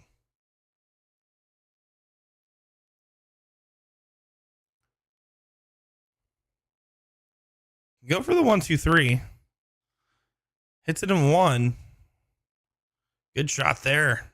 Again, nice assertive shot. Good for 1 triple. She's only averaging a 4, but she's averaging the kind of 4 that really puts her in a great position. No real question about control of this leg. There's been outside opportunities for Kaylee. It hasn't been an unbeatable performance from Caitlin. Right now, I think Kaylee's just talking to herself in her head more than just trusting the dart. She is a great shot. There's a reason she got to the finals last year. There's a reason why she's this deep on the winner's side this year. She just needs to settle in place and trust her game. This seems like it might be the first big opening. And that is the first big opening. First start trip leaves it down 7. So four 16s and a single 20. You're in a new game.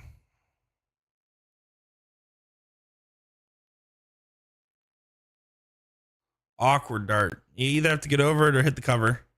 Oh my goodness. Still hits that trip. Beautiful last. 9-point separation now. Adds a dart to Caitlin's throw.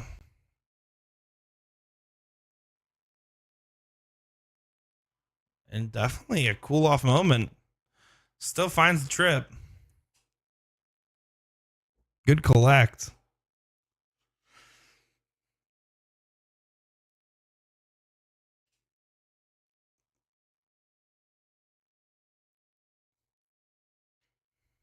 Oh, last one looked like it could have been good, and Kaylee looked like she thought it was going. I don't blame her. Had a great look to it.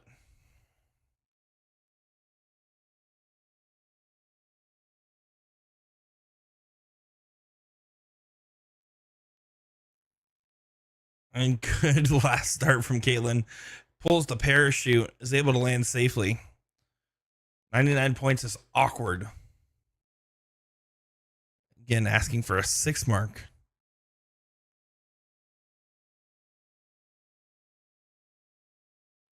You can see in her follow through, she's not really holding her follow through until that last dart. Those first 2 darts, she was doing the follow through, but a half moving down and trying to grab your next dart. I think it kind of shows your mental state when you're doing that. You need to just kind of trust that follow through. Look at Caitlin Myers here. She follows all the way through. She snaps it and then does the motion that starts going for that next dart. Versus Kaylee, who's throwing it kind of already thinking about her next dart. Pay attention to her follow through here. You can see already going back to her hand. Now, granted, the release point when she times right is fine, but that's also why you see some of those haywire darts. If you discipline that fall through a little bit more, it can remove some of those inconsistent rounds. And I'm only critiquing that because she's already a great shot, and I'm curious to see how high her ceiling can go. Again, very impressed with her overall. Great mechanics. And look at that. Caitlin Myers put herself 1 bowl away from a 2-0 win to get to the Queen Seat match. Guarantee at least the 3rd place in the 2nd annual Queen of the Hill tournament. Of course, she wants to go back to back. That's what she's thinking about.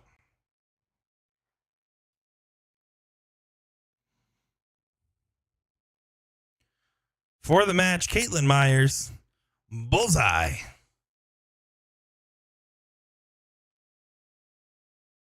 Well, yeah, there it is. She walks it in. Good shot indeed. So this won't be the best view in the world, but we can at least get a view of the action over here. We're going to try our best to take a look.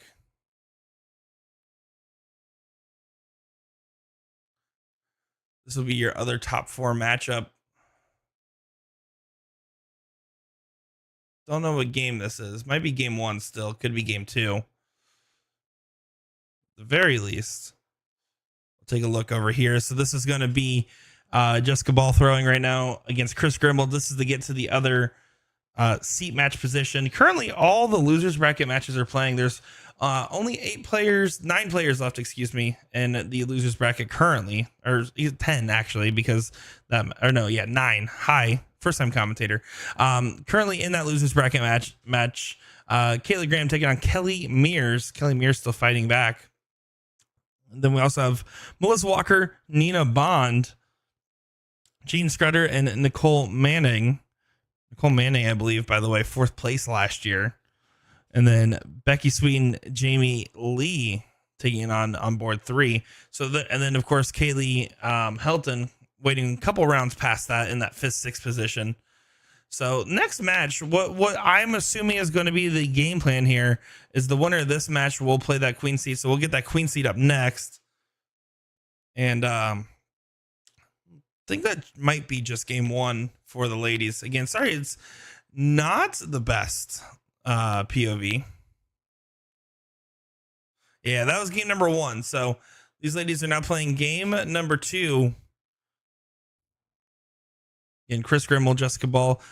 This is the only perspective that we can really get a look at right now. So we're going to go ahead and get this look. It's better than nothing.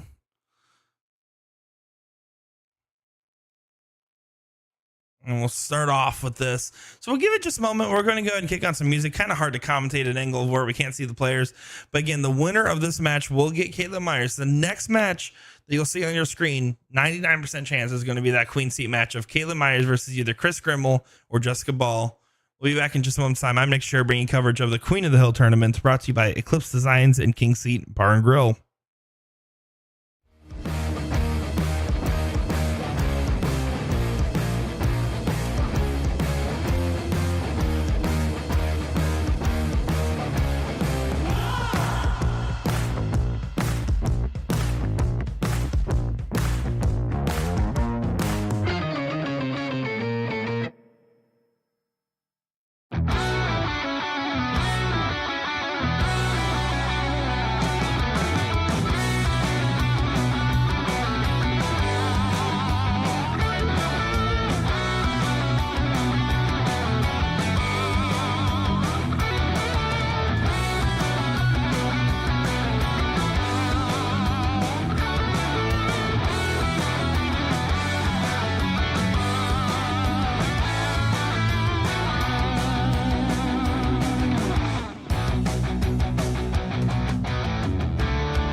It's time for the Queen Seat here at the Queen of the Hill tournament match.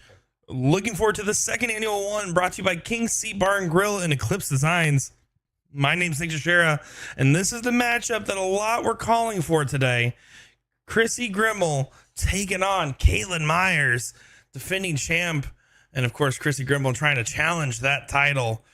This is going to be a very great matchup. This is everything you could have possibly expected for opponents, but of course now it's down to the performance.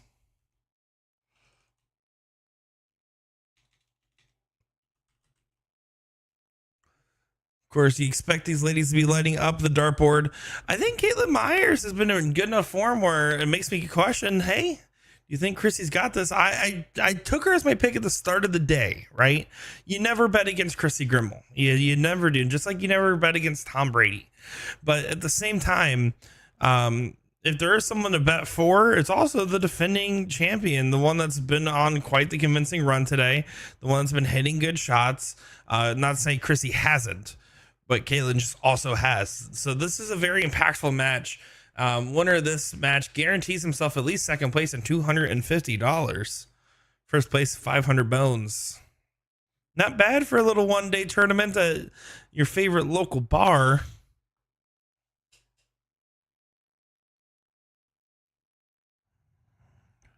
217s for the close. Gets it done in one. Awkward dart. She loves to stay on darts like that, though. Like, I think Caitlin Myers stays on overhead darts more than the average player by far.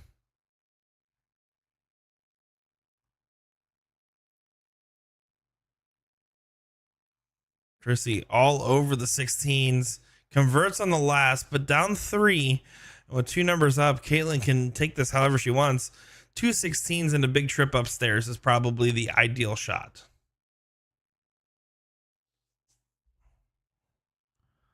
Take a trip upstairs. And the reason I say that is because if I'm Chrissy and I hit like a trip 15, or let's say Caitlin's last was a trip 15, Chrissy can go up there, hit a white horse, and it's only 4-3 on the bulls. Now, of course, she did attempt to go up, but doesn't collect. Chrissy gonna punish that. Fine 7, 57-point difference. Caitlin on defense. I wouldn't even consider taking a shot at that 15 unless I hit 6.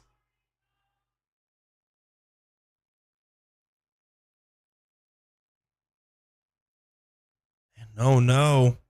Caitlin Myers, that's a big last saving dart, as it does add a dart to Chrissy Grimmel here.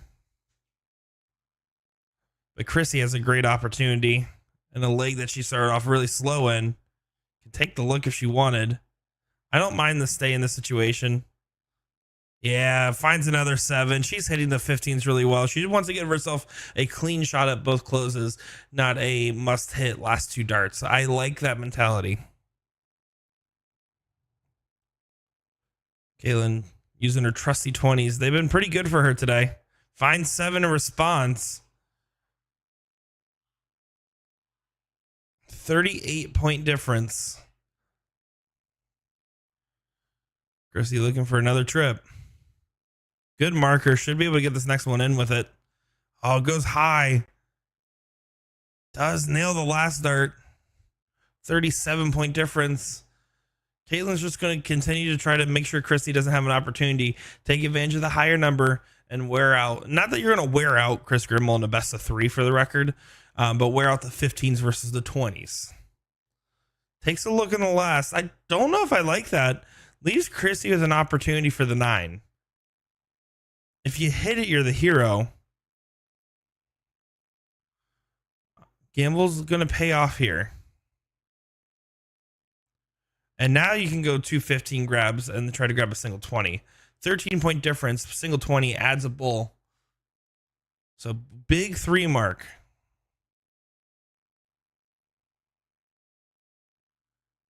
Big single on this last. I don't like the bull on that last start. You can just push the bull.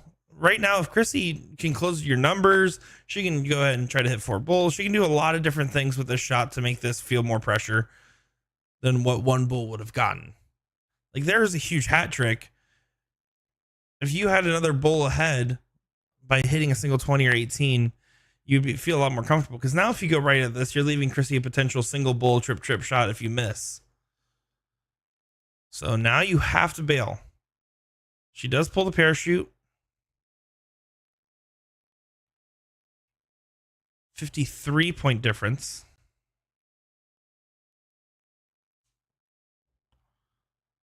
So now Chrissy looking for 3 bulls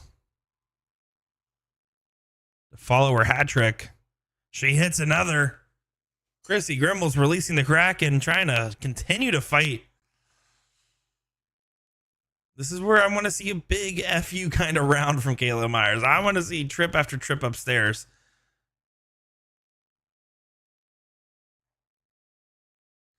Oh no, bare minimum on the turn. Chrissy did not expect that clean of a look, or she didn't expect to drop her flight. One of the two.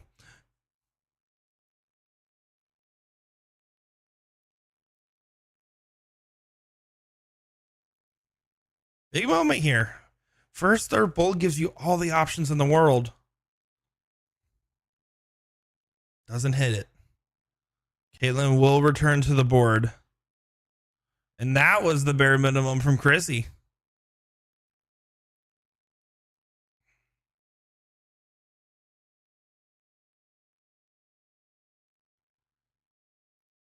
Awkward first start. They're all in the same zip code. Point differentials back to 53.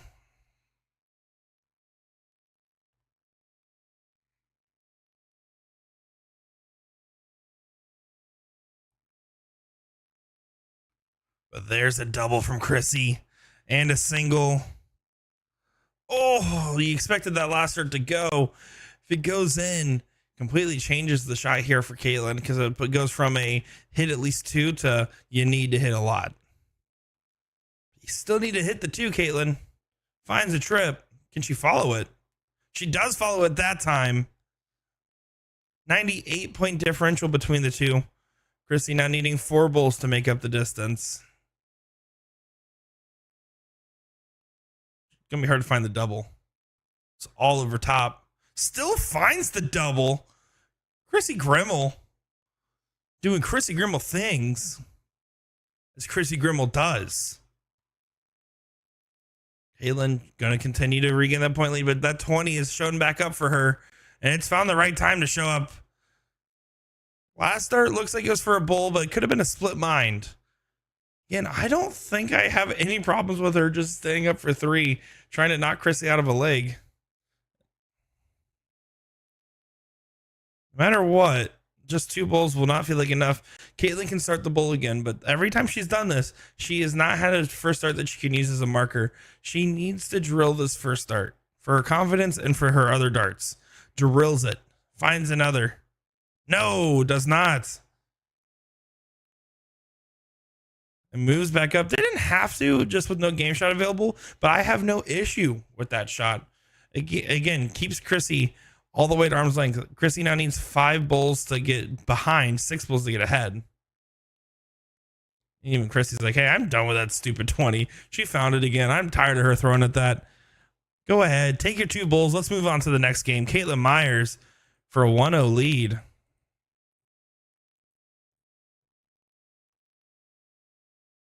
Needs 1 more. There we go. She's off and running. That was a very intense leg. Chrissy started off real slow and then fought all the way back. I don't think that's going to be the case this go. And Caitlin needs to be ready for a quick jump here from Chrissy Grimmell. As she was so quick, she was going to run up to the board. What do you got for us here, Chrissy? Good second dart. Finds 5. That's a really good deflection, being able to play off that barrel and not kick too far out. Caitlin was so trusty with those 20s. She's going to need to make new friends on the bottom of the board. That dart kicked the second one out. She is so good at placing those darts with darts overhead. Like her third dart, when she has a dart overhead into the side, is literally a higher success rate than almost anybody else I think I've ever seen. She is so good at hitting that precise placement. And Chrissy playing aggressive, jumping up and down. Caitlin will need 4 on the 19s to get a 15-point lead to be able to take a look at that 20. Breaks the tip. Finds the 4. Sails the last one up. Don't cut your hand. That tip's sticking out of the board. You got one on the 19, and now we have one on the 17 as well. Julio, what you doing? I'm just kidding. Julio's probably doing something, right? Oh, but Chrissy's doing even more. Finds a 7. Good shot. I will say, could have, after the first start trip, gone down for close, but she was feeling it and nailed that trip 20. Caitlin's going to have to find a perfect 8 mark or 9 mark here. Either stay on the 19s. Needs at least 6 to be able to get the point lead. Finds 7. 28-point difference. Good fight from these girls right now. These ladies, excuse me.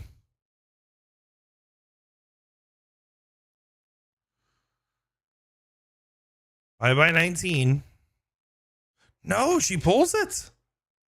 Now that's an error that can cost you a lot in a match like this. First start trip 19 lets you have 2 single 20s. Does she take it? Oh, but you have to make sure to hit at least the single. She still stays and finds a trip. Caitlin Myers, absolute confidence dart. You can't throw that dart and have a doubt about if you're going to hit it. Wow. And Chrissy, of course, going to close right back, but it's not going to hurt. It's not going to hurt at all. Big moment. That was a huge shot from Caitlin, but she has to back it up. This is the shot that matters just as much as the last one. You have to at least close the number, preferably hit 5. Oh, good shot. One more of those. Caitlin Myers finds 5. 41-point difference. She got rid of Chrissy's higher grounds. Chrissy now has to stud up a new number, looking for 6 marks or more at the 17.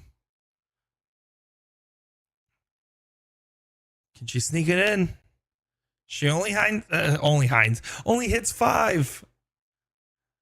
Keeps it within a 7-point game, but Caitlin now has the advantage. Oh, she's looking down. She hits it on the first. Caitlin Myers dictating the pace of this game. Finds another 5 mark, averaging a 5.17. Your defending Queen of the Hill champion is showing why she has that title. And she's showing that Chrissy Grimmel might be a favorite, but she's still the favorite in her own tournament. Chrissy Grimmel finds 4 on the 16s.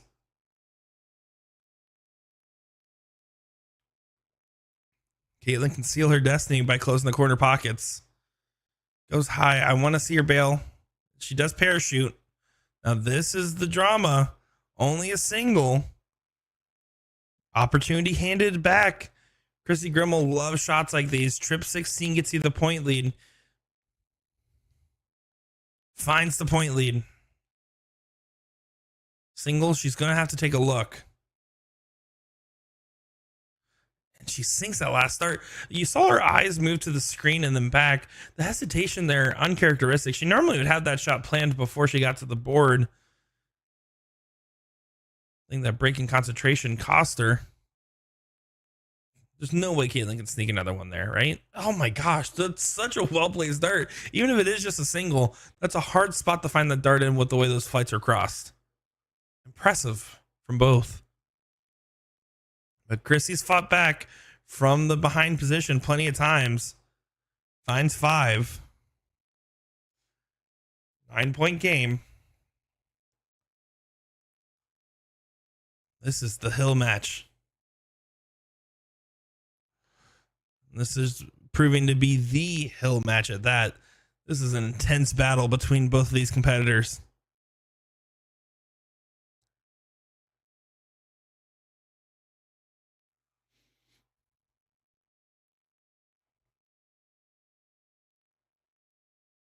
Good job from Chrissy. Another 5. Continuing to get the point lead. Continuing to wear down Caitlin. Caitlin not showing any signs of the wear yet. Finding those 18s pretty consistently, but that dart sinks low. Good correction. At some point, something needs to change in this pacing here. Someone's either going to take a big swing or a big miss. I think Caitlin, if I was her, I would start considering doing a play for potentially the 15s, or if I was Chrissy as well, for the record. Grab a second number, change up the shot dichotomy. But look at that. Chrissy Grimble, third dart, trip, finds the close. 11-point game, but leaves the 7 mark. 4 15s for a trip 16. Needs to focus on at least getting the 15s. Good marker dart to be able to find the trip. Oh, unfortunate on the last.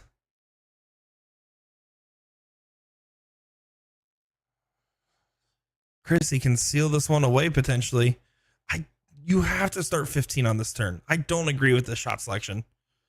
I don't agree with that shot selection. I think Caitlin's too good to do a shot like that. If you grab 3 15s at the bare minimum, you're at least giving yourself advantage into the bowls. Caitlin looking for a trip, but not that one. Doesn't punish at all. Gonna be frustrated with that turn.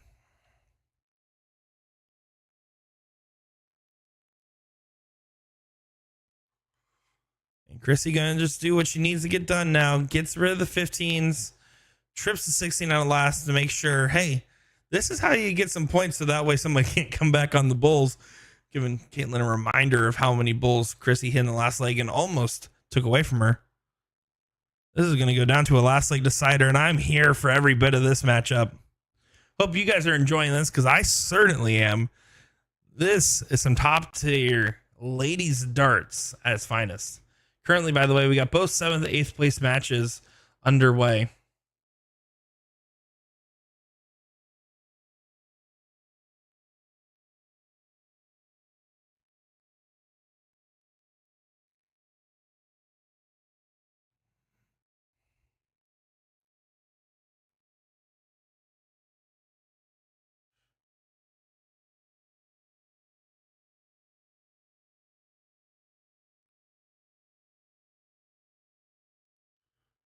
Caitlin continuing to fight on the bulls.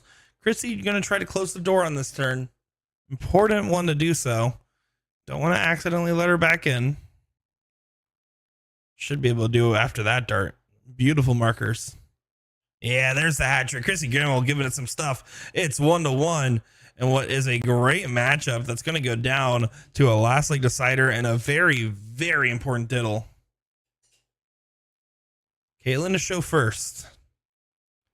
Good diddle. Can be used by Chrissy with that spot. It's not over top. It's actually in a good marking position. Oh, but it looks like Caitlin got that by a hole or two. Caitlin says, oh, I got that one. I'll take that. Her 20 game is very strong, so that's going to be a massive advantage for her. Only if she's able to capitalize on it, as it looks like they're getting some more monies in the board. Ryan Clark saying, Nick, why didn't you sign up to play next week instead of commentating? Because I'm way better at commentating than I am playing nowadays. In any days. As you see the ladies give each other a big hug. Some respect between these two. Fierce competitors.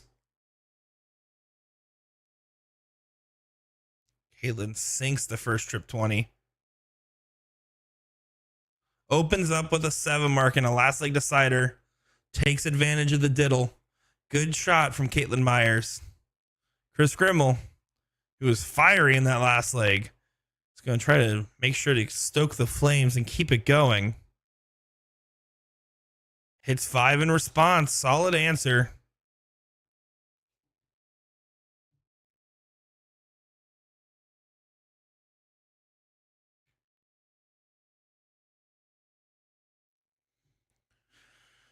Caitlin Myers finds the trip 19 on the first, is feeling good, hits a big single 20 last. Wanted a little bit more on that last start.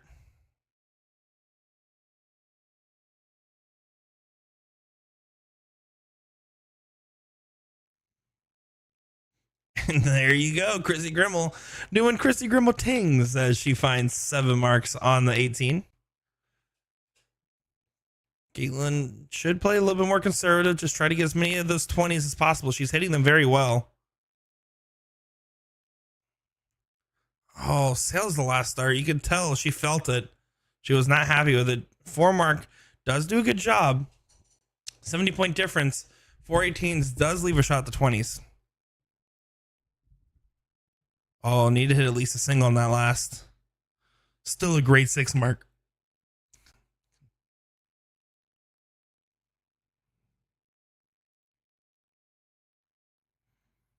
Kaylin back on defense. Oh, that's a good spot. Right in the corner of the trip. And again, that last star keeps going up and left. She's not snapping it the same way she's snapping the first two.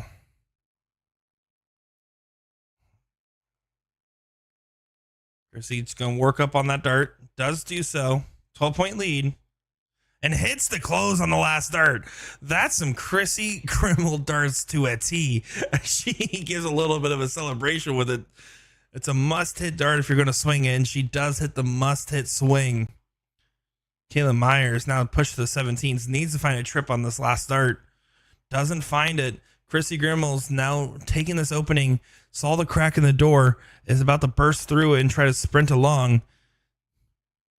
First has to start with the 17s. Good marker. All over the wire. And stage 3, you can see that last dart really just glided right in over that first one. It was a good marker. Took advantage of it. 46-point difference in 2 numbers. Caitlin Myers, who started off with a 7 mark, is throwing above a 4. Is definitely feeling a little bit of frustrations in this leg, but still hits 5. She's not going to give up, and she knew what to expect playing Chrissy Grimmel. This is a great match. Grabs some extra points. Stays there for more. And misses the close, so there's a reprieve.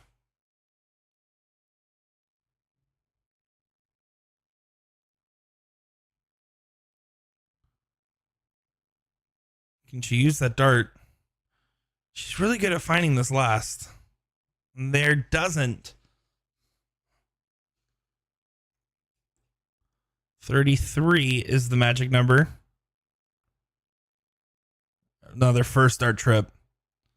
And second time she's missing to the 2 and then missed high this time on the 3rd. Hasn't closed the door quite yet.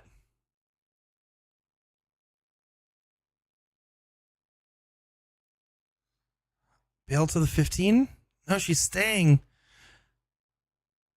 I probably would have preferred out of that first start getting a little tricky with it. At some point, Chrissy's not going to try to point on the first start, but go for a close on the first. And that first start trip has been brutal. Stays. Only hits a single. Kaylin needs to find a big turn here. She's running out of rope. Chrissy's on the attack. She keeps gaining ground ever so slightly.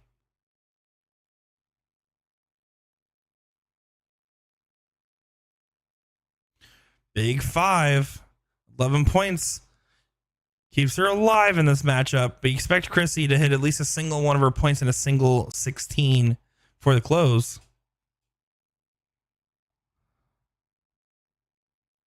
Does do so. Big round on the 15s. You're thinking to yourself, if you're Caitlin, give me a big round on the 15s. Hope for a miss from Chrissy, which is something that sounds ridiculous, but it's how you have to play this. Get 6, 7, 8, 9 on the 15s, and then hope that your opponent misses. Gives you an opportunity to close their numbers. That's how you have to play that. And there finds 4. Bare minimum, because it does add a dart to Chrissy. And look at this. Only a single. Caitlin Myers in this situation, this is what really matters. If she hits a single or a trip 15, as long as she hits a 15, she has to go for these closes. Finds a trip 15. Hits a single 17. Trip 18. No, she sinks it down to the 4. Oh, that could have been such a saving shot. It still is a great shot. Don't get me wrong.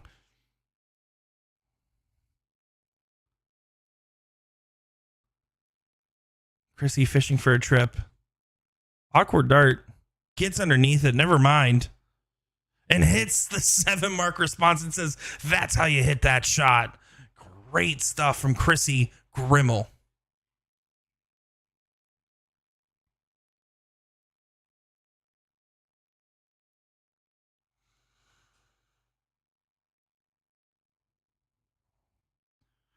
With 2 bulls on the turn, Chrissy Grimmel can get this one done.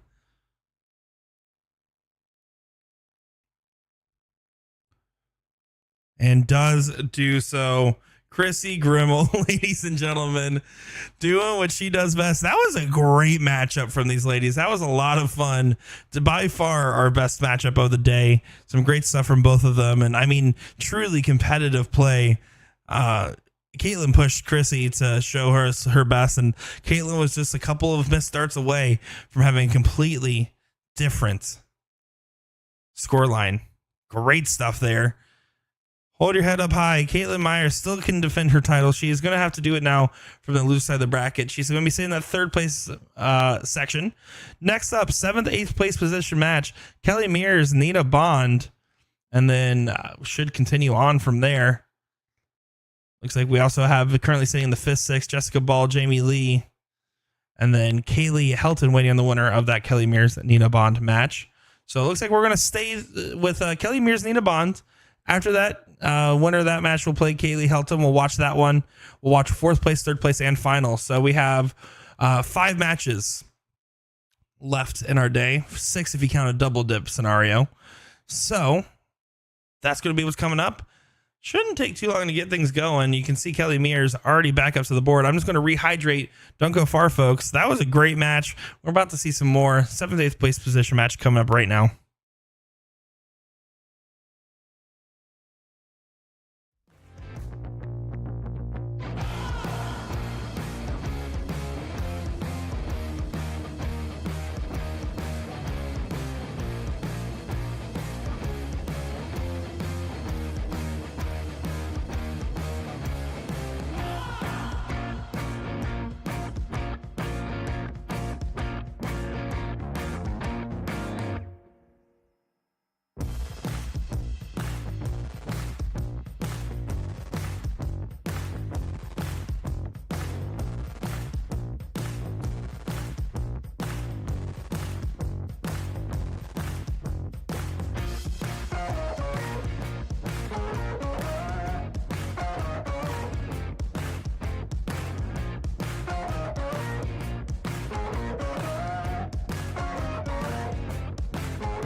Told you it wouldn't take long. Here we go. This is going to be that 7th, 8th place position matchup. Kelly Mears taking on Nina Bonds. Again, after that, we'll get the winner of this playing against Kaylee Helton, which should be a good one. I'm Nick DiChiria, covering the 2nd annual Queen of the Hill Dart Tournament, brought to you by Eclipse Designs and King Seat Bar and Grill. Do appreciate everybody that's been tuning in, either on the King Seat page or over on Eagle Eye Sports, Facebook and YouTube. It's been an absolute pleasure to have all you guys here with us. We've been having a lot of fun bringing all this coverage to you. Hope you guys have been having a fun time watching as well.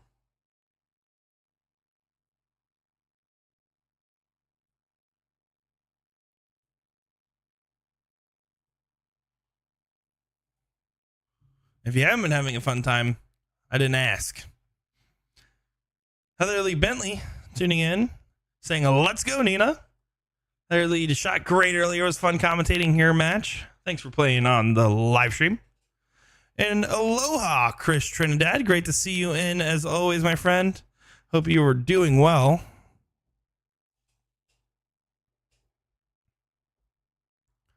Nia does get 19s and then some, finds 6 marks.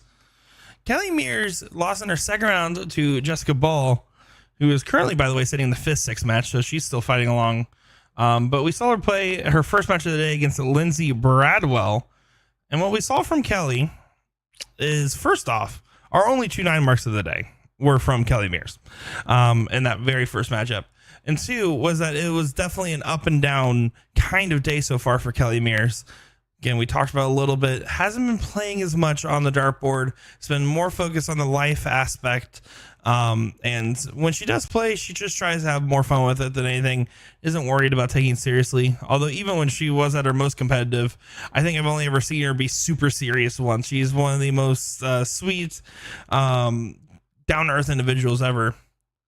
One time, Kelly Mears and I were playing in a NDA team event, and we were going against one of the German teams, and out of nowhere, it was Kelly and I. It was one of the double sections. Kelly and I were paired together, and we were going against two pretty well-known German players. And she whispers to me, she's like, "I just want to let you know, I really want to win this one." And I was like, "Oh, okay, Kelly." And I tried so hard. I think I might have tried the hardest in that match than I have in almost any other match. Because when Kelly wants something, you don't deny her.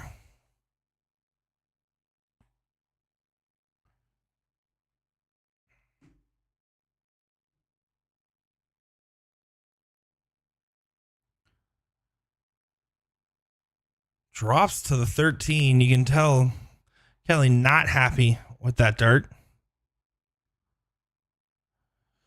I say this every time I see her play soft tip, as she does find a trip on the last. Her steel tip darts have these little duck flights. I think if she had the duck flights on her soft tip darts, she would statistically perform better. For no other reason than I think it just makes her smile whenever she sees them.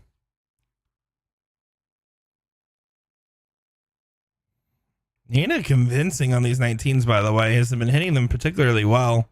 Big single in the last for the 18s. Doesn't get the close, but marks it up. Puts pressure on Kelly.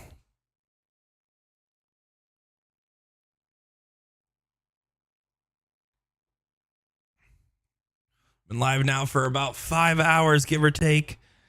Appreciate each and every one of you for hanging out with us. Got about an hour and some change left of coverage. I don't expect long waits between the matches. I think Kaylee's already waiting in the background to play her next match. Got the other 5th, 6th waiting, and I know Caitlin and Chrissy won't go far, so it's gonna be pretty quick. I'd say we got about an hour left of coverage, maybe an hour and a half. So I hope you guys enjoy the darts, as I certainly have been today. Now, big last dart there. Nina Bond, not as familiar with her dart game, but definitely going to have to become familiar. She is very convincing on the bottom of the board, hitting and not only just hitting, but drilling darts at the bottom. Kelly to try to respond on her trusty 17. She always loves that 17 to 19 transition, so it makes sense that she hits them pretty well. Nina can go for the 1-2-3 if she wants. I like the conservative play on the 19 first. Stays there for all three, but only a single. 30-point difference. This is an opening now for Kelly Mears.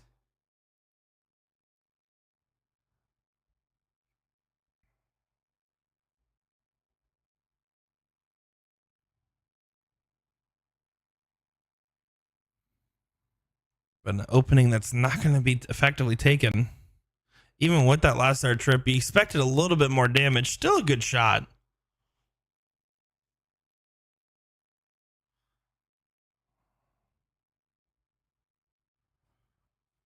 But the trusty 19s, Nina's friend, fine 6.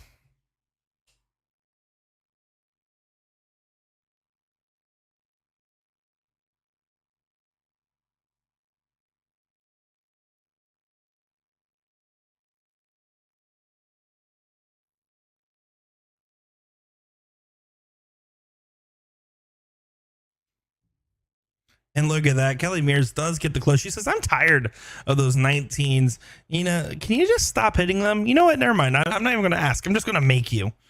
Don't know if it's the best shot, especially because she ends up hitting a first start trip. And look at this. Nina Bond hits our 3rd 9 mark of the day, and it's a white horse. Hiya! Beautiful shot there from Nina.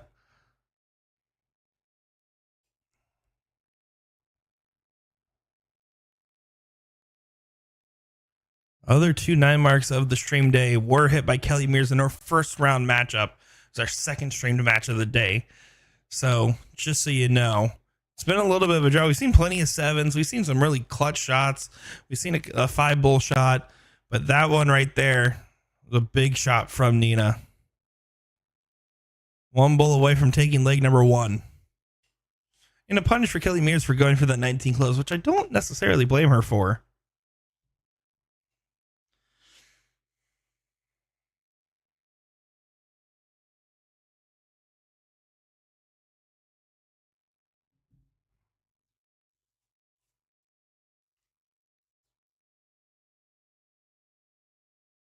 So here we go. Nina Bond, 3.8 average and 1 bull needed.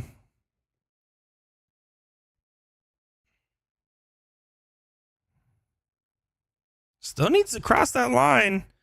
Doesn't do so. No game shot available by 1 point. But now Kelly, if she hits 3 bulls, changes this game a little bit.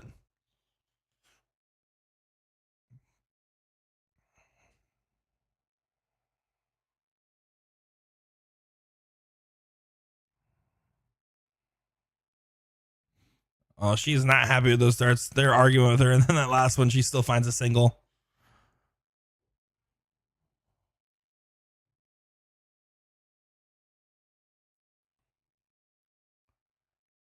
All over the wire. Nina does cross the finish line on this turn for leg number 1. But now we'll have to go against the darts in leg number 2, which I think is a good thing. Debatably, I mean, Nina played really well against the darts there, and specifically using the 19s.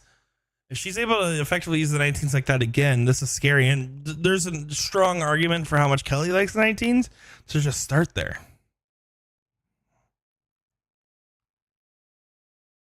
Just because there's an argument doesn't mean you should do. I am a big, like, if you are going first, start the 20s kind of person. Although it doesn't get the close. Nina could potentially shut the door on this early.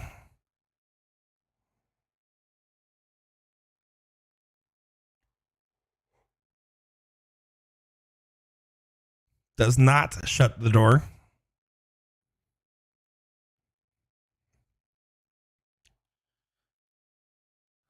So Purple Rain Kelly Mears with a redemption shot.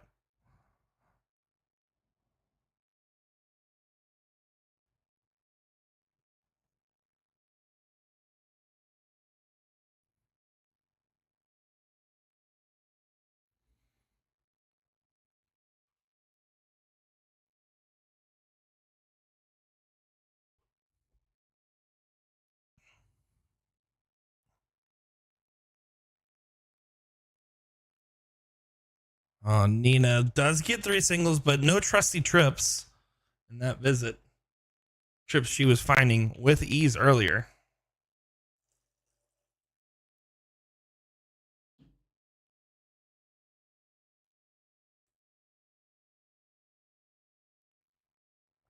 But no punishment for Kelly Mears, who stayed down and had to hit the parachute after the second dart hit a trip 3.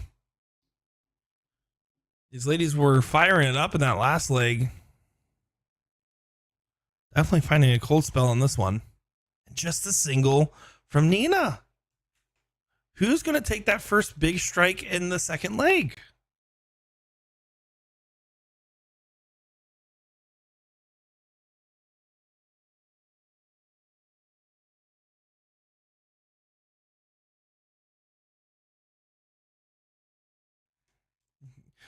Kelly was trying to get the dart to go in sync there. You could tell it was a little itis-like the way she was kind of pawing at it. She does not feel like she's in her total rhythm, but does still get the necessary close. Good recovery. She's still pantomiming it.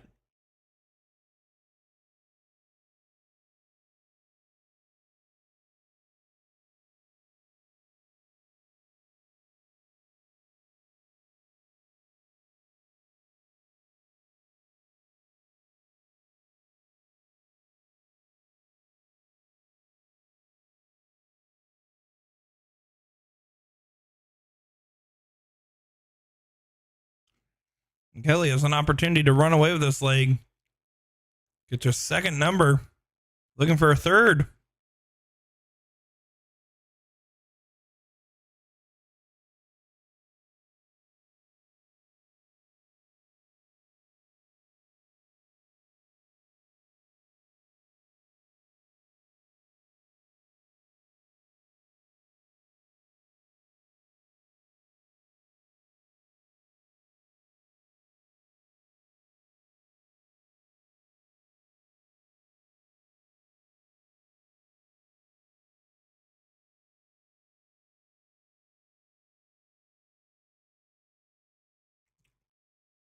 What a magnificent shot from Kelly Mears.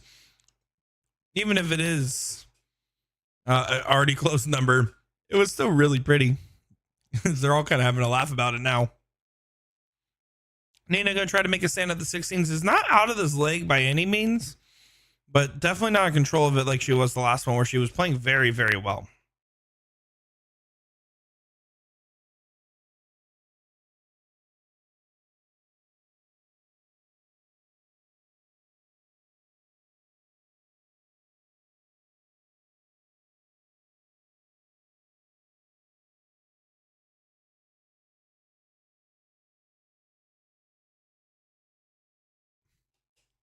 And Kelly finds the 16 on the last.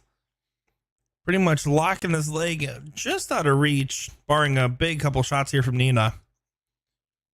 1.5 is not to the standard she played in the last leg. She clearly has the game. It was very convincing in the first. Just needs to be giving herself a little bit of a pep talk mentally before going into this last leg decider. Because at this point, you're just thinking, I'm going to take these last few darts, if I get any more in this leg, to try and settle her. Terry Galford just going and giving some pep talk over there. But yeah, I'm thinking to myself, let me just make sure my stroke's feeling good going into this last leg. If I happen to come back in it, I'm still going to aim at the bulls. I'm still going to try. But I'm just thinking, let's make sure all I'm caring about is my arm feel. If it collects, it collects. If it doesn't, it doesn't.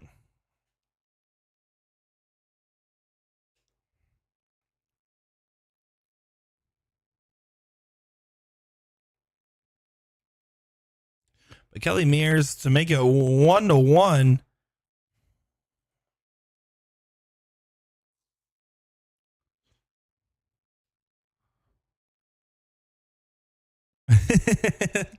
Gonna try to resail that dart. She gave a full kick with that one. And that one.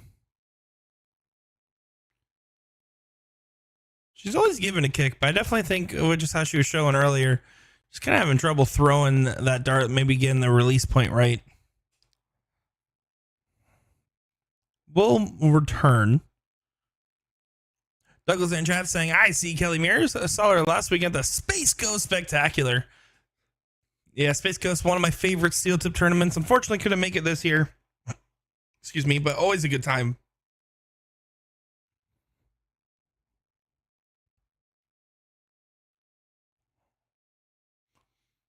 On the wire, should be able to walk that dart in. And not quite. Nina will return. If I'm Nina, I'm okay with this right now. I'm taking this as motivation for the next leg, continuing to settle myself into place, making sure the arm throw feel feels good. I don't know if that's exactly the best wording, but that's what we're going to go with.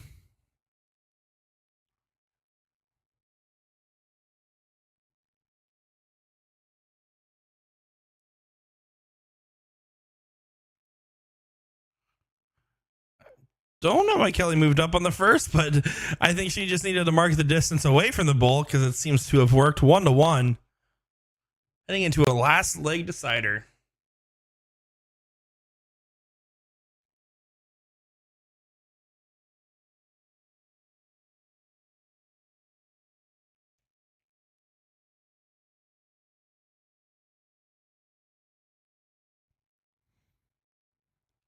Nina will get the start. Will she be able to take advantage of it? That's going to be the question.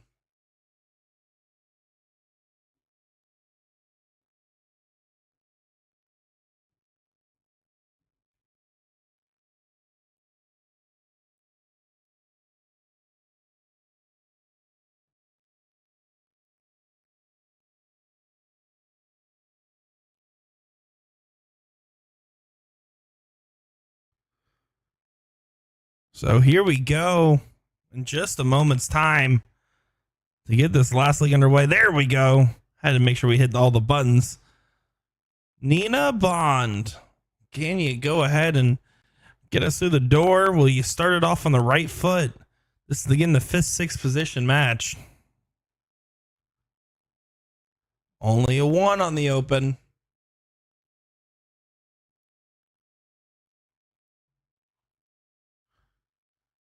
They did make the money. This is the last paying position, $40, mind you.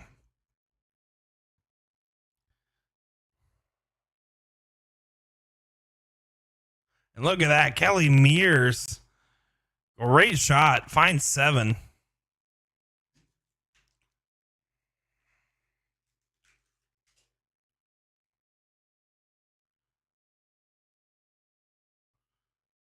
Nina not able to collect on the 18s. Again, probably would have told her to and this is only based off the experience of that very first leg, but just how well she was playing the bottom of the board, I would have preferred her to take those looks at the 17 potentially. Kelly just needs to focus on 1, 2, 3 and the 18.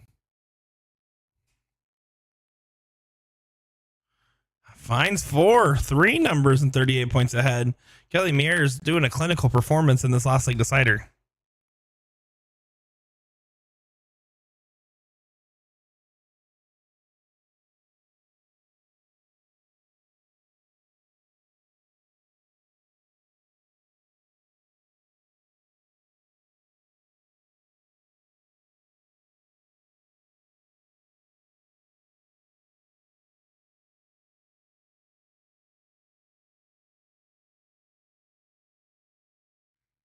And even though Nina finally gets some points on the board and a close, Kelly goes ahead and closes in 2 darts at the 17.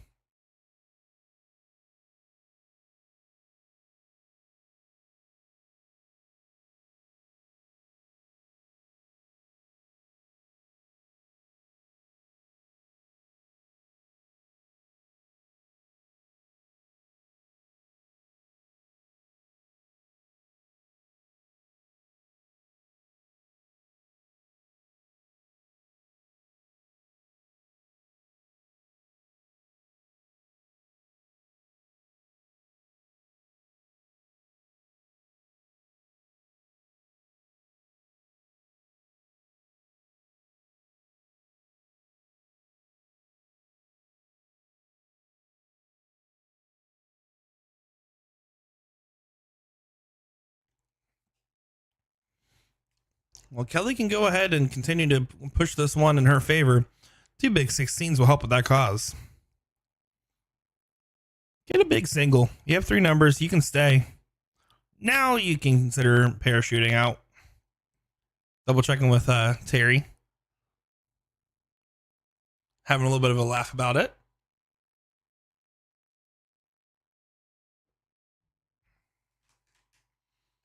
Well, every 9 market that's been hit on stream today has either been hit by Kelly Mears or against her.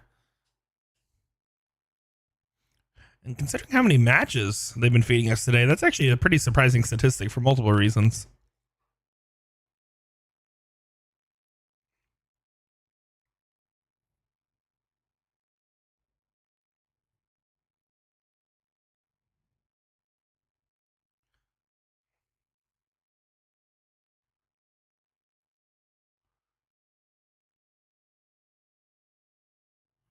Kelly still having a laugh about it, but Nina's doing anything but laughing in this scenario. She's trying to just afford herself a big shot, a big opportunity to seize everything she's ever wanted in one moment. We squander it or let it slip.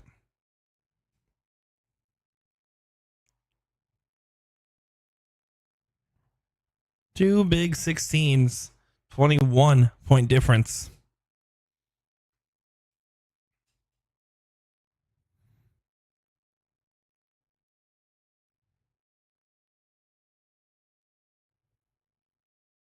Kelly does get the point lead back. Last star was very unlucky, as that was a well thrown dart.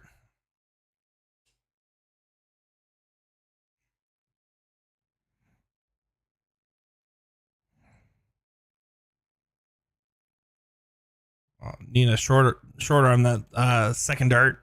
I like to switch to 15 on the last. Kelly struggling to get that close. Start working on that next number. Hope to give yourself an opportunity. Looks like something happened. Everyone's looking over to the side.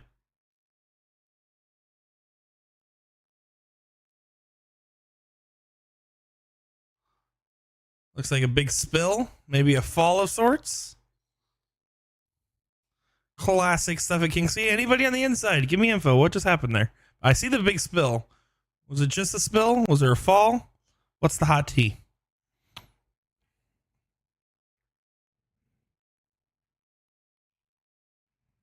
Big Trip 19. Big Trip 16. Nina Bond. I have to make the last stand on the 15s. Needs to find 9. Well, 5 helps. 29-point difference.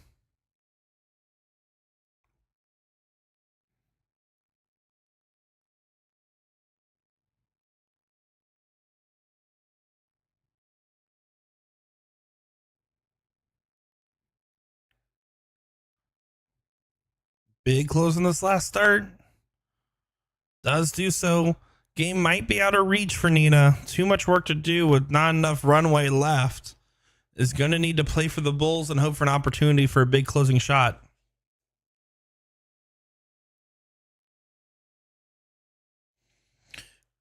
She's feeling frustrated. I mean, that League One performance from her was really well and good. She played so strong and just hasn't been able in the Leagues 2 and 3 to channel it again. It's going to be one of those things where you're going to be thinking, man, I really did have that game in me today. I just wish I could have pulled it together a little bit longer. Maybe had a different result. She played very well, but Kelly Mears to go on to the 5th, 6th position does do so.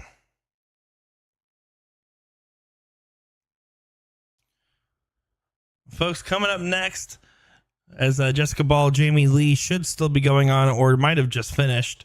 But that means the only match available for us to stream will be the Kelly Mears versus Kaylee Helton. So it's just going to be riding out from here on out. Kaylee Helton, Kelly Mears coming up next. After that, winner of Jessica Ball, Jamie Lee, the winner of the Kaylee Kelly match. And then from there, the winner will play Caitlin Myers. Winner of that will play Chrissy Grimmel. That is our runway. That is our show. We'll be back in just a moment's time with more commentary right after this.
Don't worry, folks. We tracked down Kelly Mears. We found her.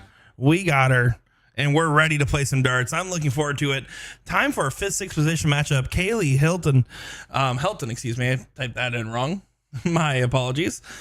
Taking on Kelly Mears, and what should be a great matchup. And Kelly going to come out swinging. She needed the break, and she took advantage of it.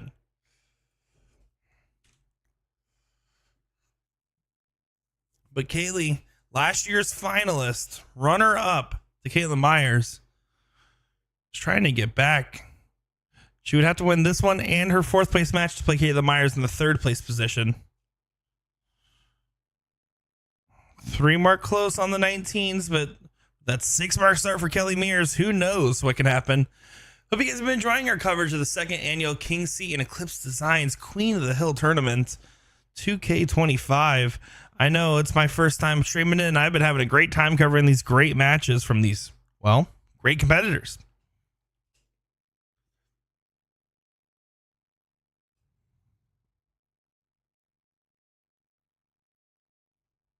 Solid close there from Kelly. It's going to leave Hilton to go and grab a new number. Awkward first. Second one got away from her. She definitely seems to be struggling a little bit today compared to her finals run last year from what I've heard. And just from what I saw her at the start of the day, she definitely looks like she's a little tight on the dartboard at the moment. She was there at the board first, getting some darts in, trying to keep herself loosened. If you guys are curious, by the way, it looks like Jessica Ball and Jamie Lee are still playing. So, quite the match they have going on over there. And a beautiful 6 mark once again from Kelly Mears. Running away with this first leg.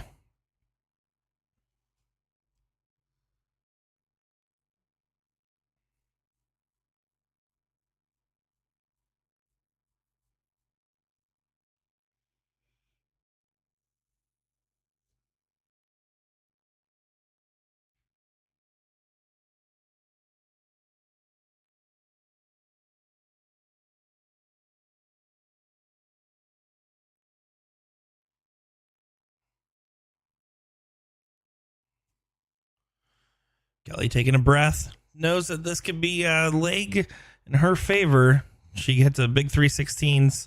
How about a big trip instead? She's definitely feeling good. Whatever happened during that break, don't know if she needed a smoke or some aiming fluid or both, but whatever it is, it's definitely working in her favor. Beautiful stuff from Kelly Mears. Class performance in this leg.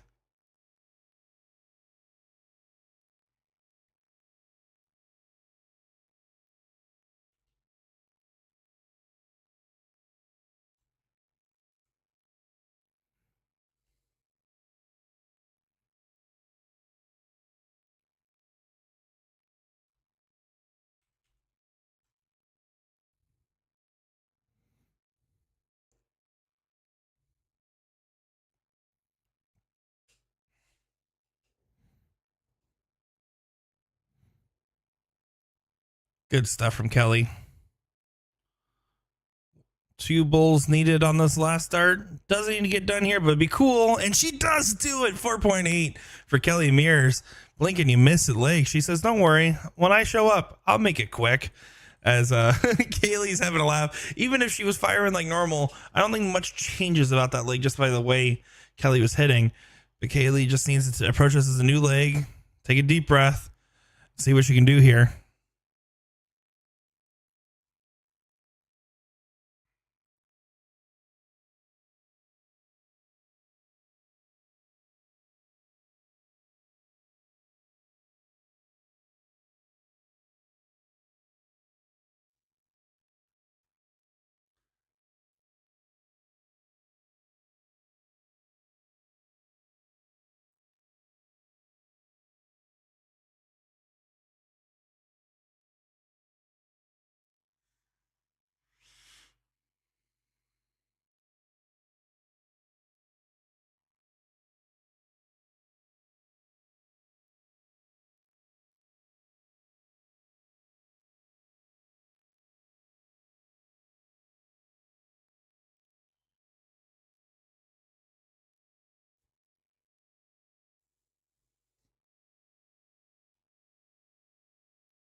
Kaylee throwing up her hands in the background. Kelly's definitely finding a heater. Finds a 6 mark. Good stuff from Kelly Mears to back up her 5.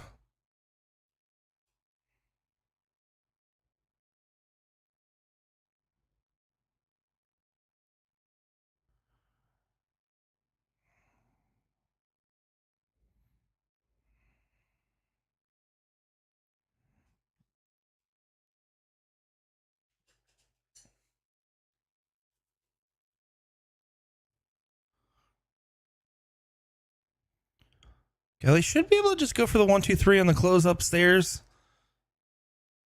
We'll see how that one plays out. Jamie Lee, by the way, does beat out Jessica Ball. We'll play the winner of this match.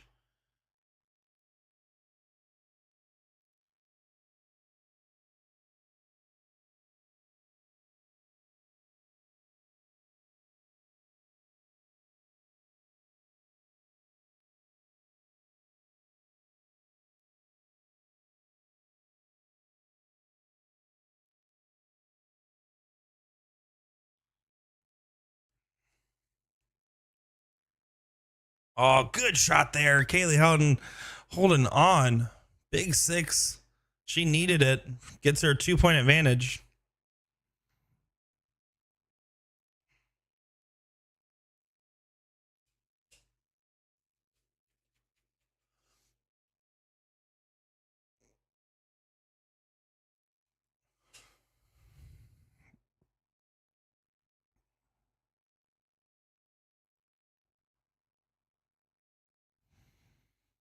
Single 18 on the last. You saw Kaylee kind of pointing at it, telling her to take the look. Did take the look, but doesn't take the number away. How aggressive this Kaylee want to play this? If I'm her, I'm thinking Kelly's on a heater. I kind of want to. I don't want to stretch this out. I don't want her to continue to hit those big shots. I'm going to try to take those aggressive looks. I'm going to try to shorten this game down, and for better or worse, roll the dice a couple times. Of course, it's always a gamble when you do something like that.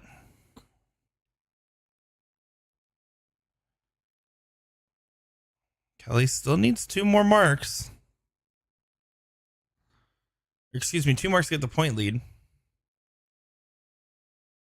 Does get the close. Looking at that backwards for a second. Can you guys tell it's been almost 6 hours?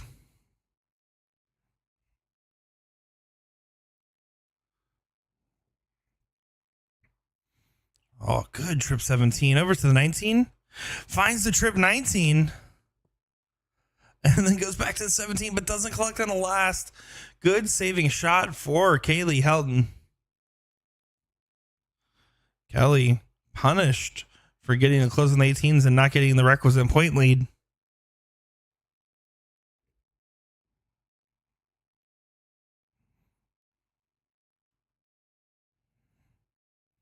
Dropping those darts well low. But it's so funny when she throws that third dart in frustration with like the half kick, it's actually usually pretty on point. You can tell the difference.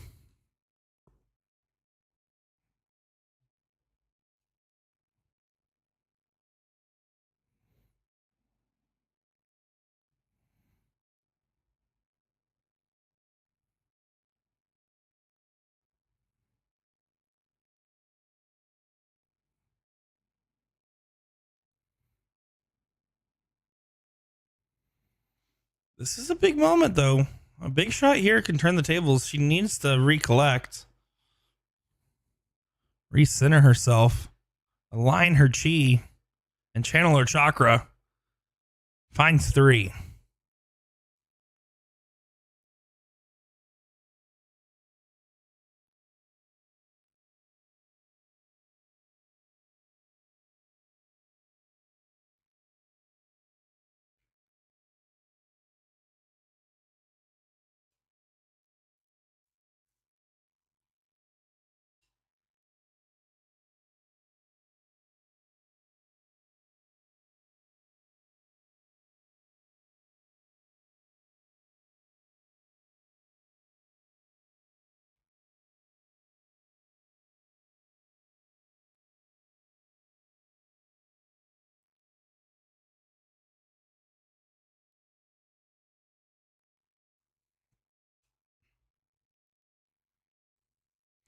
There's the trip 16 from Kelly.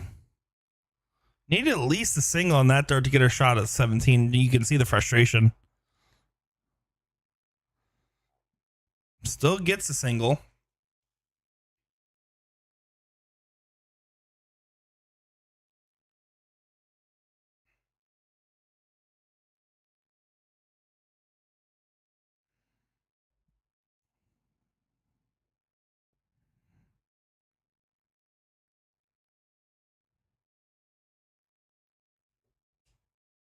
Big trip on the last for Helton.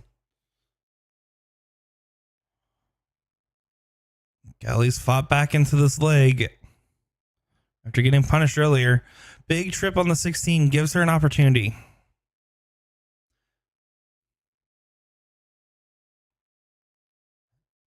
Needs to find something on this last. Just a single.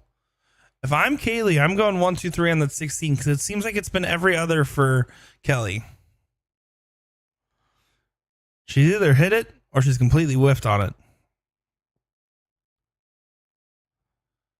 A little bit more conservative. Did she push off enough?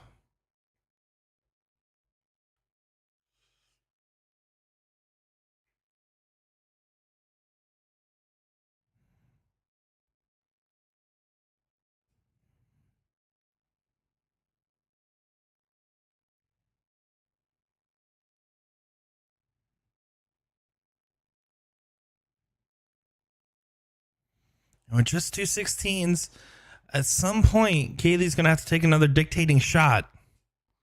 Will this be that moment?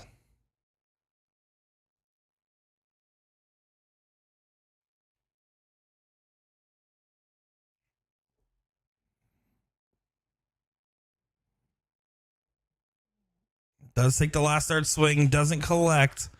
And see, if she is going to stay in point, especially because she tripped on the second, I probably just would have preferred, hey, stay there. And what you'll do is afford yourself an opportunity for 3 big singles. Instead of going for just a last dart close. I think I probably would have preferred to stay just to follow the trip in that instance. Kelly out of frustration moving to the 17s now. And then over to the 15s. So no harm, no foul. If you're Kaylee, get a close on either the 15s or the 16s. She's not hitting the 16s very well right now. I would consider contesting the 15s, and that's exactly what's going to happen. Try to nullify that 1 mark from Kelly. But still having trouble to really push the envelope of this game. And Kelly just fishing for a big shot.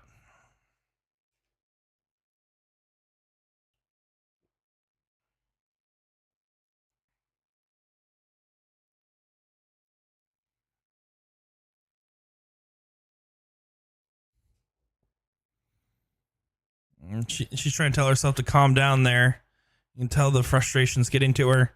She's up 1-0. So I wouldn't let myself get too worked up in this given scenario, even if you feel like you're squandering an opportunity potentially. I would still grab these 15s. You already have the mark on it. 2 singles does a lot. Staying on the 17s. I don't think Kaylee is playing with the confidence that she should have, given that she has shown that she can throw.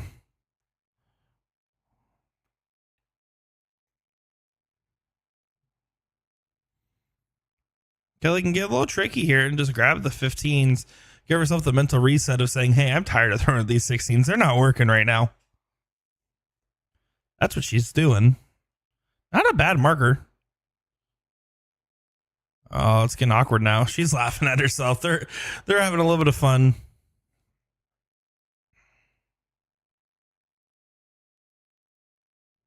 But just a single in the last.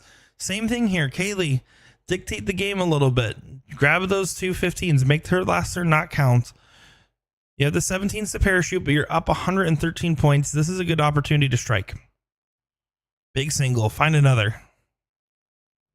Does do so. Can take the shot at the 16s.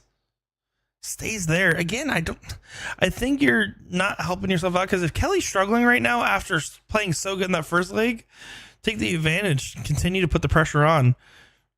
Kelly Mears is the type of player that will just hit a 9 mark out of nowhere. We all know this. She can't hit a 9 mark if she goes for bull first, though. I'll stand corrected, Kelly.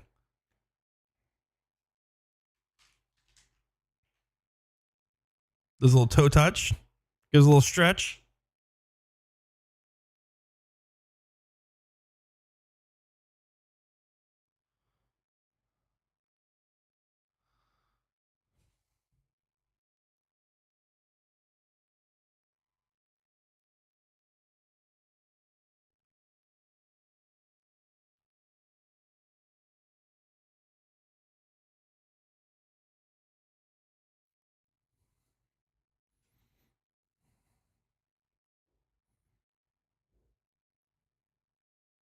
Still, the door has not been closed. Round in, round out. It is a 35 round game, so round out, unlikely.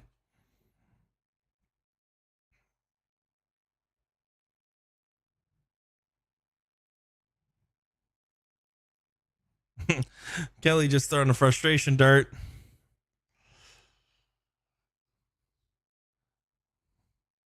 If I'm Kelly, I'm saying, Kaylee, just go hit it. You got this. 3 clear big 16s. Or 3 clear at the bowl even.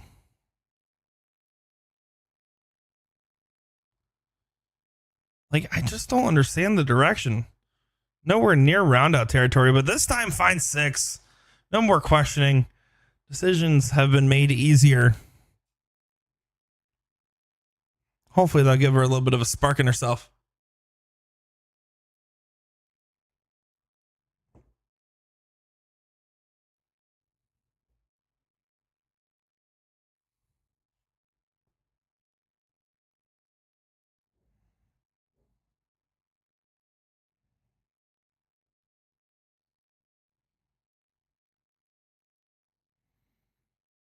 Another bull. Oh, that was well thrown. Doesn't count for anything. Very unfortunate. Can't really get too mad about that dart. You might be mad at the board. Can't get mad at that dart. The dart did its job. It tried really hard.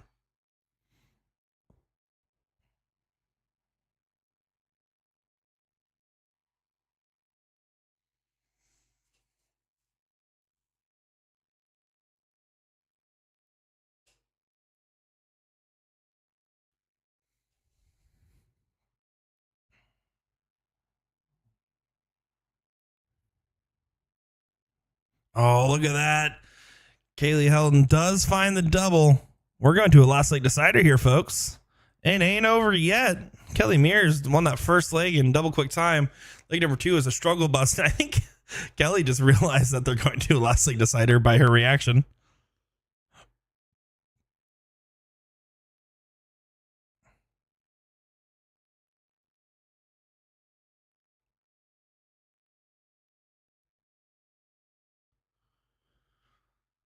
Looks like it is going to be Helton to throw first for the diddle.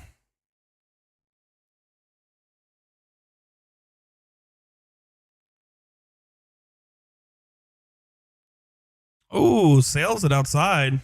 Big moment here for Kelly.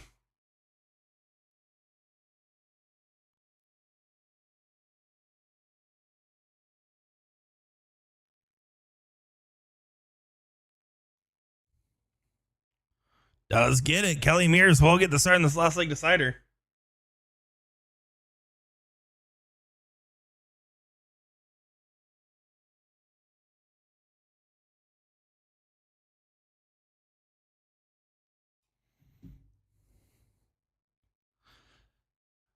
So here we go. Kelly Mears.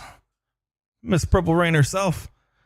What do you got in store for us to see who goes on to play Jamie Lee in that 4th place match?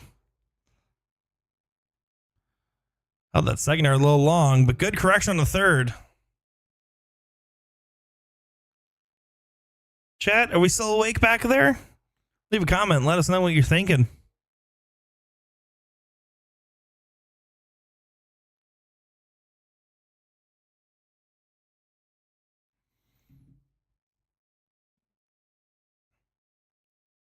Oh, unfortunate that only turned into a 3-mark turn.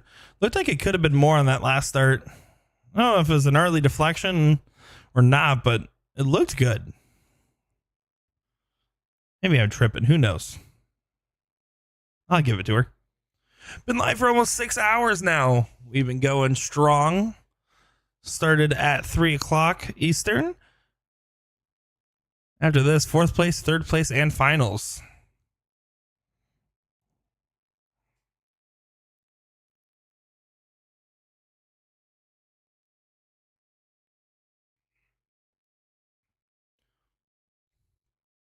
Kelly in her 19s should be able to just go swing right at this.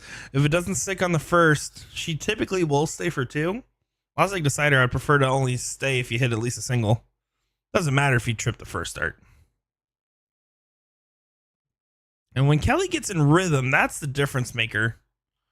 Right? She threw that first dart trip. The second dart was right on the wire. Third dart wasn't even that far off, even though she broke her own rhythm. She is being classic Kelly.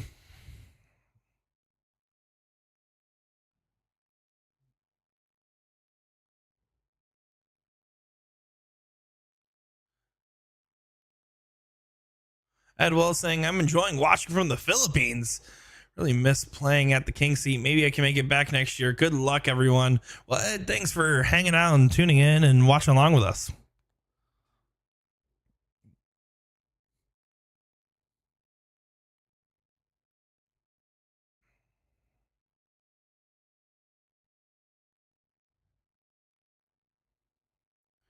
Kelly's trying to get those 18s closed. Does bail and switches to 17. I like the shot selection there.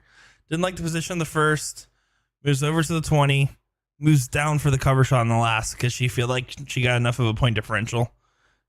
If anything, the only thing different is maybe forego the 20 altogether. I always like to think to myself, am I scared of how my opponent's hitting a number right now? If I am scared of how they're hitting a number, I'm going to play traditional, try to get the point lead and go for a close. If I'm not scared of how they're hitting a number, maybe they're in their head about it, or you can just tell that they're just not as comfortable in that situation. That's when I start considering, okay, maybe I can close around them. In this case, with that trip from Kaylee, it's enough of a question mark for Kelly to be like, yeah, I should probably consider closing that rather than taking advantage for a mark on the 17s.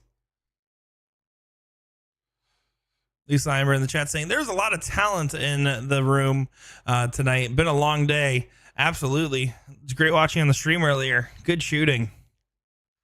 Nathan Chapman saying, do you guys stream Action Dart League? No, but we stream just about everything else. This is Eagle Eye Sports. We're the sister company of USA Darts. I do a lot of the commentary and the video production over there. So we actually are basically just a secondary platform for the USA Darts team.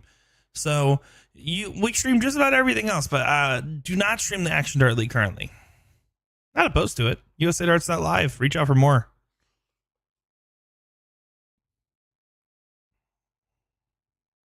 This setup also, by the way, Nathan, I don't know if you've tuned in before or not, but this stream setup is very much not how our streams normally look. We're actually using a remote camera system. So I'm actually about 3 hours away from this location, which is also why the camera feeds look so different. If you look at some of our other feeds, we do full level high production stuff. People of Fire saying, wasn't Chris Jones supposed to play today? Chris Jones did play today. She got knocked out in the 3rd round of the losers bracket, it looks like, to Terry W. So, unfortunately, did not defend her 3rd place position. She got 3rd at last year. Kaylee, by the way, that's playing right now, got 2nd. Kayla Myers got 1st. And Nicole Manning got 4th. So that was your top 4 finishers from last year. I don't believe Chris Grimmel played at all. She's currently sitting in the queen seat.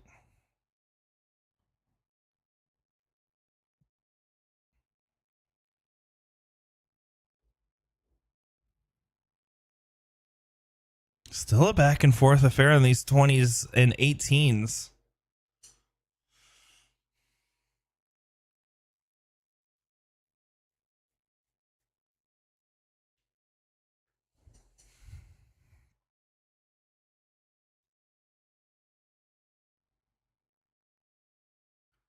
Trip 18 on the first. Try to stack that dart. I want to say that second dart was just a little overzealous. I don't think she was intending the 20 on the second one. It just, in that situation, it's not a spot where it makes the most sense. I don't see her taking that decision, especially with how conservative she was playing earlier.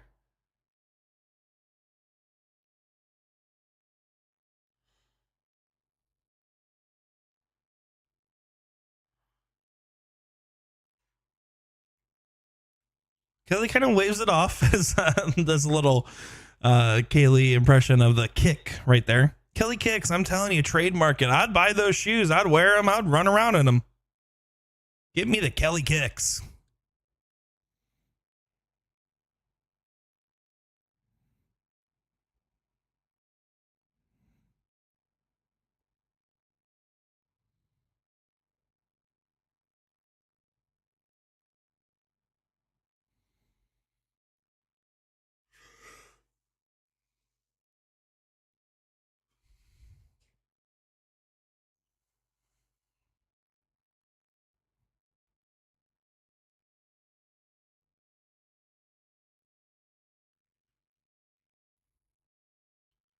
Kelly gonna get the point lead back, but doesn't expand it by much else.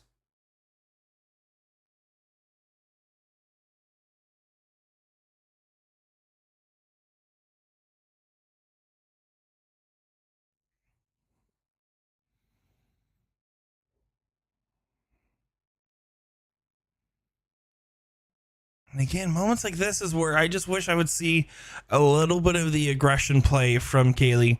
This is where she starts to struggle in legs. Like Kelly, I mean, at least now with that stay on the 17, needs to find a trip in 2 17s rather than, or 2 singles and a trip 17, either or.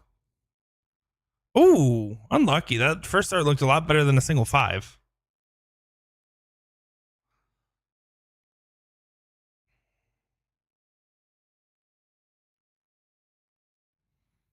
Very frustrating moment, but she needs to stay true.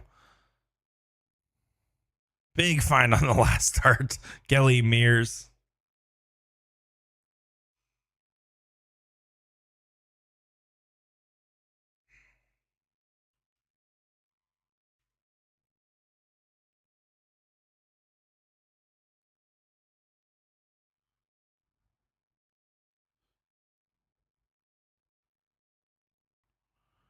And just a single. So now this is another moment.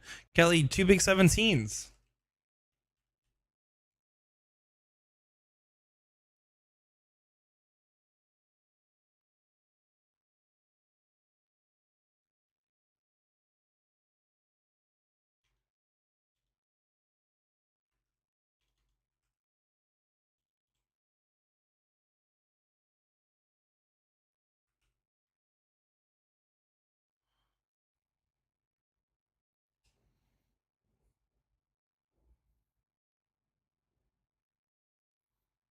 Seventeen's unable to be closed.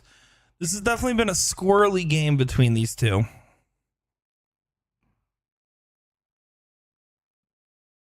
And right now, all I am thinking as a spectator is, man, I don't know if either one of these girls is beating Caitlyn or Chrissy right now, unless something crazy is happening.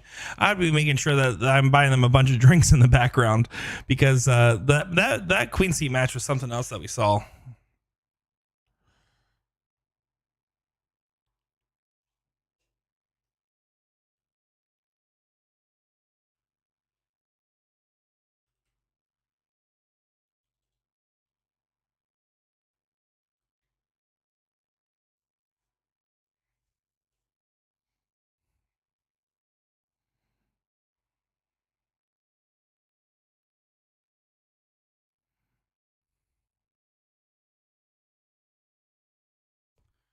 Richard, I don't disagree with the analysis.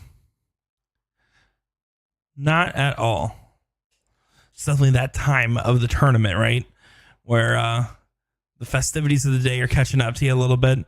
But that's also a trick of the trade is, yeah, sometimes aiming fluid helps. But one of the other things you have to be considering is, hey, where can I find my balance? Especially at this point, you're at a 5th, 6th position. This is again to the 4th. You're about to get to podium position. It's an ability to be able to lock it in. I'll tell you, last night, was it last night? Yeah, last night before my league match, Warmed up really good. Actually had an extra drink right before the match got started, and I felt it pretty quickly. And I'm telling you, between the turns, I was helping try to work it off. I was jumping around, grabbed a water and slammed it, grabbed an energy drink and drank a little bit of it. Like things like that, you have to try to get yourself out of a state like that, because trying to just play through it is so hard when you start getting into the not so sobering slog, is how I'd probably word that.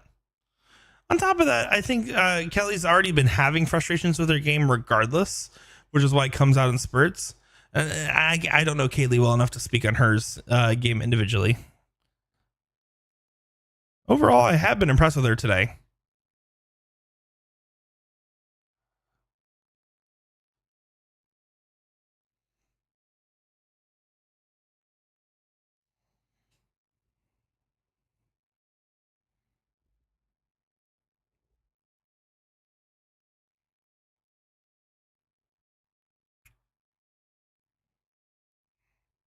Definitely tell the bar's starting to thin up a little bit. Still busy, still crowded, but it's not quite the full house that we were seeing earlier.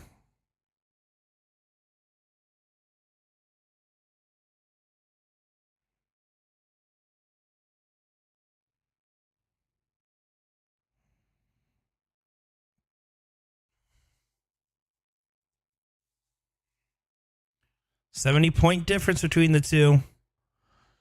On the wire, can she use it? Well placed. All over it. Good shot from Helton.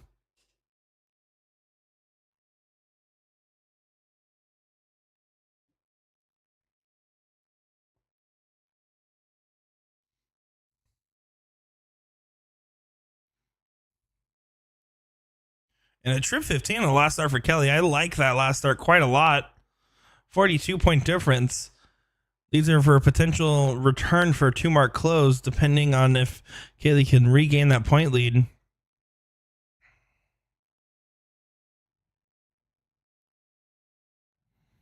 .10 separation now.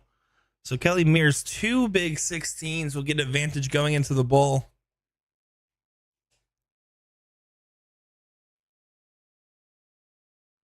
Richard saying if Chrissy wins, she should play the King of the Hill. Imagine winning both. I don't disagree. That'd be so cool. That would be awesome.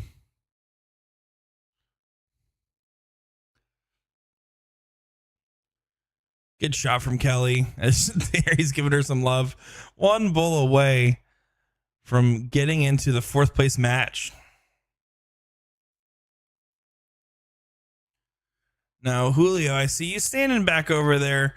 I want to warn you, Kelly likes to wander. Don't let her wander too far. She's going to be right back up. She's got Jamie Lee in her next match.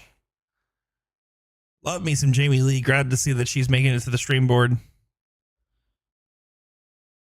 Kaylee Helton, last year's finalist, is 1 bowl away from bidding adieu in the 5th, 6th position.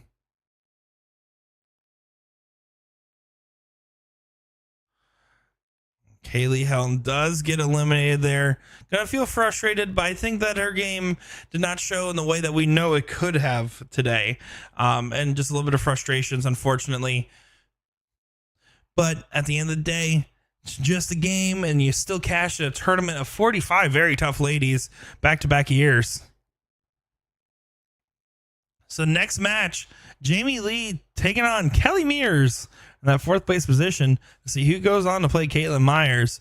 I'm going to go ahead and get some hydration up in here, and I'll be right back in just a moment. You see Jamie's already there. Kelly's saying, I'm going to go wander away real quick. I'm going to go real quick. So we'll be back in just a moment, folks.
All right. Appreciate your patience, folks. It's time for that fourth place matchup here for the second annual Queen of the Hill tournament brought to you by King Seat Bar and Grill and Eclipse Designs. This is going to be Kelly Mears taking on Jamie Lee in this matchup to see who moves on to play Caitlin Myers in that third place position match. And I'm looking forward to seeing it.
Kelly having a laugh. She's having some frustrations.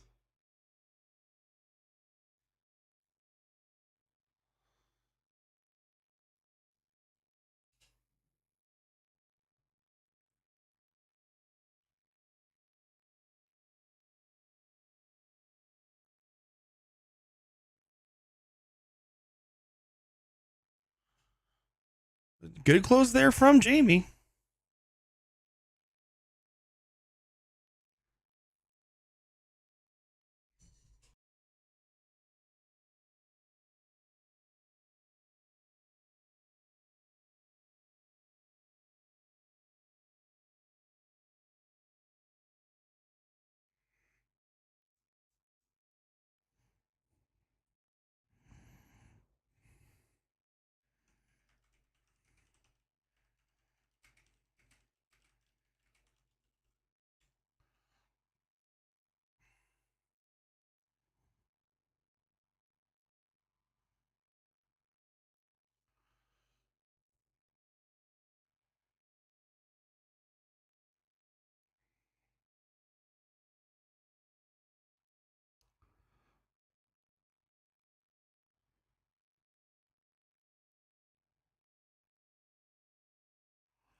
Kelly needs to get something going. Jamie's not really pressuring her too much in this. Jamie, very talented player. You got a chance to commentate her a few times. Started off with some troubles in her campaign today, as I believe, if I'm not mistaken, she had a first round bye and lost in round number 2 to Nina Bond. And from there has been fighting back ever since. And has done so really well, beating out Laura Cheney, Missy B, Tammy C, Cameron Coley, Becky Sweeten, Jean Scrutter, and Jessica Ball to get back to this point. So she's definitely been on the comeback tour.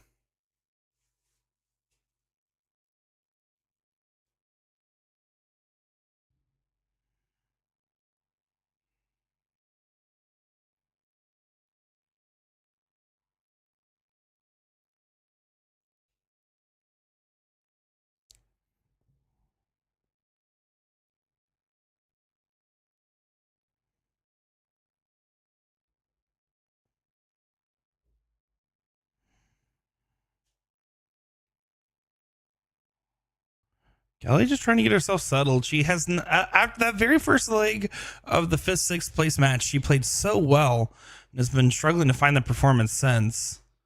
First her trip 18. I'm playing aggressive here. I'm trying to take advantage of the name factor. Right? If you're Kelly Mears, anytime someone plays you as she does find six, they're gonna be like, okay, well, you know what, you're the Kelly Mears, and even though Jamie Lee's very familiar, take advantage of that. Take advantage of the fact that your name applies pressure.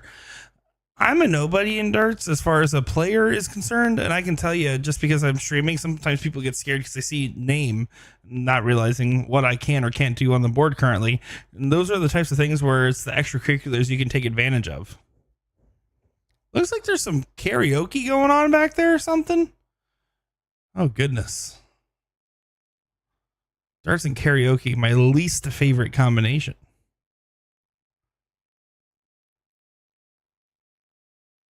Is there someone back there live streaming the live stream? Or is she taking pictures?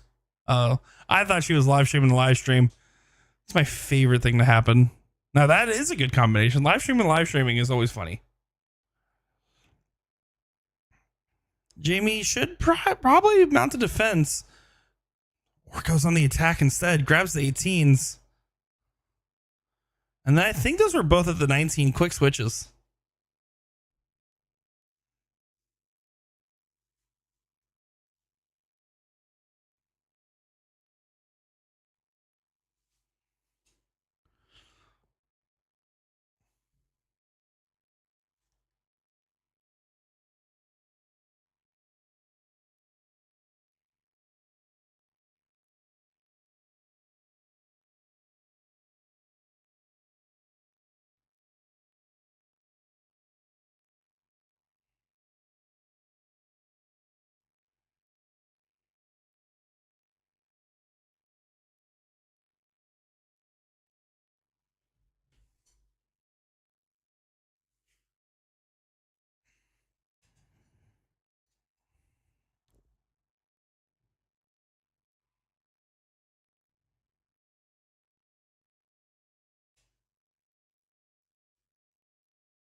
Kelly unable to get the 16s.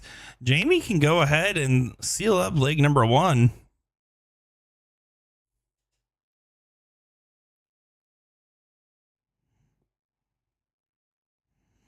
Oh, not having any luck with those darts. Does find a single on the last.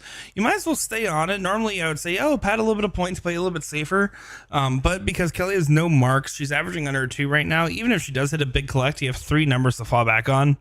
If you hit the last dart trip, you just move on to the bull anyways. So I don't mind that shot selection from Jamie Lee whatsoever. Kelly looking like she's tired of the game of darts right now. I can tell you that much.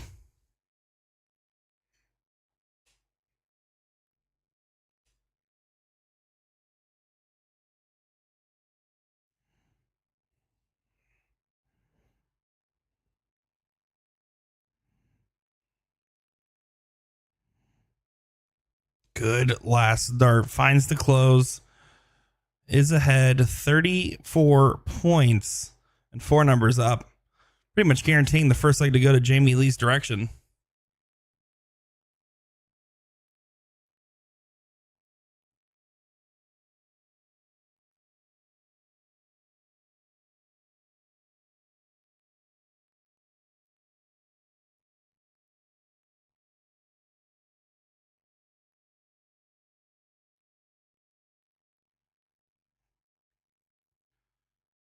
Grab some extra 19s. Not playing around with it.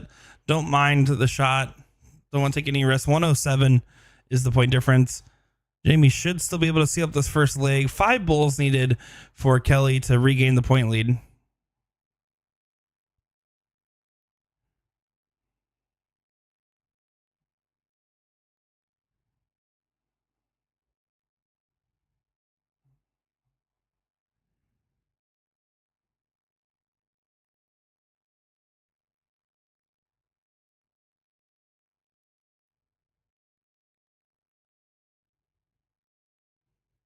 Well, there's a hat trick. How about that from Jamie Lee? Taking a 1-0 advantage. is a leg away from getting to that third place match. I think Kelly's cheering for her a little bit at this point. Kelly just going to have to settle in and play her game. She's more than capable of snapping into it and randomly popping a really big leg. If I'm Jamie, I'm not counting anything yet, but Jamie's also a very fierce competitor. She knows that she needs to lock in and continue to truck away, and she's not going to be too worried about the proposition of doing so.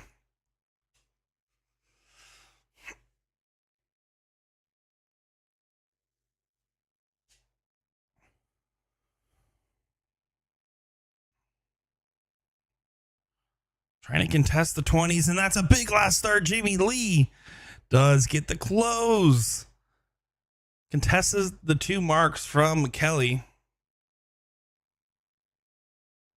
Kelly says, oh, there's where the triple was, which is a good marker because it could potentially help her get that right throw and doesn't find the 19s. Even when you hit a triple when you're trying to close a single, it sometimes helps collect with those second and third darts and finding other triples is what I was trying to allude to there. Jamie focusing on trying to get another big close. Can she work on that dart? Oh, not quite.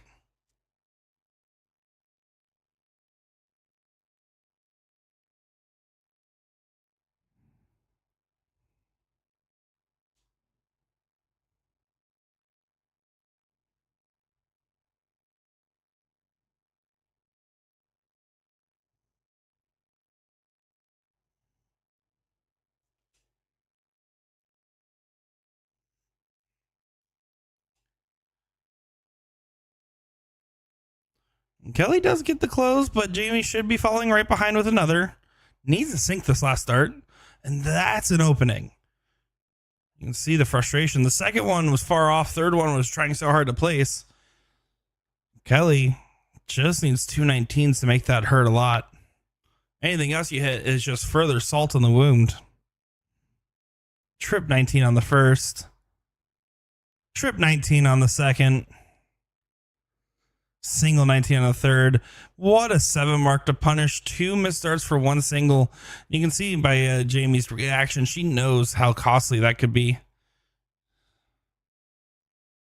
Terry fired up back there.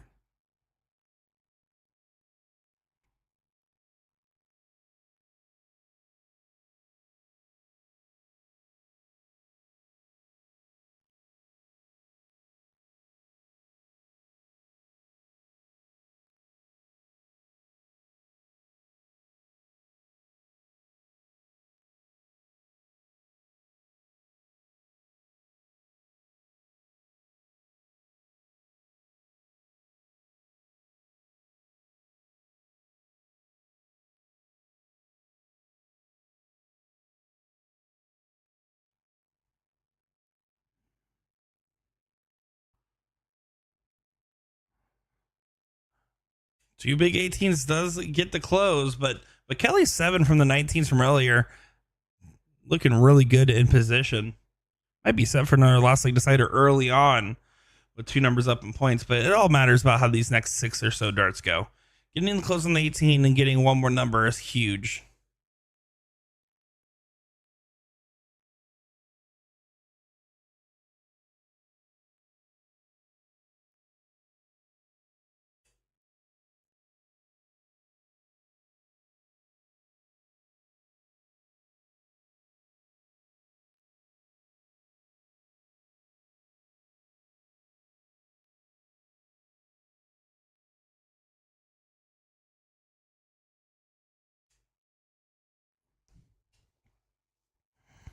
Jamie having some serious frustrations. I think she hasn't forgiven herself for the miss on the 19s, and it's weighing heavy on her mind.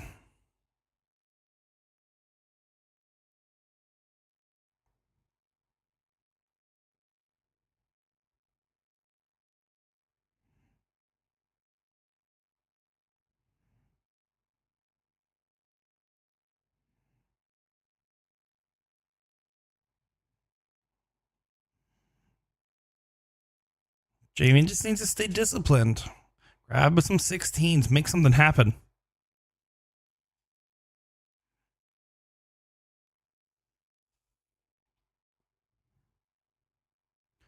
Grabs the 19. I don't know, incidental or otherwise, but unfortunately, with no close on the 16s, doesn't make of much consequence.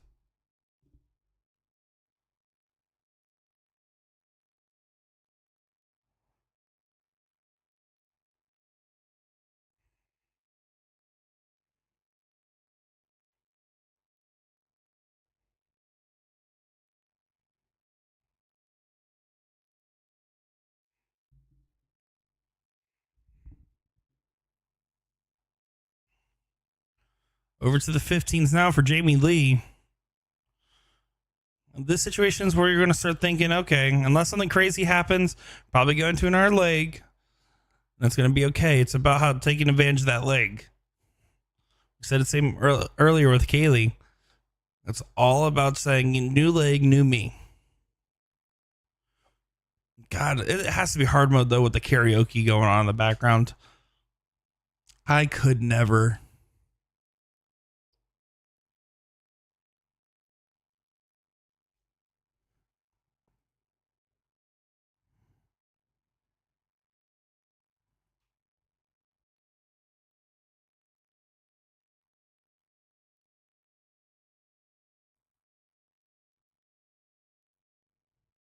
It's Chrissy's slapping Kelly now into place.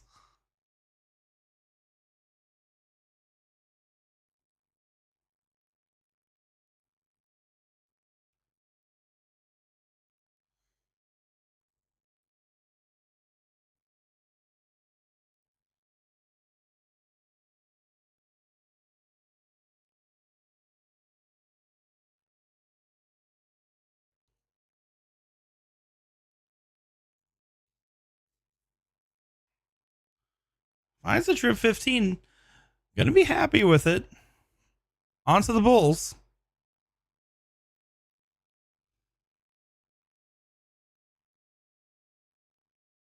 Devin saying some headphones. Yeah, I'm not a headphones player all the time. I have done it from time to time, especially if I'm really in my own head, or if it's been a long time since I got out.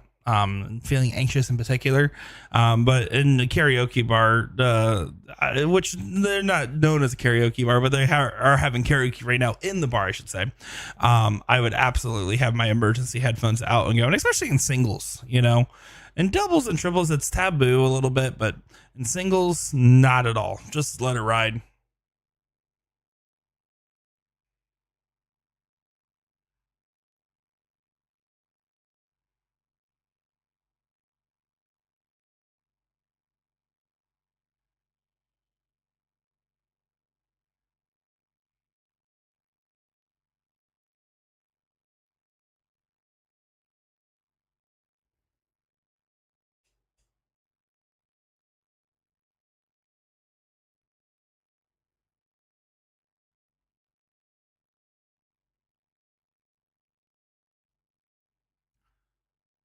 Jamie does try her best, finding a couple bowls, but this leg, all because of a miss 19, is probably what she's thinking.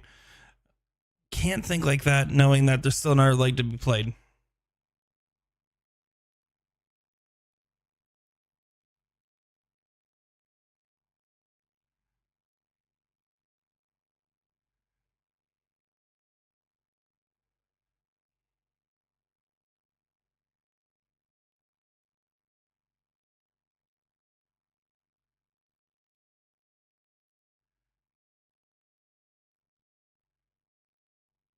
Still 3 bowls. Jamie staying determined. Will come into play with the diddle.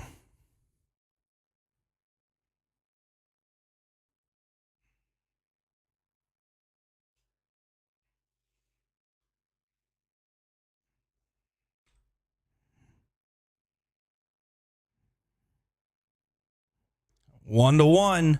Who's going to that third place match against Caitlin Myers? Is it going to be Kelly Mears? Is it going to be Jamie Lee? And the same question we were asking ourselves in the previous rounds, right?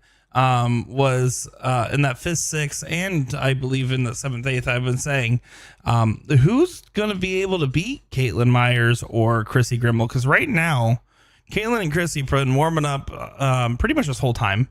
You can see Caitlin over to the left and Chrissy over to the right, as Caitlin, I think, thought that match was over. Getting into the diddle real quick. In either case, if Caitlin or Chrissy play in their earlier form, it will be a quick one. And I think both these girls are just focusing on just, let's get through this. We'll figure it out from there. Jamie is no nonsense at the moment. She is ready to play darts. I don't blame her. Even at this tournament, 6 hours and 44 minutes in start time. You're down towards the tail end. You're a leg away from at least a bronze medal. Oh, first start completely slipped out of Jamie's hand. Just a single in the open.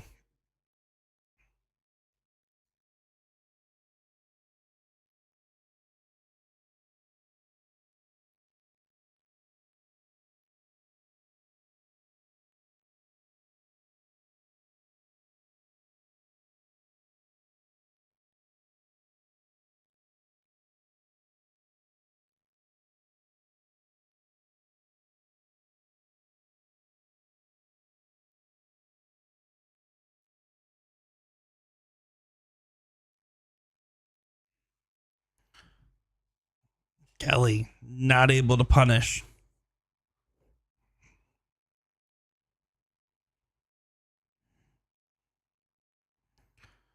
One more big single, just get the close. Finds a trip. Good shot there from Jamie. Again, we talked about it time and time again, but the results that matter most in long matches, long days like this, are the turns where you're getting 3 and 4 marks, when you're getting the necessary close, when you're getting the necessary point lead. Stuff like that makes the big difference when you're talking about the entirety of the day.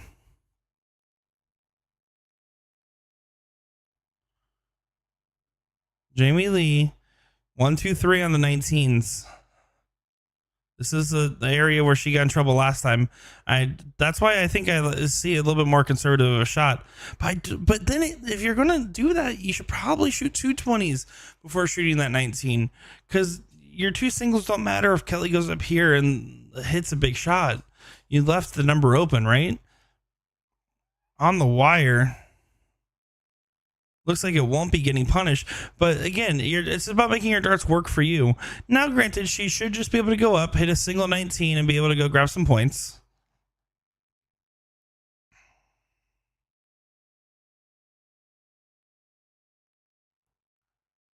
Doesn't a little bit of a reverse order, and I probably would have preferred that last start to also be points, unless the first one was the trip. It's a last like decider. This do or die. I'm being cutthroat. I'm scoring on the higher number, and I'm making sure you don't get comfortable in any of them. That's going to be my mentality. Or as Chrissy Grimmel puts it, kick him in the ding ding.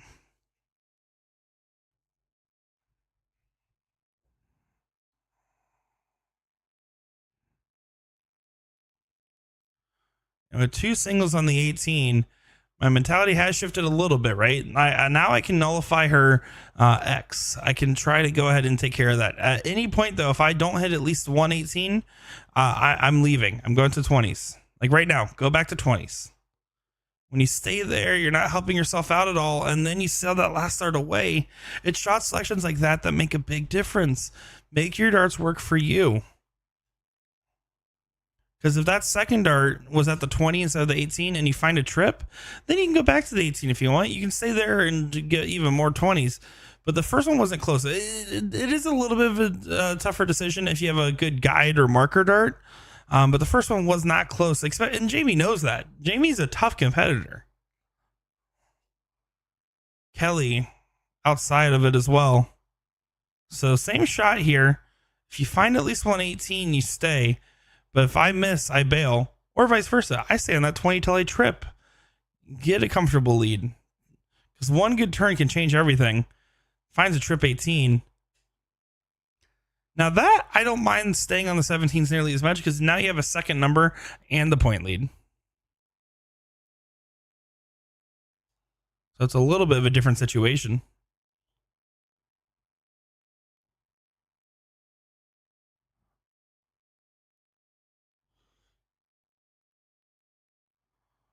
Double 17's a happy accident. Bob Ross special.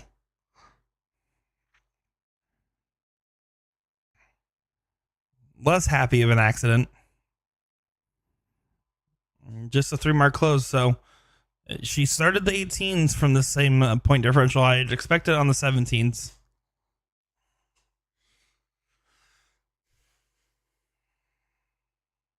But this time starts 20. I don't make too much of a rhyme or reason for that, right? It's the same difference in the shots, other than a close versus an X. But you're 2 numbers up, you have more advantage. Right now, first start trip 17, single 18, trip 20.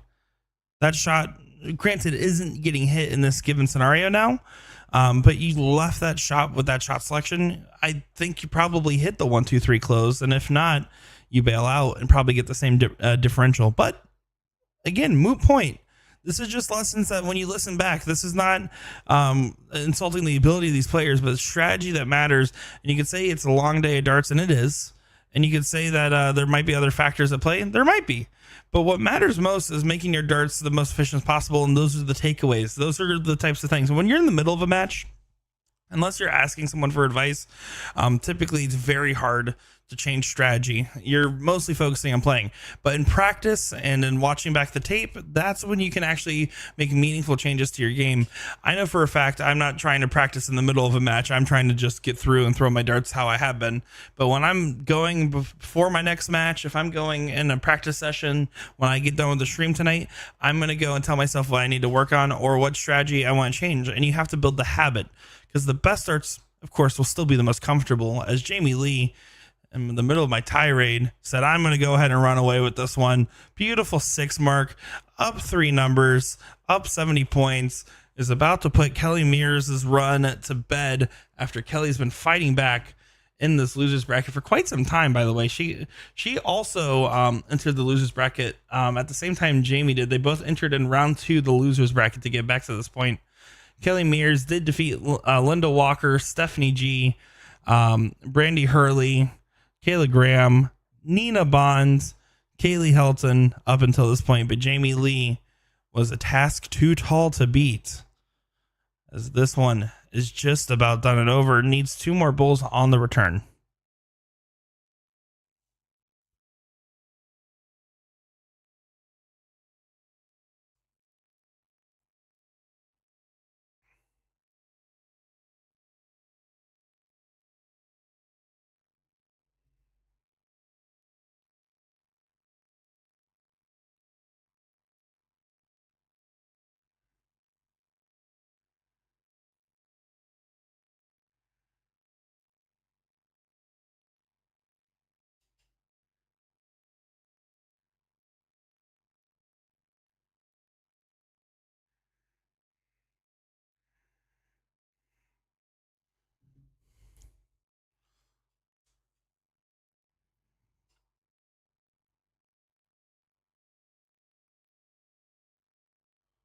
Looks like they're giving Kelly some form of a pep talk. I'm not exactly sure what's happening right now.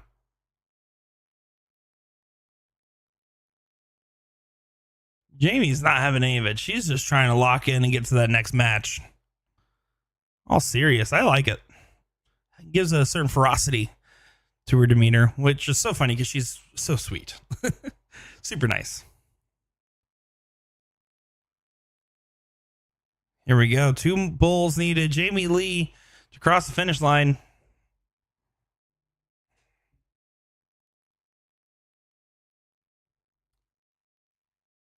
Not quite. Does get 1 bull away now.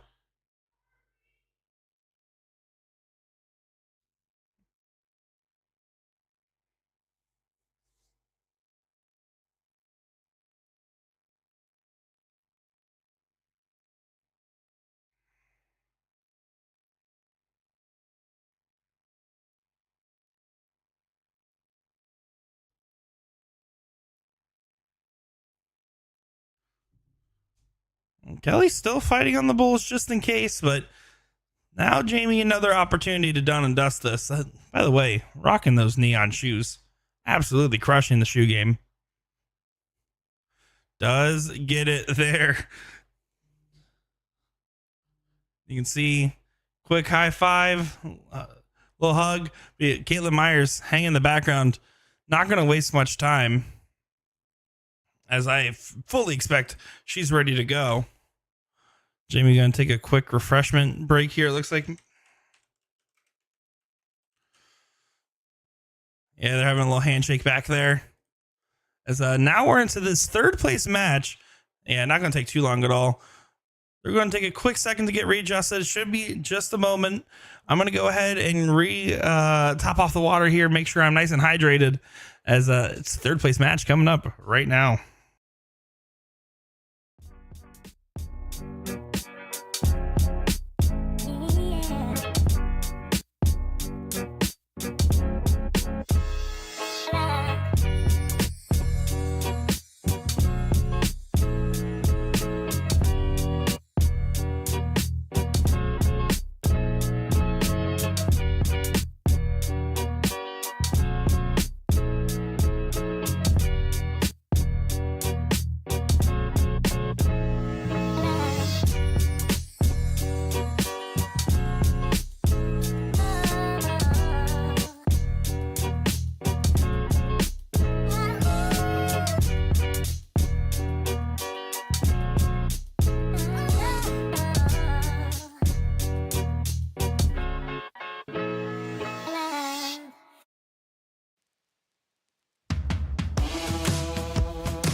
Time for the third place match. We are now on the podium, folks.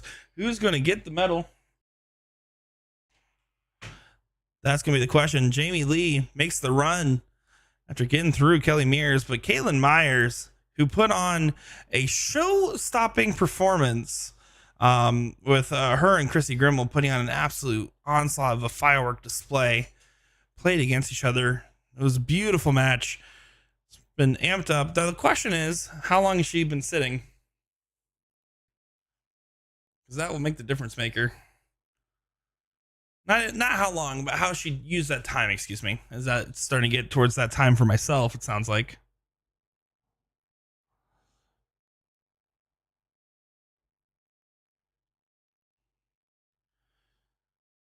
I feel like with Caitlin, she's going to have a little bit of a cold start here, it seems, but I feel like Jamie's going to play even better than we saw in that last match. I think Kelly was struggling. I think it made Jamie struggle a little bit. Caitlin has not been struggling for the most part. Might just be a, hey, I'm ready to get going and needs to get settled into place, as that's a great shot from Jamie Lee.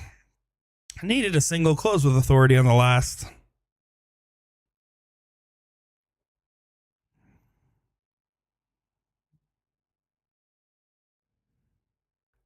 One, two, three on the close. Does get 1, 2, 3. Jamie, 26-point differential. Now, I don't know Jamie's actual average. I know that she's a good shot, but I know that Caitlin probably has her outgunned. I would consider taking the aggressive look. And she does. Finds the trip on the first. Steals the second. Now you parachute, and that last one gets away from her.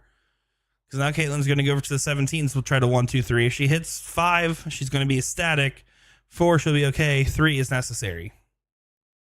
Well, there's 3. There's 4. There's 7. She'll take that all day. 42-point difference.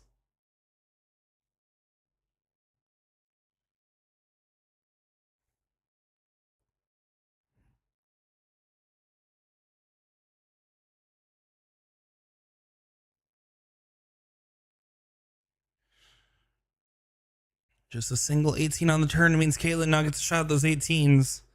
I expect to see some aggression out of Caitlin. I know she spent that time practicing. I know she's fired up and ready to go. Does get 1, 2, 3. Still tight. 24 points.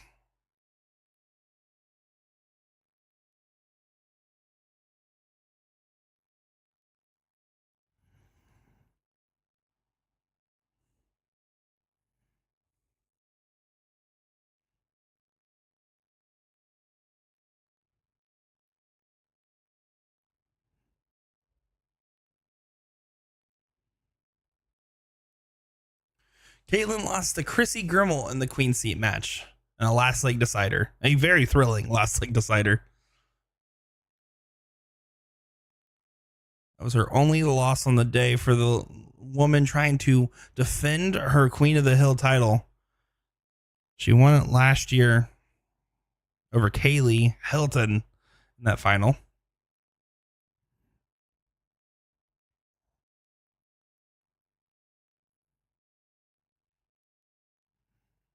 Should bail after the first.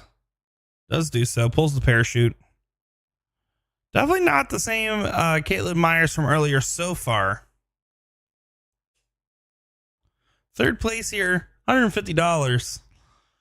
Second place, $250. First place, $500. I will say, and I'm curious what you guys feel about this in chat, but they did pay all the way to 7th, 8th. There's 45 women in the field. I think I probably would have preferred the extra money to potentially go towards moving those payouts to just 5th, 6th. I don't know. What do you guys feel about that? Just talking for fun here. Conversation topic. I still think they do a great job running this tournament, for the record. I'm a big fan of paying out less places, having higher finishes, especially in a tournament like this where it's such a skill-based tournament. But maybe it's an incentive too because of maybe some of the average disparity to help incentivize more play. Not sure. Curious your guys' thoughts. You can see the payouts on the bracket, and that has been linked in chat. Big 7 mark there from Jamie Lee. Holy, turns it on its head at the tail end of this leg. Good on the first bull. Should stay? Yeah, it does stay. I'm going to say, after that first start, it still looked pretty inviting. First start, swing the bull, pull the parachute because you need at least 2 15s. Does switch. 115 doesn't help though. And then back. I don't understand the back. I understand 115 doesn't help, but you're still playing for a trip. Some of the shot selections definitely scratching my head a little bit. That's an awkward dart. Did she switch? No, she stays.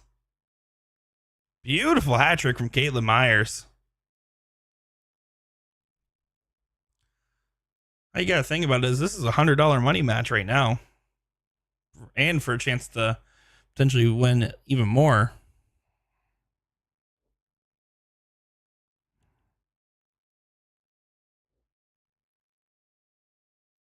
One bull, 3 15s.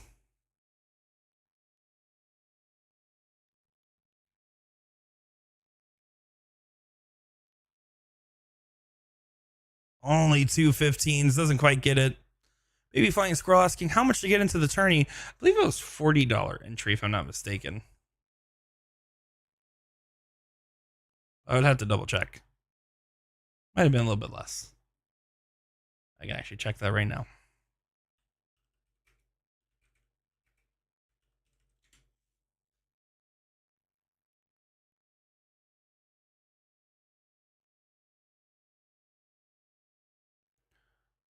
Kayla Myers does get that leg done. Jamie gonna be feeling frustrated after that huge 7 mark to turn on its head. Doesn't go her way.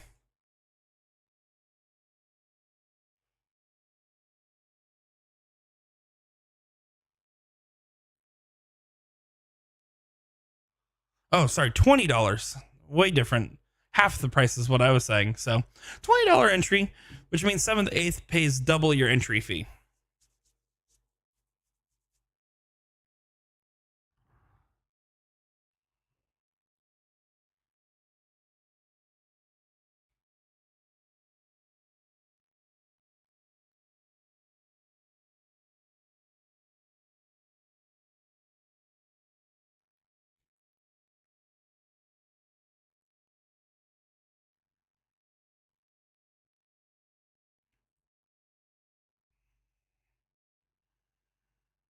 Another opening. These are the rounds where Jamie lets Caitlin in a little bit. She's so talented when she hits these big rounds. If she can just start focusing on collecting some of those medium rounds, for lack of a better term, it'd be such an interesting difference in her game. Cut out some of those 1 marks, make them 2s. Cut out some of those 2s, make them 3s. That's also how you raise your average, right? Is just trying to stay collected in those moments where it matters most. Douglas D. McKelly in the chat saying, "Ooh, darts. How's it going, sir? Still rocking Division 2.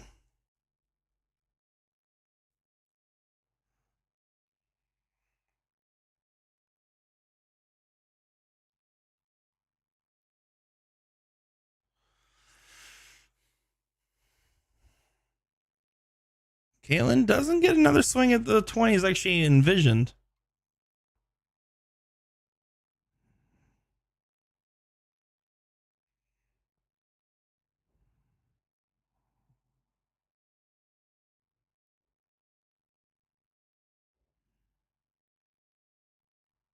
But no point lead regained for Jamie. 2 big single 20s should be on the card. She starts 18. I don't mind it, but if she switches to 20, I do mind it. She did not switch. She normally would pop that trip in the first 2 darts somewhere in there. But I think just having a chalk game where you're forcing Jamie to hit a 4 mark, that's what you're doing, right? If you go single 20, miss, you're forcing a 4 mark. No harm, no foul. 2 18s, 2 20s is the shot.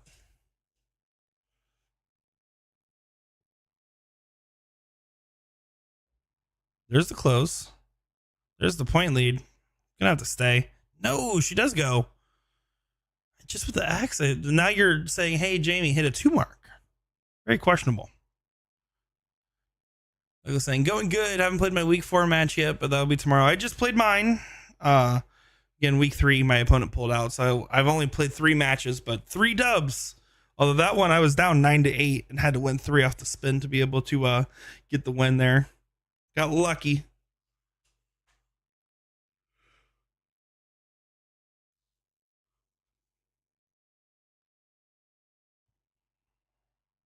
Big Trip 17 keeps the fight alive. We've seen the highest gear out of Caitlin. Well, we've seen the highest gear out of Chrissy, I should say. But we've seen almost just as high of a gear out of Caitlin today.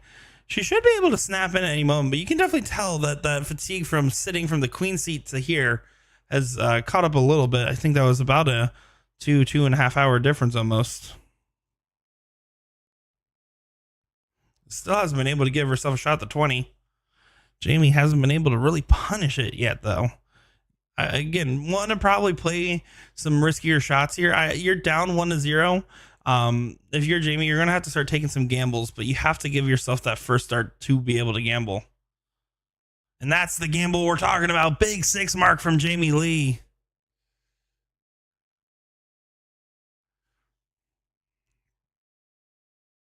Wow, 55-point difference.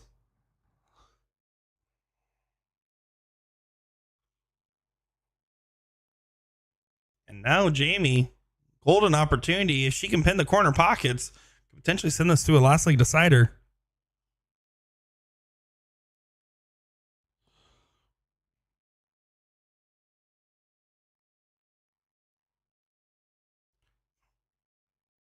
Doesn't pin both, but pins one of them. Kaitlyn now needs to make a stand at the 15s. Finds the first. Needs to get another one just to help her own cause. Down 40. If Jamie gets this close, she's in pole position for last leg. She needs to make sure to stay true. This is the type of closes where she struggled in her matchups that we've seen. That's fine. There you go. Gets the close. No struggle there.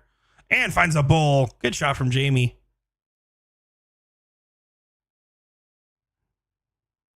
Nothing Kaitlyn can do except hit as many bowls as possible. Needs 5. We'll take 3. How about 4?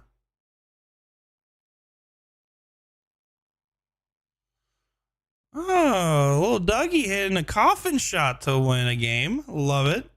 Congrats, my man. One more bowl for Jamie. Doesn't go. Game shot and match darts. This would be devastating for Jamie Lee if this goes. There's the bowl. There's the 20s to the 16s for the match. And she gets it there. Oh my goodness. Kaitlyn Myers finds a parachute, deploys it 4 bowls into double bowl trip. Jamie Lee in disbelief after 2 darts for 1 bowl for a last leg deciding chance. Kaitlyn Myers moves on to play Chrissy Grimmel again and to get to her back-to-back finals, potential defense of her title.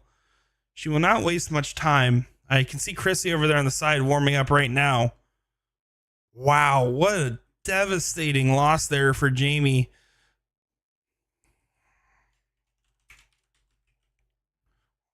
Can't believe it.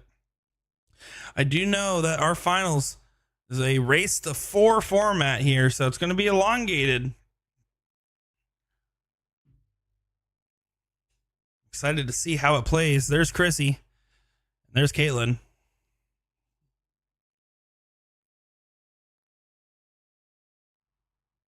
Race to 4, all cricket. Your current Queen of the Hill has to double dip. She needs to win 6 total legs.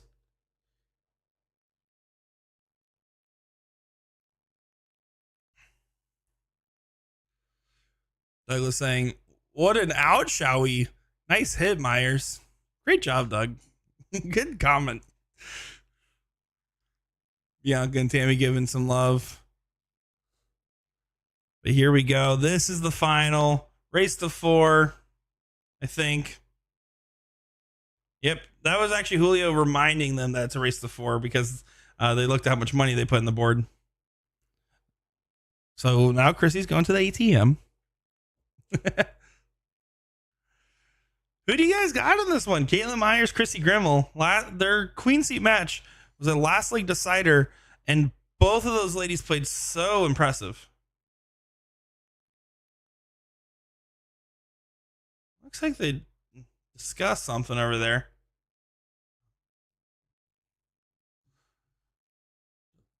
I think they were just confirming.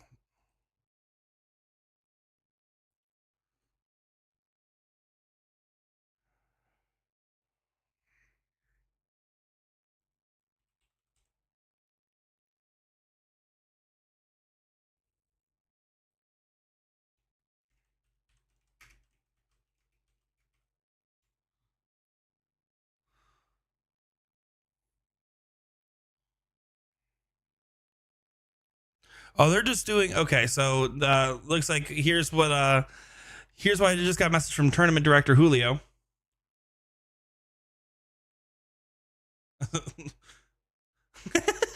Looks like Kaitlyn forgot her dart or forgot Chrissy's dart in the board.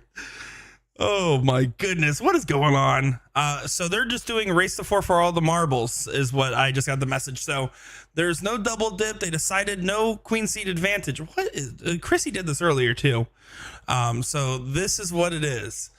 All the games, all the marbles, race to four. What is going on? Chrissy started off with two bulls, tricked Caitlin Myers into going for the same thing.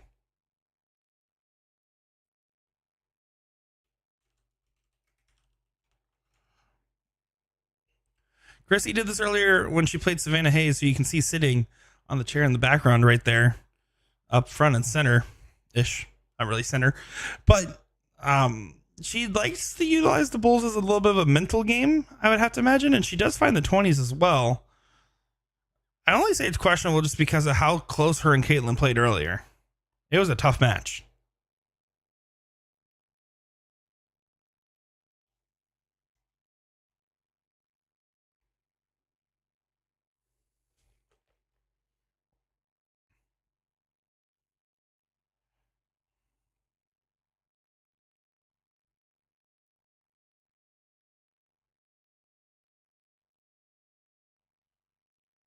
Doug was saying I kind of like that a bit more than two different matches you would have to play. Yeah, I mean, because don't be wrong. I would not in a race to four between these two call it firm one way or another. I mean, you're talking defending champion versus Chrissy Grimmel, right? So a race to four and then to play just two legs after would feel kind of weird. So I'm totally cool with it personally. And if both, and it sounds like both those ladies are also cool for it. They would rather just get this done here. Or what would make an even smarter decision would probably be to a slight leaks in the format. Maybe the only thing that sucks about it is because it's double elimination, you're kind of not giving any advantage to going first. But I don't think Chrissy Grimmel cares. Or not going first, winning the queen seat is what I meant to say. But hey, these ladies just want to play darts. They aren't thinking about all that. Chrissy Grimmel doing Chrissy Grimmel stuff. Beautiful darts. Still maintaining her form from earlier. Caitlin's still trying to ramp up to where she. I'm telling you guys, if you have some time later on, rewind, especially over on the Eagle Eye Sports YouTube channel or over on the King Seat page, and watch this back.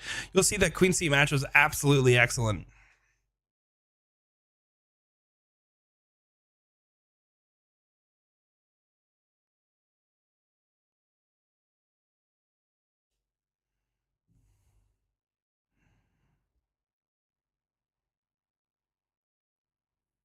Oh, Chrissy doing Chrissy things. This will still continue to push Caitlin, though. Caitlin's the type of competitor that's just going to say, all right, this is what we're doing. I'm going to get there. Might not be in this leg, but it will be in this match.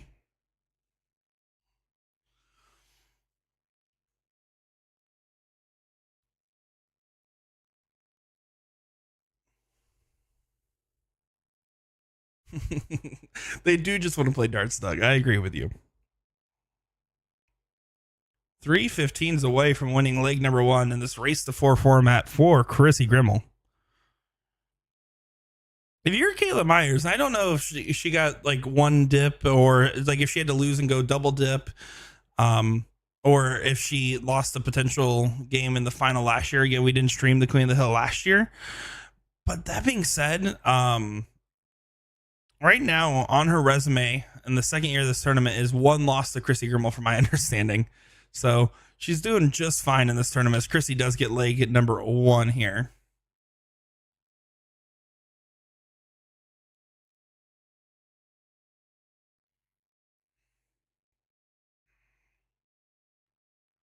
Caitlin will get the start in leg number two. I think she's going to be pretty settled in this one. She started firing towards the end of that last leg.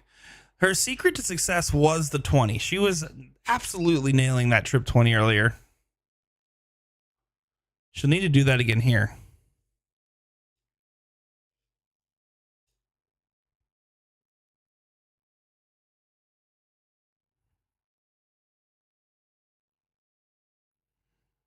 Chrissy's key to success is beat Chrissy Grimmel. She just born with it. Is a fun discussion I've been having a lot lately. Is especially ever since like the Luke Littler era has begun. It's always the question of, do you have to be born with a gift for darts? I don't believe so. I do think that if you're born with you can be born with a natural predisposition to darts, being able to maybe have slightly better high end coordination, slightly better mental attitude when it comes to like serious sporting competitions, stuff like that. I could absolutely see playing a factor.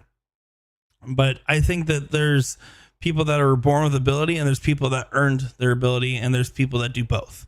And Chrissy Grimmel, someone that does both. She naturally has a knack for darts, but she also puts the work in to be as good as she is. Luke Littler, a case of more of just natural talent, right? But, just because he doesn't practice much nowadays doesn't mean he didn't start going to a darts academy at 9 years old, right? I mean, that's the difference. That counts. So when I look at these young up and coming players, I always tell them, like, it doesn't matter where your average is right now. You can literally become anything you want in the darting world, because darts knows no bias. That's why I love the sport. You can be literally anybody, anywhere, any identity, anything else you need to be. You just play the game, and that makes a difference in the long run.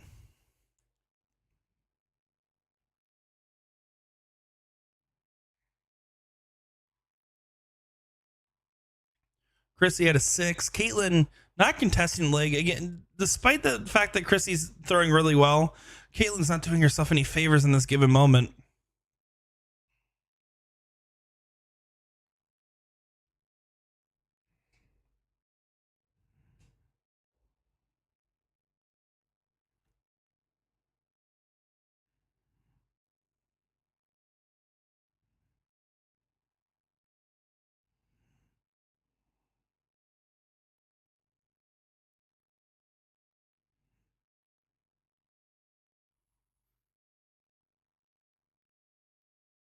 Single 15.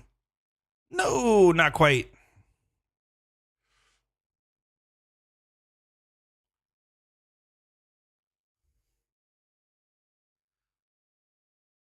Douglas saying you can't even say Luke Littler was born talent. He's now been playing for 15, 16 years. Well, I was just saying in the sense that he claims that he doesn't practice at all anymore, and he pretty much only plays when he plays, other than a slight warm up, right? Yes, he did start playing very young, but let's be honest. When I consider, as Chrissy does, get a 2-0 jump in this race to 4. I do consider the fact when he started his Dart Academy days to be that difference maker at 9 years old, right? You can be a really young player, but I don't think I would count those formative years as much on my resume. I think from 9 on, that's when you really start understanding that you're playing a game, trying to work on mechanics to that extent. But no, he absolutely has a talent, right? You can't discard that he has some form of natural talent just because but yes, you also can't discredit the fact that he had years of practice. Richard Ott saying, my example is Ryan Brogan. Before COVID, he was under a 3 average, now well over a 4, worked on mechanics. Exactly. And Brogan is naturally like one of those guys that has some good eye-hand coordination, but then developed the darting habits. I talked about him at DPFL, about his experience with playing golf as well. It's stuff like that that makes a big difference. Working on your mechanics, whether it be through actually playing darts or things that help benefit darts.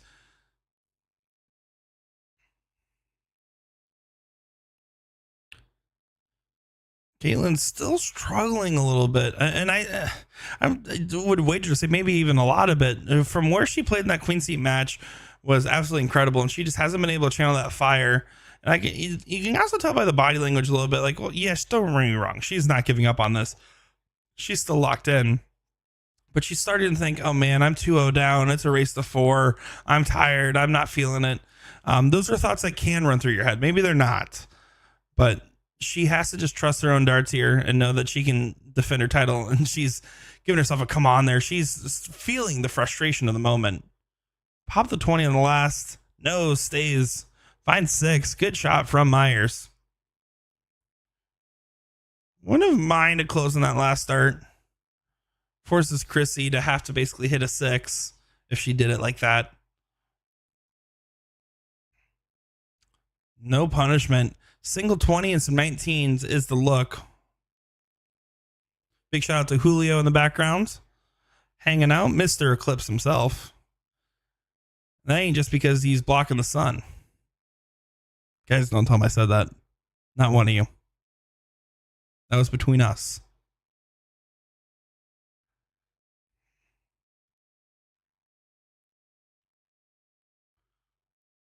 Chrissy getting her next number online. Does do so with a 4-point advantage. Bianca saying Chrissy wants a challenge. She is awesome. Oh, Chrissy's an icon. An absolute icon. And Caitlin's an icon in the making. Oh, what a last dart. Now, this is more reminiscent of the Caitlin Myers from earlier. That first or third dart was always going in for her. She was finding a triple almost every visit. She's going to need to, as every time she does hit a trip, Chrissy just gets more fired up. We've only seen 3 9 marks on the day. These girls did not hit one in the Queen Seat match. 2 were hit by Kelly Mears in her first match against Lindsay. 1 was hit by Nina Bond against Kelly Mears. Oh, tried to place that dart and got away from her a little bit. Just a single on the last. Potential return to sender from Chrissy Grimmel.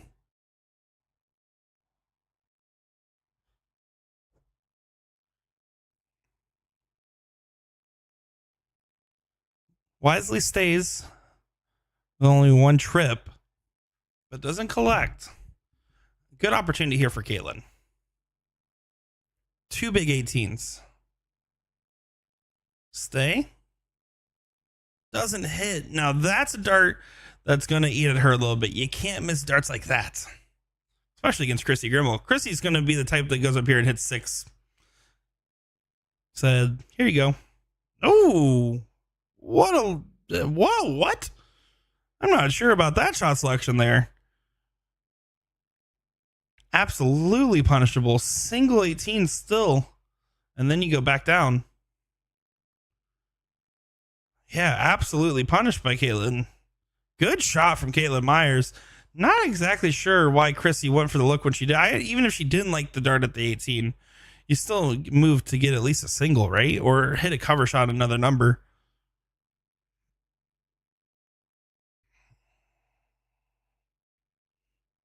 Keeps yourself in it by keeping it 101 points.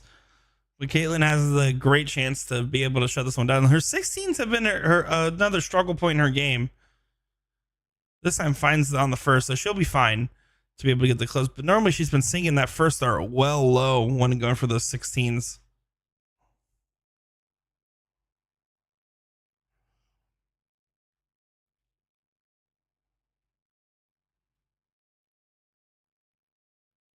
And Chrissy going to continue to do Chrissy stuff. Finds 5. But has given up control. And I really do think it was just that one shot selection that made the big difference. I feel like Julio's listening in on me right now. Hopefully he didn't hear what I said about him earlier.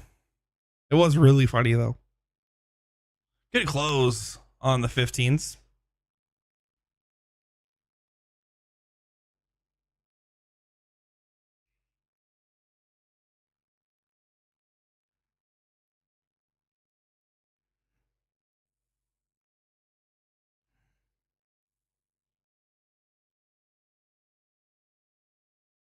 Oh, okay. He heard what I said. I just got his message.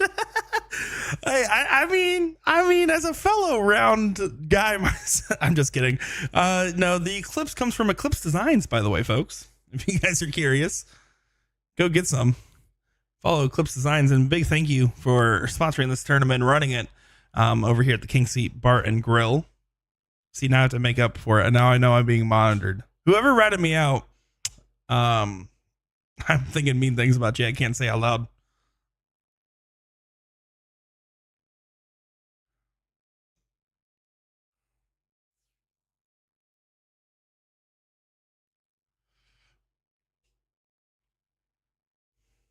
Caitlin should be able to get her first leg on the board. Myers not happy with that first start. Bails out. Doesn't take away the game darts.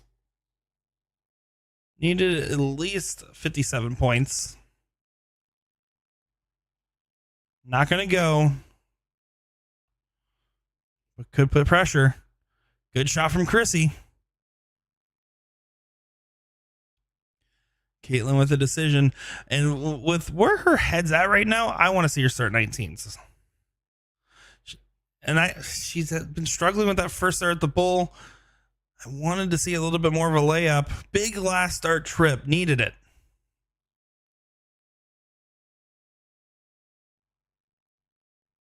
Pushes it just enough. Another 4 bowls needed now.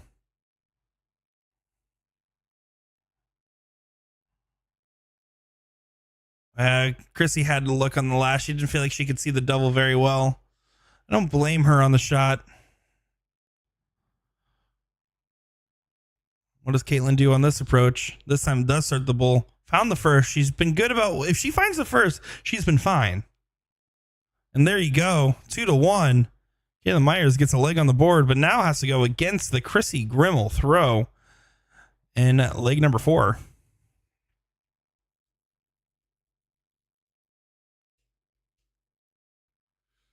Hey, Julio, give them some quarters, man. I see you back there. These machines are expensive. Wait, Chrissy, you have a key. Open up the board and give yourself some credits. What are we doing? He's looking for quarters right now. I can see him. Here we go. Chrissy Grimmel getting the start.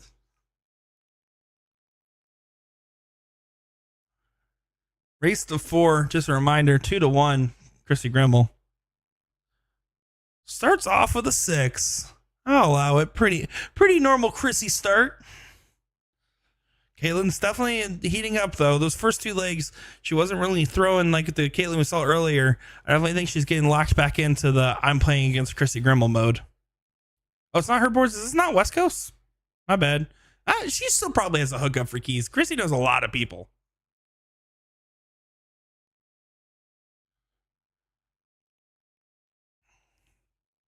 She famous. Like way more famous than me. Oh my gosh. Chrissy Grimmel. 7 mark to follow her 6. I know it was a mean 7 mark, getting right up to that near 200 points. It's actually not Cricket 200 that they're playing, so technically could go higher. Tyler saying, Nick's commentating is so good, you think that there were 2 of him. Yeah, I'm somehow play-by-play and color. It's called having ADHD. And debatably some multiple personalities that my therapist and I are seriously working out. Grimmel just doing Grimmel things. Closes on the first, almost gets the 17, grabs the 18s. Good shot. Full advantage of her own throw. See that dart kind of floated from Caitlin. Doesn't have her normal snap. So look at her follow through. You see how it is pretty much all high speed snap in her elbow to release. That's going to be a big difference for her, is that she has to time that release point of her dart. If she's not releasing at the same point, she's going to have struggles because she throws with some heft, right? But there you could tell she released a little bit early, even though she still snapped her arm, which is why that dart kind of floated a little bit slower to the dartboard compared to her normal dart.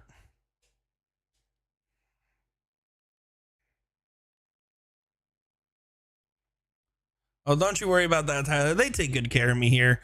My second year doing, it'll be my second year doing the King of the Hill on next Saturday, which, by the way, next Saturday, tune in, King of the Hill, same platforms. But first year doing Queen of the Hill, they take good care of me. Plus, you don't have to really twist my arm when it's, hey, commentate a bunch of people you know or should know in your home dart state.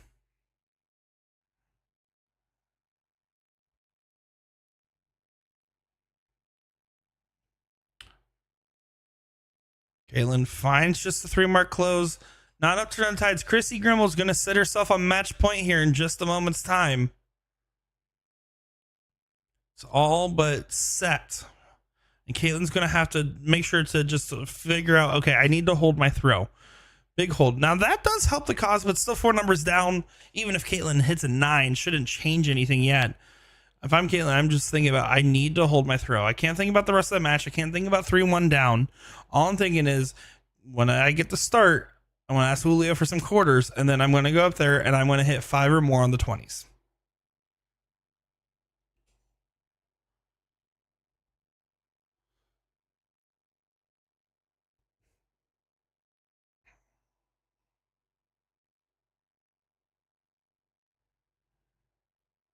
Chrissy Grimmel says, all right, I struggle to hit the big 15, so instead I'm going to hit a couple bulls and just hit the skinny triple 15. That'll work. And this is a tune-up throw right here. If you're Caitlyn, you're not thinking I'm going to be able to come back in this leg. I'm thinking I want my dart to feel good leaving my hand because I'm going to try my best in this next leg.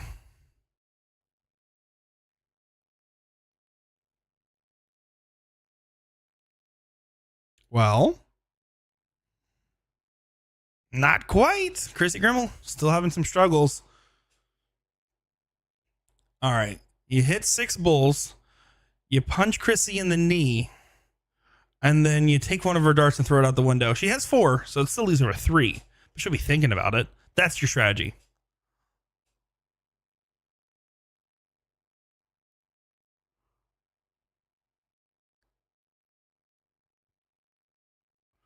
Here we go. 3-1. Chrissy runs over to the board. Do they think it was over? Is it over? It's not over. There we go. Oh, Julio's the one putting quarters in. Hey! Yeah. Now hit the button. You got to be a button pusher. Yeah, there you go. Button pusher and quarter extraordinaire Julio. Getting things done. That's why they call him the full moon, a.k.a. Eclipse. Love it. Caitlyn needs to start with a 5. Doesn't. 5 is the best worst opening.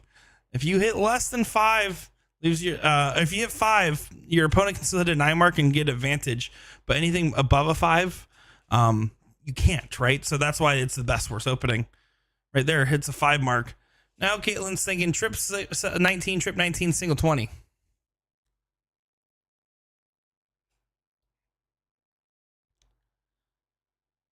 Oh, finds the 19s. Hits a single. She loves that stay, and she does hit it very often. Good stay from Caitlyn. It's so hard to not say close that 20 when you're only down at that point 21 points.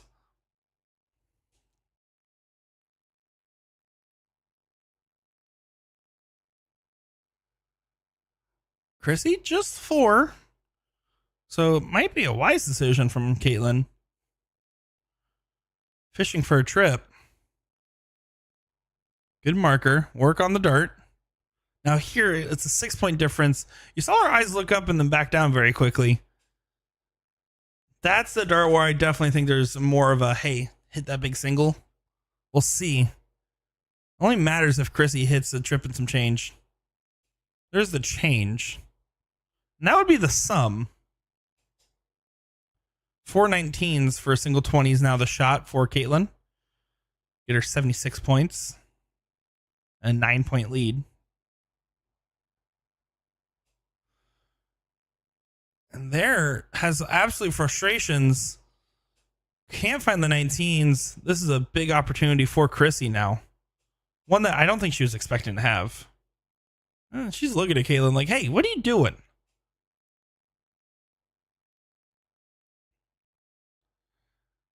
Chrissy's so scary. I mean that in like the most honest way possible. Well, I do have a crippling fear of empowered women, but that's besides the point. Chrissy's just scary on the dartboard. She wants her opponent to be fired up because she's going to be fired up. She wants the best at all times. And she doesn't like making excuses. She likes just playing the game. And I've always been a fan of that. But I'm a fan of both these ladies. Ever since I saw Caitlin Myers play in the WCS with Tim Adams, I've been a fan of hers. And really impressed with where her game has gone and continues to go. New York, you can't have her back. Or wherever she's from. You're Florida now. You've been Florida. We claim you. Same thing with Wisconsin. You don't get Chrissy anymore. Stop claiming that. And we'll stop claiming Shea Cole, South Carolina. You could have Shea.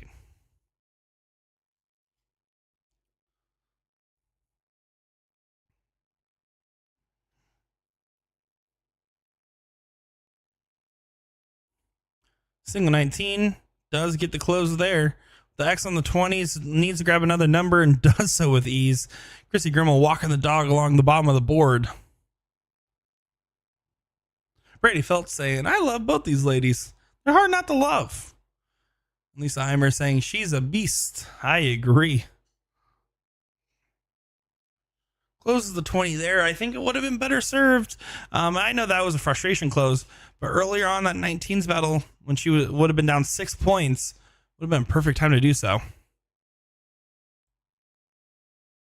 Chrissy trying to tee up some points there. Does find some on the last. 142 point difference between the players.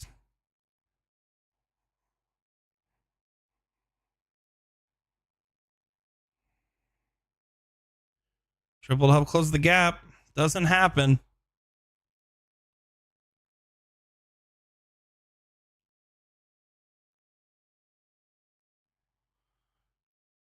Take advantage of the 15 mark. No, she's going right at the 18s. Doesn't collect on the close.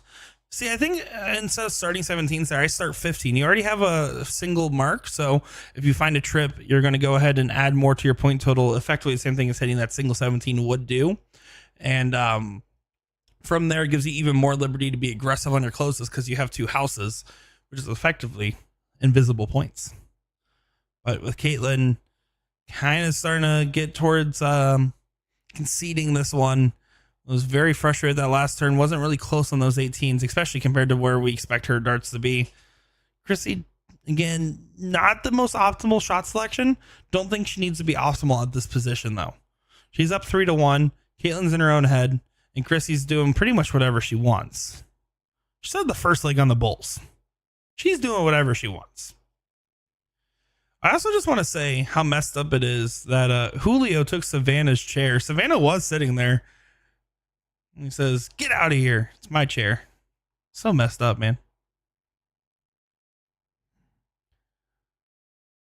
And that's the shot you expect Chrissy to find. 1, 2, and 3. Grabs some points, grabs a close, and grabs a number.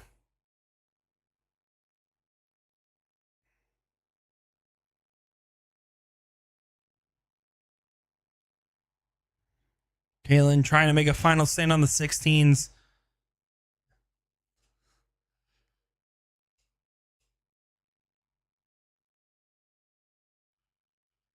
Chrissy not playing nice at all. She says, I want to be the queen of the hill.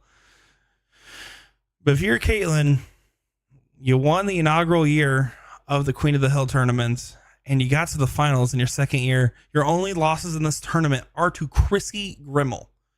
And I'll be honest, that queen seat could have gone either way.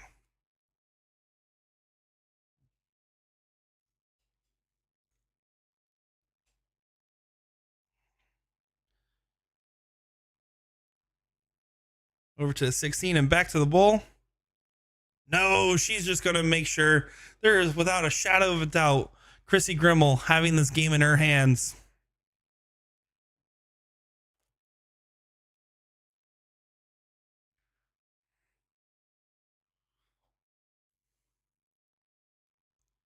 So here we go.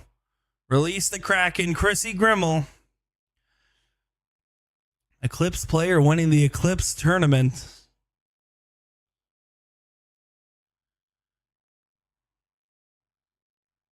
Maybe in the next turn, not quite yet.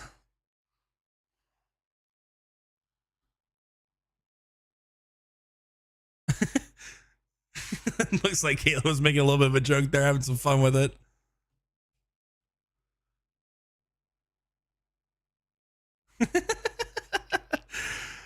Oh, high spirits between these ladies. Good competition. Lots of respect between two.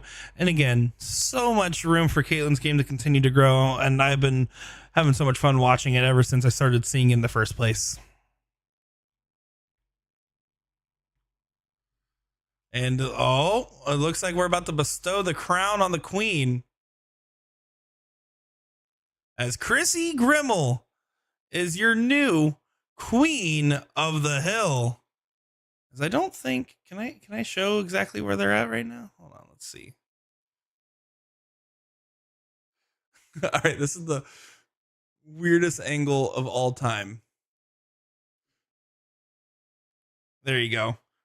Your queen, Chrissy Grimmel, the throne's Caitlin Myers.